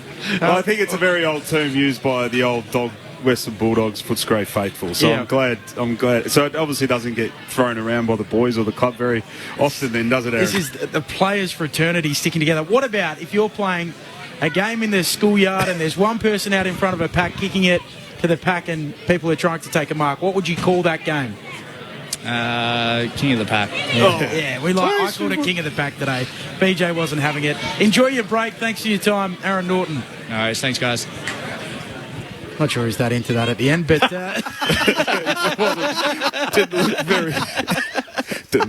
didn't sound very enthusiastic, did he? It's the he wasn't enthusiastic about Sully's question / statement. It was a question. The inclination was great, though. I didn't finish with the what's the right word? Inclination. You did say the inflection. Inflection, that's the word I'm after. Inflection wasn't right. You did say, how's the chemistry in the forward line? Like, yeah. it was clearly a question. It was the inflection. Yeah, did him with the inflection. But great to hear from Aaron Norton. We were posing earlier, 0437 774 774. The phrases unique to your state in football. Bill says the check side kick or banana kick. So I think that's a South Australian thing. Also the No, it's not. What are you talking about? Check side or banana? Yeah. Yeah. South Australians call it exclusively the check side. That's Victorians use that term. Yeah, both. Mm. Yeah, but they won't say banana, I don't think. Who doesn't? South Australia. But both those terms are used in Victoria? Yeah. That's fine. But what I'm saying is they won't say banana. Okay, got you. Do you understand what I mean? I lived in South Australia for a period of time, BJ. Is there anywhere you haven't lived? Tassie? No. I'm moving out of Victoria to get away from BJ in a moment. Also, Ross Faulkner footballs and Burley footballs and Sharon. That's from Bill. Yeah. We like that. Also, hi Ben and crew, Dave in Albany here. Excellent call of what's been a surprisingly good game. RE State calls, there's no A in Derby. Yep, from WA. Yep. Love your work. Also, J-Dog, not related, but he says, I've been saying for over 1 year now that Norton and Darcy should both play as swingmen. Pending matchups and game situation, it could be a real weapon for the Dogs. Also, Charles says, opened up our forward line, brought others in. Norton our answer to Darcy Moore if given time and support, in my opinion. Great call. Thanks, Charles. That's from Charles who predicted the move. That's under the assumption that it's only going to be Rory Lobb and then Jamara. Yeah. And then young not Sean Darcy. Sam Darcy. Sam Darcy's sitting in the background going, what about me? Mm-hmm. So maybe he does replace Lobb. Lobb's 31, turning 32. I know he's in his 30s. 30 turning 31. What about the high mark? Cody Waitman tonight. What do you West Australians call that? Specky. Hanger? Yeah, hanger. On the same terms. I think that's the majority of them. Not a phrase, but I think dribbler. Back in the good old days, we used to have a 25-metre arc in the WAFL. Really? Yeah, to go along with the 50-metre arc. So they had double. both. Two arcs. Two arcs. When did that get? Hell was that? Someone will out? know. 0437 774 Oh, you're flat. 774. You don't know. I caught you out then. 70s, 80s, I don't know, somewhere around there. Someone will be able to tell me. There's got to be more. Yeah, there'll be a few more. I don't mind the footy ball answer too. I remember my parents got me a Ross Faulkner footy ball when I was a kid, and I was flat. Really flat. I wasn't happy with that. Little sport, brat. 0437 774 774. I think, getting back to it, Jamara is the answer, I think, up the ground between the arcs. Mm-hmm. I think he's the one who... To empty out of the to just kind empty of out 50. Yeah, and leave Norton. His goal kicking's a big issue at the moment as well, but forgetting that, I just think he's the guy who can present up the ground a little higher. But he's also got the engine to get back, I think, hasn't he? Yeah, he's a bit more mobile, isn't he? He's more mobile, but does he have the engine to have the ability to get up and get back? But it's the ability to get back and actually lose your opponent, and that kind of power running, as opposed to most athletes and footballers can get up and get back, but can they do it with speed and consistently do it? So that's one option, but then you're still leaving Lobb and Norton back there. Because as we were saying earlier, is that they're one of the only teams that are playing and persisting with the three tall, three-pronged attack. Yeah, and they're not averaging many marks inside 50 this year, which is damning for the land of the Giants they've had down there. Looking at North Melbourne, Harry Sheasel, seventh game in his debut season where he's had 30 disposals or more, so 32 from him. The interesting part that you guys alluded to throughout the afternoon was when they got the energy on the ball and moved it quickly. Speed. But, whether it's sustainable. North. Yep. Sorry. So how do you balance it out? How do they get that balance right where they're able to do that and still not make the mistakes that leave them exposed? A large part of that comes with maturity, and to a certain extent, a large part of that was enabled by the Bulldogs because they allowed the ball over the back on so many occasions, as Aaron Norton spoke of during his post-match interview with us. But they looked really dangerous, Kangaroos, because they have got such a strong, young, on-ball brigade who are creative, they're quick, and they're skillful. When the ball is live and zipping around like that, and they can transition the ball through the middle part of the ground, invariably their forwards were up.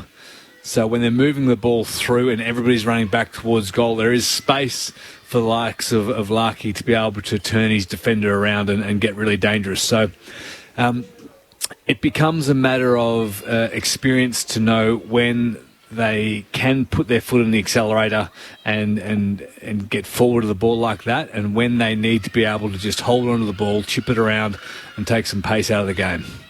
So with doing that, I think that's a preference, the number one priority from every team. So I think that's kind of the shift in footy in the last year or two, is just their ability in finding ways to keep speed on the ball more consistently. But what that does is then open you up, one, to turnovers, and then opens you up defensively when you're moving. So what then you must instill, because and what we found tonight, the inside 50s were very lopsided to the Bulldogs, and quite often in the first, say, quarter and a half to 2 quarters, the Bulldogs build up inside 50s really slow.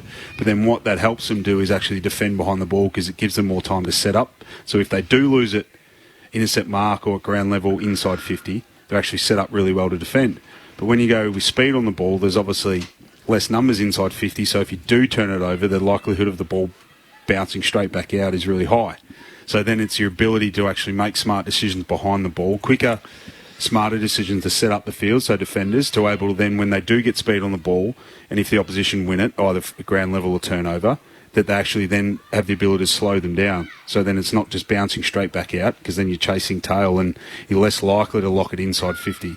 So what I'm saying, if you set up really well behind it, so it's a bit of experience and your ability as a game plan to actually set up behind the ball, that if they're able to delay the ball and slow it down, once the opposition win it, and tonight it was the Bulldogs early, that they don't allow it just to come straight back out. So what that does is then creates the likelihood of them turning the ball back over and getting a re-entry inside 50, which, at the game and the time in forward half is so important. I'm getting very technical. We're looking at why...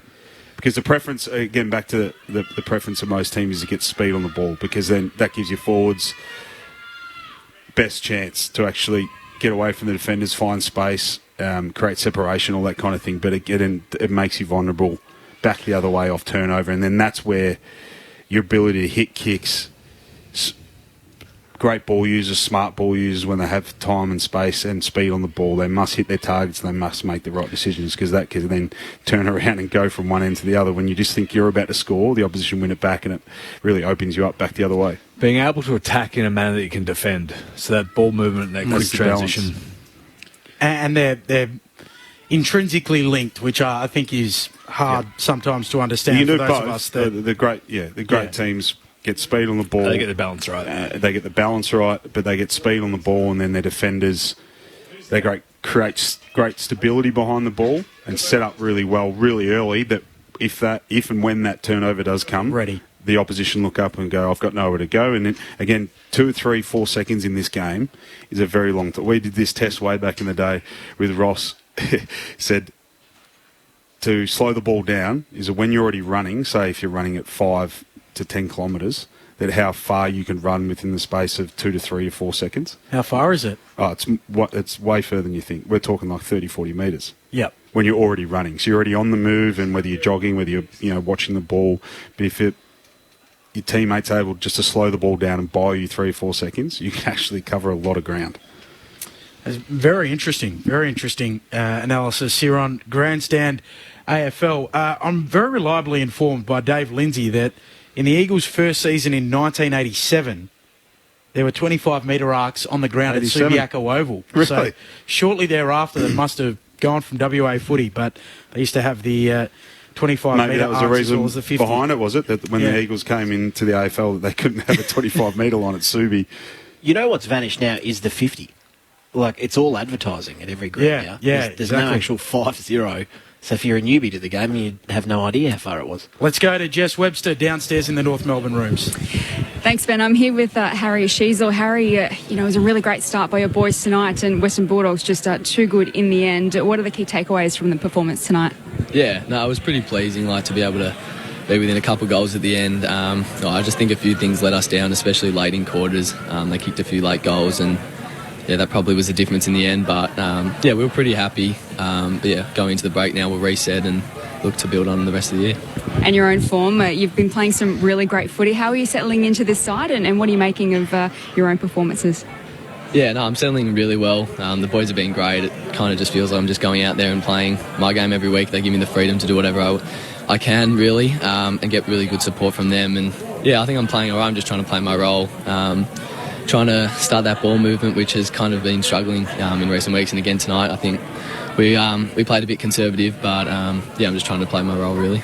It's been a long time now since the Roos have gotten on the winners list. What are the key messages coming from the coaches every week when you review these games? What are the key things they want you to focus on, and where are you trying to make this take the steps forward? Yeah, ball movement's definitely one from our back half especially. We had Taron Thomas come back this week to try and get some good ball movement going from the back half. But that's the main one. But we're really happy with our contest work, and we think whenever we win clearances and contested ball, that's when we can get on top. The Dogs are obviously a really good midfield, and they probably won the contested ball tonight. I'm not too sure, I haven't seen the stats yet. But there's different things every game, but the last 5 weeks it's kind of been really positive. Like, we haven't got the wins, but I think we're taking big steps forward, and the stats have been showing that. So Rats is he's going really well, and the boys are really buying in, and the vibes are still up. So we'll have a break and then try to keep building. Are you enjoying it? You're soaking it all up? Yeah, it's incredible. Loving the lifestyle of AFL footy, and just getting in there every day and trying to get better and building great relationships with the boys. And we've got a really good young group coming through, so it's really exciting. Harry Sheasel with us on Grandstand AFL. I think we've got time to quickly head upstairs for a couple more questions from Brendan Goddard and Brad Sewell. Harry, Brad Sewell, well done on your form in your first year. How are you feeling? Are you limping to the line, looking forward to a break, or would you rather just keep on ploughing ahead? Thanks, Brad. I'm probably looking forward to a break. It's been a long year. Obviously haven't done a full pre-season yet, so I think I've done pretty well to get through the first 14 weeks, and I think get a good break now and reset.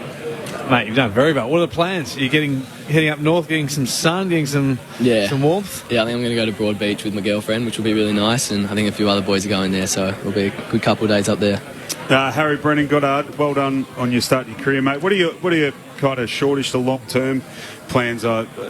Looking back from afar and your work at half-back, but I think we can all see your ability in the impact you have around the ball, and generally when you find yourself in the midfield, you can do that more often. So do you have plans, the team have plans to move you more in the midfield? Yeah, I'm constantly talking to the coaches, and we're always thinking about different ways to get me involved. And I think at the moment it's good to have that versatility.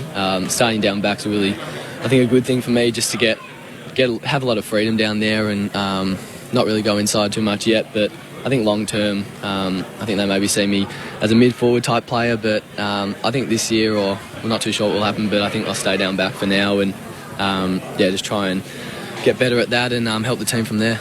Just one more before we do let you go. We appreciate you talking to us after a loss, but we're just talking about your ability as a team just to get speed on the ball, which is obviously a preference for most teams, but are you still finding that you're trying to find that balance of when to go fast, when to go slow, and that obviously then has a direct impact on how you're able to defend behind the ball? Yeah, for sure. I think the time in forward half wasn't great tonight, so I think we were a bit slow with our ball movement.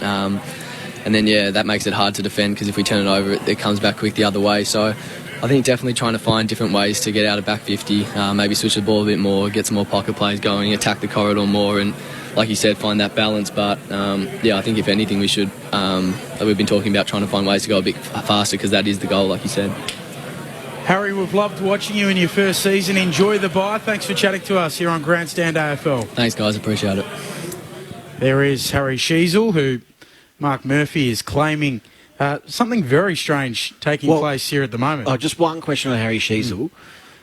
Is he having a better first year than Nick Dacos had last year? No, I don't think so. Well, I think stats-wise you could look at it and go yes, but respect to the young man, I think Dacos' impact on games was greater last year with the touches that he was having.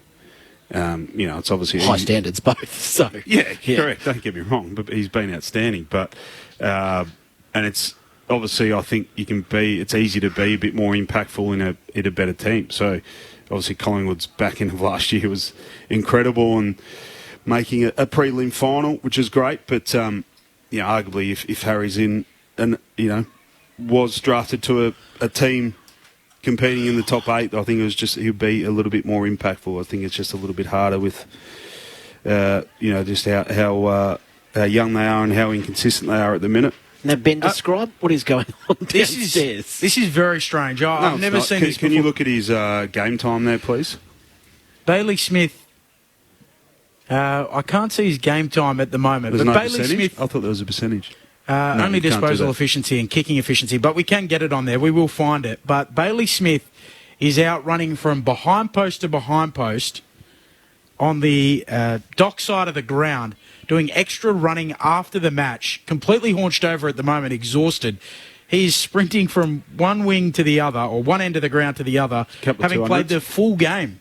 Well, full game. So it depends on his game time, and it will depend on his high-speed running, which is different for everyone based on their athletic ability.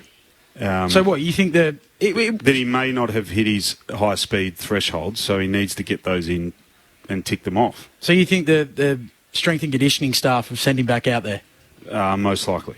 I think he's sent himself back out there. He knows he's got a week off. Mick McGuan just wants to bury himself before he can have a few days off. It's amazing.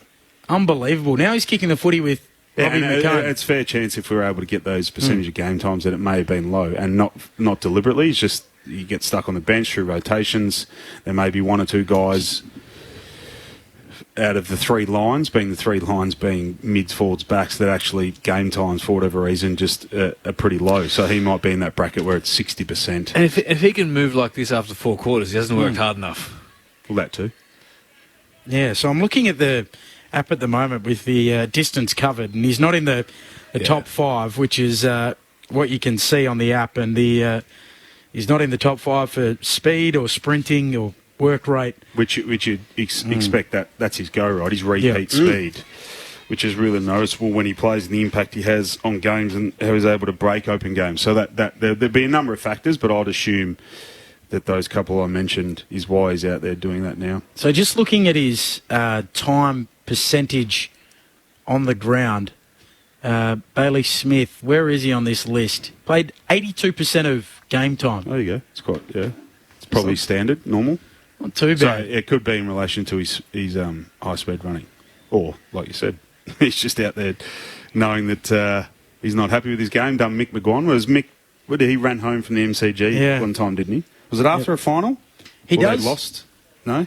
Yeah, I thought it was run home from the airport or something like that. There's a WA story, BJ. You'll be pleased to know of a player who ran home from the airport after a West Coast Eagles lost, I'm pretty sure, many years ago. Who was that? Oh, I'll put you on the spot. But I anyway, reckon they're an for ABC those expert. listening is that Mick McGuan was not happy with his game and I guess his lack of work rate in one particular game. I'm pretty sure it was at the MCG, and he put his tracksuit on, as Mick does. He's still probably wearing the same fleece tracksuit now that he did back 30 years ago. You're laughing at me, mate, because you know it's true. Mick wears almost the same fleece tracksuit everywhere. And great man, Mick, mind you. And he ran home after the game because he wasn't happy with his performance. And we're not talking it was like 2 or 3 kilometres. I think we're talking it was a 15-kilometre run. Yeah. I'll try and find Pounding out the pavement. from Mickey McGuan. Shane Crawford John used to Anea run, didn't he, to train? John Anea. John Anea, famously, Tom Smirk has sent me a text, so I appreciate that, Smooker, saying John Anea, who did work for the ABC, he famously, they played a game in Melbourne, flew home, and he thought, I've played no good today, and he just got on foot and ran home from the airport. Yeah. I'm sure we have stories, but yeah, that halves used to do it. To the disgust of fitness staff who is told not to do it. But when you're getting so much work, but halves, Shorty Dempster was another, used to go home and start pounding the pavement post-training, and which arguably led to a few issues with feet and shin issues. Yeah. Shane Crawford used to run, was it to training or home from training? Well, Ken Judge told me the story that... Julie's looking at you like, that's a myth, mate. Certainly ride. He's on a bike. He's on his bike a lot. Yeah, Judgy told us that when he first coached at Hawthorn, they found out that Crawford was going to a gym round the corner after training, and they basically had to say, mate, I know you think you're doing the right thing, but you're not. We've got a program in place for a reason. We want you to just sort of ease up just a little bit. We're fast running out of time here. We haven't got the votes yet, and we've got to get to the golf talk, the US Open golf chat as well. Ashes chat as well. Sully's got the 3-2-1. I'm pretty What sure. have you got for us here, Sully? So for the one vote, maybe slightly left field, but I thought he was fantastic today, was Tim English. Got forward, hit the scoreboard. Well, forward hit the scoreboard, was really damaging, got his hand in the ruck quite a bit as well. 2 votes to Waitman. Oh. Controversy. Took 2 hangers. Speckies, kicked 6. Very good.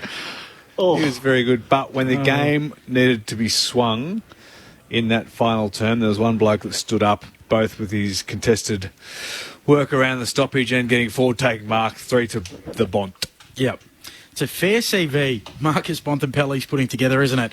27 years of age, already a 4-time best and fairest, 4-time All-Australian, AFL PA, so that's the Players Award MVP, Coaches Association Player of the Year, and was the best captain in 2021. That is a good CV by the time you're 27. Some other news, Lachie Whitfield offered a week for his dangerous tackle on Jordan Clark, and Nasiah Wanganeen-Malira striking on Daniel Rioli, $3,000 fine. Okay, the US Open, BJ, who wins? What have you seen so far? Who wins? I can't wait for tomorrow. What have I seen so far? I've seen a lot of talk around how disappointed the traditionalists are around the course setup and being US Open, and it's not what it is and should be, and a lot of talk around LACC Golf Club and how that's set up, but it's really grit its teeth today and will do tomorrow, and people got to understand they can't have the course set up on a Thursday like they would a Sunday, because the course actually wouldn't survive. Yeah. So firm, fast conditions, they'd literally kill the golf course.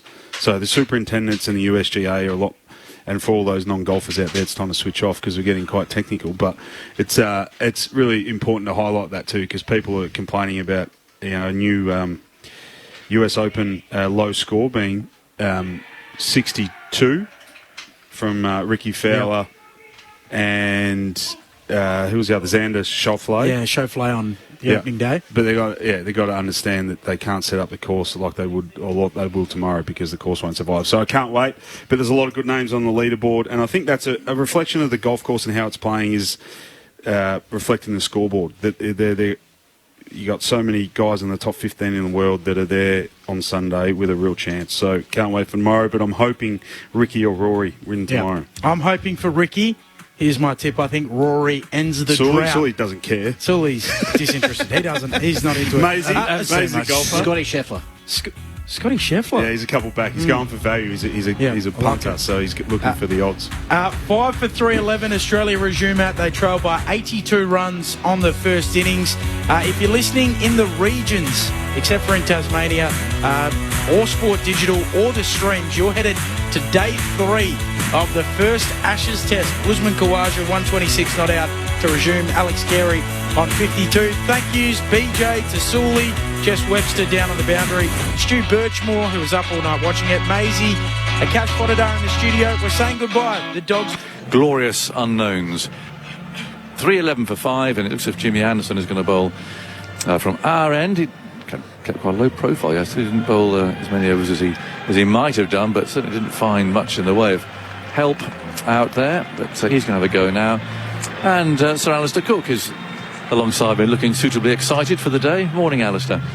Morning, Aggers. Morning, everyone. I think this is my debut. First time I've ever opened up on CMS. I might have opened a few times. Well, this opening lark's an easy thing, you know.